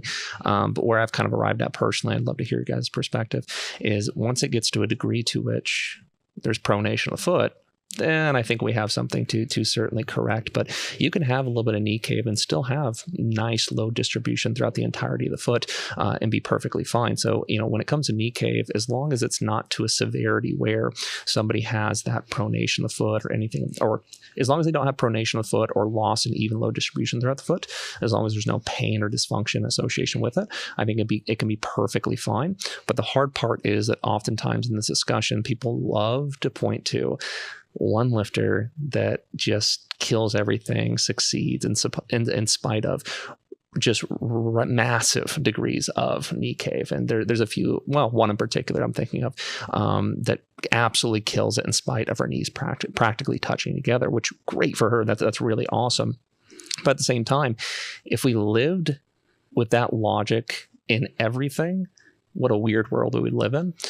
Because then we can conclude that strength training isn't needed for golfers because John Daly got away with it. We can say that, like John Daly, for example, he drank an unbelievable amount. He didn't strength train. He only ate McDonald's, all this other stuff. Yet he was the best driver in the PGA or wherever he competed for like 9 years or something like that. He had great accomplishments. And there's great, fantastic athletes in basketball and football that exclusively eat McDonald's. And then you can even get more ridiculous. That's a little inappropriate where, what? Doing cocaine and drinking a week before a fight isn't a bad thing because John Jones did it before every fight for a while. You can get really down that rabbit hole with ridiculous examples. So just having that one outlier that succeeds in spite of it, it's in spite of it, not because of it. So you got to be careful with using examples like that. If I was to take that example and just kind of like walk this through, right? I look at it as first is, can I cue it away? Right? Like if they're squatting, I say, push your knees out. Is it going to stack? And then every time we do that, it does do that. Well, then, okay, there's something there that we can probably make more efficient, right? If I can't cue it away, then it's probably is what it's going to be. Take that one exception away, but you'll see the criticism on, say, a beginner lifter that has that. And it's like they're just getting lambasted left and right. And then you look at them 2 or 3 years later, then that's no longer as severe as what it used to be. They got stronger, right? And they may have been the ones defending it, which is actually kind of funny if you watch this over the long term, right? Because it may be somebody that has that excessive knee cave, then they're defending it. No, that's just how it is, and they're using all their science and all their references that they pulled from everybody else to be able to do that. But if that was so great, then as they got stronger and became a better lifter, when they maintain it, so why does it go away, right? And it may still be there to a small degree. There's going to be like when we're talking about the perfect lift, there's always going to be a standard deviation, plus or minus, whatever it's going to be. But to use them as that example of those people that are coming up, that they're only squatting 95 pounds or whatever it is. Like, nah, that's fine. Like, then what else is fine? Like, bending over like you're doing a good morning with knee cave and all the other kind of stuff, because when you play it out that way, kind of like your John Daly example, then why coach at all? Yeah. Just put the bar on your back and sit down and stand up, which for some people, genetic outliers, yeah, perfect, great. That's not going to be the case for most people. Yeah. So you got to assume any, what I would call leakage, any leakage that you see, you're going to try to correct, in order of priority. And as you were saying, sometimes what you're seeing there, if that happens, but everything else is still good, then that just may be their movement pattern, right? But that's normally not what we're saying, right? You're seeing that, but you're seeing all these other breakdowns, and the correction may not just simply be push your knees out. They may not just be bracing. Sure. They're usually what you see is not why it's happening. It's either downstream or upstream. Yeah. That's where when I look at those nuanced things that you're talking about, and you'll see all the comments of all that, it's like, is anybody at any point in time going to actually say what this really is? Because it never really is. It never is. It's because it's always one of those other. That's just that side effect of something broader that's happening. Now, if that broader thing, as you said, is solid, up and downstream, it is what it is. Yeah. And for me, it's my first port of call would be, is the knee valgus coming from them going into anterior pelvic tilt? So if the pelvis tilts back, that's going to pull the femurs into internal rotation. If that's the case, I would say correct it, because that's a hip lower back bracing problem, right? If we're assuming the hip stays neutral or at least stable in whatever position they are strongest to set it in, then we can use almost like Olympic lifters here as like a blueprint, because they're going to extreme ranges of motion. The lower below parallel you go, the better leverage the adductors are going to have over the glutes. So the stronger the pull inwards is going to be when you try to extend the hip. Have you ever seen an Olympic lifter recover from a snatch or a clean if their feet pronate in and the outside of their foot actually comes off the floor? No. But they can catch in that degree of valgus with solid foot positioning without losing their tripod, whatever you want to call it, and recover. But what happens when they recover? As soon as they get to like parallel or just above, what happens to the femurs and the hips? They open back up. Why? Because that puts the glutes back in the position to finish extending the hips and get them in a good position. So my question is, you mentioned the foot coming off the ground. To me, that's a huge red flag. That means it's not that knee valgus is unacceptable. It's that there's a degree you can control and there's a degree you can't. And then do they know how to correct it? So are they trying to lock out the squat still in valgus? Because if so, are their glutes really weak, or do they just not even know that they should go in and out? Technically, all else being equal. So that would be the way I would look at it. It's like expecting someone to squat reasonably low below parallel with zero valgus is probably not going to happen in reality, because of the way that leverage system, unless their glutes are incredibly strong. So it's more, what is the degree that they can, which is going to come down to ankle stability in a way. How much variation inwards can they tolerate without losing that foot pressure? And then are they skillful enough to know what to do with their knees and their glutes then when they are out of that position and the adductors aren't giving us the advantage anymore? So then it all comes back to it depends. I mean, it's always, I was going to say, it's always kind of like it's a depends thing, because if you're looking at that rounded back deadlift type of thing, I mean, how long have they been lifting? Usually, I mean, it can be structural, right? So there's definitely that. We've seen all that. But a lot of times it can be, for years there's been cueing of, shoulder blades together and down, right? So basically packed lats, right? People understand the shoulder blades together, but they just don't seem to understand packing the shoulder blades down. So I'm almost to the point where fuck pulling your shoulder blades together, just pack the lats down. But if all their training over the last 5 years has been basically shoulder blades together without ever packing their lats down, then that default is always going to fall into that. And they're really not using their lats as stabilizers as they should. So then it's, that is basically what we're seeing there, is a compensation pattern that's evolved over a period of years, which we can dissect that, and go back into that. And maybe that would be the right course of action, but it's going to fall into, this dicey area as well. Typically, I mean, with the extremes that we normally see, that's their default. Right, that's just kind of their structure and so forth, and to change it as long as they're not being injured would be stupid. But those, when you're dealing with the outliers, are very terrible examples. We're not going to use outliers of all-time world record squats and stuff like that. You're going to look at the others. Where it becomes problematic is, we're creatures that live off imitation. So somebody will see that and they're like, well, that's how I should do it, right? And then going back to what Tom said, what's the agreeable deviations that everybody should be striving towards? And it's probably not talked about enough, but it's not that hard to find either, right? No. You can look at any tutorial of anything and say, this is pretty much what everybody's saying, and with those things that fall outside the margins, that's just what's sexy online. Yeah, and unfortunately, upper back grounding right now, everybody seems to be looking for what is the right way, what is the best way. And I've had a weird amount of coaches land on, so I'm going to teach my lifters to specifically do it. Everybody needs to do it now, which is so ridiculous. And one comparison that actually provides some light to the conversation is, I'm sure you guys are familiar with Jamal Browner, great sumo deadlifter, and Dan Grigsby. They actually are really good examples of this, because Dan, perfectly neutral. I've seen him deadlift many times in person. He is upright. He is neutral. He is tall. He does not have a semblance of upper back rounding. He has very good lat engagement as well. Then when it comes to Jamal, he purposely goes through a little bit of upper back rounding. I would say it's within the range rather of neutral, but he does do that. And he has strong enough thoracic extensors to where when he gets to the top, he extend out of it, stand tall, and fulfill competition demands or requirements.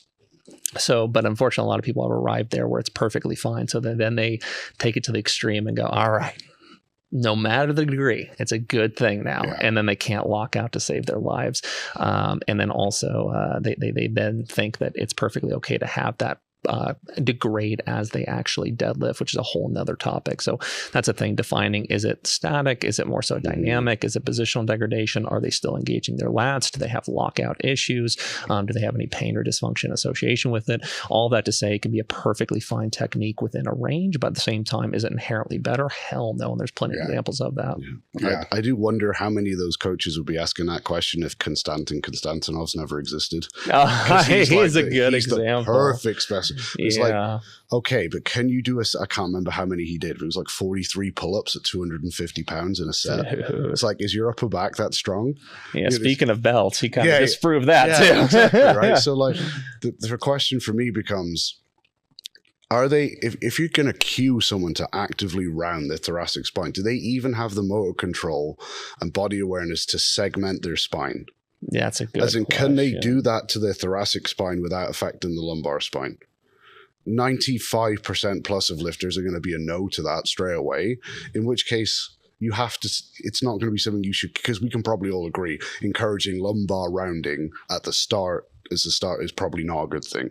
So if they haven't got the motor control to achieve that, then they haven't earned the right to even start thinking about it, in my opinion. Then the question becomes after that, is it static or does it degrade throughout the rep? And then the question now also becomes, does it actually give you a payoff? Because what you're really doing by rounding through a thoracic spine is getting the hip closer to the bar to make it slightly easier on the hip extensors to get it off the floor and above the knee.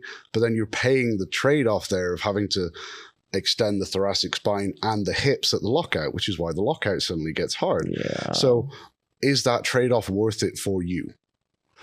I don't know. But if you are, or are you just using it to mask the weakness off the floor that you don't actually want to work on? Yeah, that would be my question. So absolutely. Like, it's a tactic, and for some people who maybe due to their leverages will have a natural weakness off the floor, it's probably going to be a tactic that might be helpful to help them move maximal poundages. Does that mean they should always lift that way? If we perpetually make it easier off the floor for them, are we not putting a band-aid over their weakness that we have kind of looked at and gone, that weakness exists, but we'll just change posture to work around it and just go with that forever? Would you do that in any other lift? Do you know what I mean? Like if someone had weak triceps, would you go just bench with a wide grip forever? Yeah. And then you can avoid using them for it. There's a lot of application of Band-Aids for a cut that requires stitches. There's a lot of that and a myriad of different topics around this.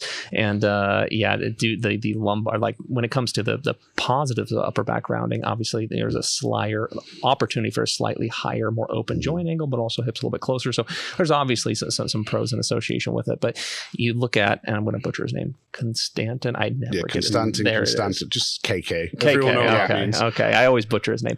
When you look at him, though, his lumbopelvic spine position was perfect. There wasn't a single semblance of degradation. Stability was gorgeous. So I have seen a few people in particular go, oh, so if upper back rounding is okay, then spine position doesn't really matter. No. That's not the conclusion you come to. No. And even the examples in which people point to say it's okay, their position down low was just seamless. So it's more so a conversation that's directly around the upper back position. And then, the thing with all those things, like you mentioned, lifters with knees practically touching, lifters with heavily rounded thoracic spines, they didn't just turn up to the gym one day and go, well, I'm going to max out 900 pounds today, but today I'm going to round my thoracic spine. Yeah. They built up tolerance to that. Maybe in theory it's not an optimal position, but for their leverages in that specific lift, it allows more poundages to be moved. but they've spent years building time tolerant. And, you know, I had a question in there about how do someone build up to maximizing their width on a sumo. You don't just go in and sumo deadlift toes to the plate on day one. You're just going to tear an adductor. People try that so Tissue, often. muscles, tendons, ligaments, fascia, everything has gone through an adaptive process to tolerate those suboptimal joint angles, leverages, whatever we're going to call it, in those positions, and then they've progressively gotten stronger there. So even if that is the best option for you, that also doesn't mean you just go in on max effort day and go, right, knees need to go together. It's a process that you're rebuilding a lift essentially, you know. So even if that is the right tool for you technique wise, there's got to be some kind of trainable periodization, whatever, to it to build up all the other structures that are going to make sure you don't blow anything off while you do it. Yeah, absolutely. And which also gets looked over in that scenario. You know, if you say to someone, yeah, you might be better off deadlifting with a thoracic running, great, every deadlift from day one's going to be that, right? It's like, no, that's not how it works. So many people just try to copy and paste other people's technique, and they have to be so careful doing that, careful doing that. Like, and some people will throw out the advice, well, you know, you can do that, but make sure it's someone built similar to you, which definitely is a step in the right direction. But even that, you have to be very careful of. You can't necessarily see their years of training experience leading up to it, or their hip morphology or anything like that. Like, even if they're built similar to you, that doesn't necessarily mean that you can jump right into the same position as them. There's a lot of context involved. But then even when it comes to conversation of knee cave, like, a lot of people will only experience it after 90% of 1 rep max or 95% of 1 rep max. And then they are very insistent on the fact that it's okay because of XYZ lifter. And the same thing goes for upper back rounding. And that's another really key indicator to determine whether or not it's more of a degradation or if it's a more so like technique that's good for them. And I'm not sure if you guys have seen this, but it's very common with lifters where it just only happens after a certain percentile, and they point to someone and say, oh, it's good because they did it. If it only happens when you exceed your functional capacity to maintain balanced muscle co-contractions, that doesn't mean it's a conscious technique choice. That means that you are losing in the regards to knee cave. Usually you're using the engagement or the co-contraction, the external rotators causing knee cave. And then maybe it's less of a technique issue, more of a programming and strength building issue. But with that being said, that's weirdly prevalent. I've seen it's such a misguided logic to bring. That there reminded me of, I believe it's a quote from you, which was something like, when somebody says they miss a lift and they're like, oh, I just couldn't keep it in line. It's like, or were you just not strong enough to keep it in line? I love that. It's the same problem, right? It's like, no, you have a weakness and it fell out of line because you tried to avoid the weakness. So if it's, when you see it, if it's so advantageous, why are you not squatting the bar like that? Exactly. Yeah, exactly. Yeah, the misgrooving is one of my favorites. My goodness, I swear, like if you misgroove once every few, sure, okay. There's motherfuckers out there that misgroove every session. I'm like, dude, you're not misgrooving. Yeah. Is there one last topic that you have down there that you want to cover? I had a bit of a loaded question that'd be also interesting for you to answer. So, you're someone who likes to put what I would call more unconventional lifts, which we kind of spoke about, like the Frankenstein squat and stuff like that. Maybe exercises a lot of coaches don't know about or think about. So if we're looking at Gen Pop now, people who just want to be in the gym, healthy for life, strong everywhere, if you had to say create like a strength sport that everyone had to compete in to create a resilient, robust, better, stronger body for Gen Pop, what 3 or 4 lifts would you put in it? Oh, damn. And why? For starters, and this is a good one for you too. Yeah, for starters, and I need to think about that. This is going to be a long-winded answer. Like, just I'm going to have to think about this a little bit. Well, while you're thinking, I'll throw out the fast one so you can keep thinking. I'm going to have some kind of loaded carry that's going to be in there. I'm going to have some kind of squat, that's going to be in there. There's got to be 4. Right. It can be 3, 5, I don't care. As long as it's not like 12. Loaded carry. So some kind of loaded carry, some kind of squat. I mean, that's kind of like covering everything real fucking quick. Because now I'm starting to deal with, so I'm going through like a chin or something like that. They don't have the strength to be able to do that. The premise to this question is, as a general population, are we too obsessed with back squat, bench press, and deadlift? I don't think the squat, because it's such a foundational. I mean, you're going to squat no matter what you do. Now, back squat no. When I say squat, I just squat, right? Where it can be goblet squat, it can be body weight squat, whatever it is, just a squat, right? And then the carries any type of carry, right? Because these are things that they're going to do every single day. I hate the deadlift, but I guess maybe like a trap bar deadlift or something, just picking some shit up. It could be picking the kettlebell up. That's probably about it. Sure. You know, without a whole lot of thought. I've given you time to really think it through so you can expand on it. Yeah. So for starters, something hinge based. So that could be an RDL. If they had to deadlift, I think my bias would be away from barbells. I don't think they need to necessarily touch a barbell. Trap bar would be my bias, but something hinge based. So it could be a simple RDL. It could be a front squat of some kind, whether it's a goblet, Zercher, zombie, whatever, a front squat of some kind. Also overhead press, which is, I know, kind of an unconventional answer, with the caveat though that if they lack shoulder mobility, maybe not jamming into are we making an assumption here that they're going to have somebody help? Everyone has to do it. Like somebody's going to teach them how to do it. So then I would put an overhead in there. Right. The only reason I didn't put it in there because I know how atrocious it's going to be. Without that. Okay. So I would, from the time you start school, you're going to be coached to do these. Okay. Continue. Yeah. Overhead press and likely some kind of carry. Some kind of carry would be great. Which carry? You got to pick one. Carry is not an exercise, and you didn't say a specific one either, right? It's single arm kettlebell carry, like suitcase carry.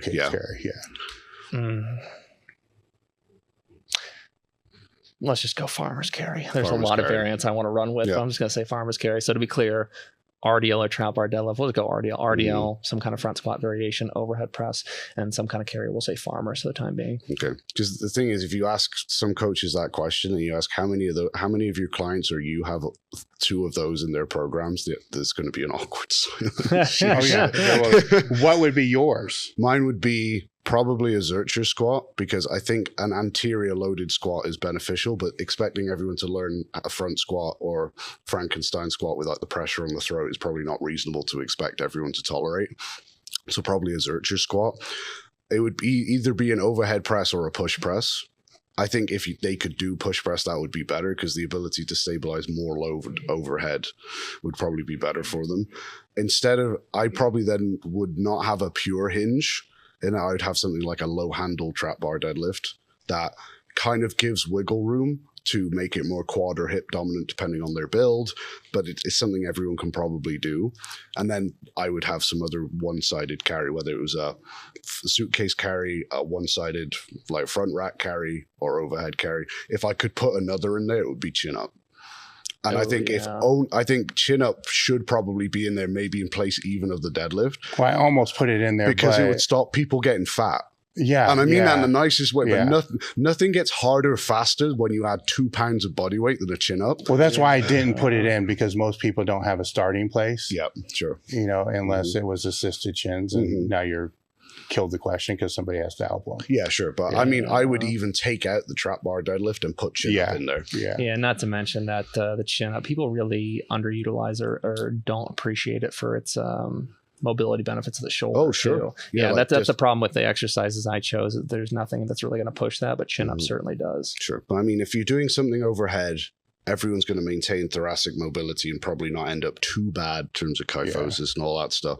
Some kind of squat means they're probably not going to lose the ability to sit down in a chair as they age and all that basic stuff that we really want people to do. Like I said, for me, the chin up is more of a probably body weight control more than anything, because at least then no one has to tell you you're getting fat. The chin up tells you. And the carry, because what do we do more than anything? And how often do we carry two perfectly even object? You could probably argue like an uneven farmer's walk, like a 24 in one hand and a 36 kilo is probably even more better than a suitcase carry in that regard. But something that involves you moving has to be right up there, because that's the one thing we probably do more than anything. Yeah. One question: how do you attenuate the complaints around Zerchers hurting forearms?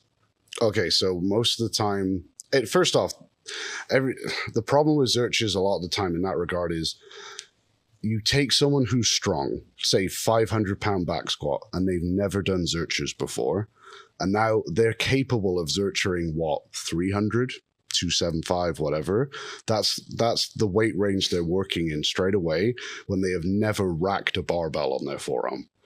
So imagine you took someone and somehow they were capable of back squatting 500 the first time they came in the gym. What are they going to say when they put the bar on their back? It hurts like like holding the empty bar on your back hurts when you start, and that's 45 pounds. Imagine you walked in fresh as a daisy and put 500.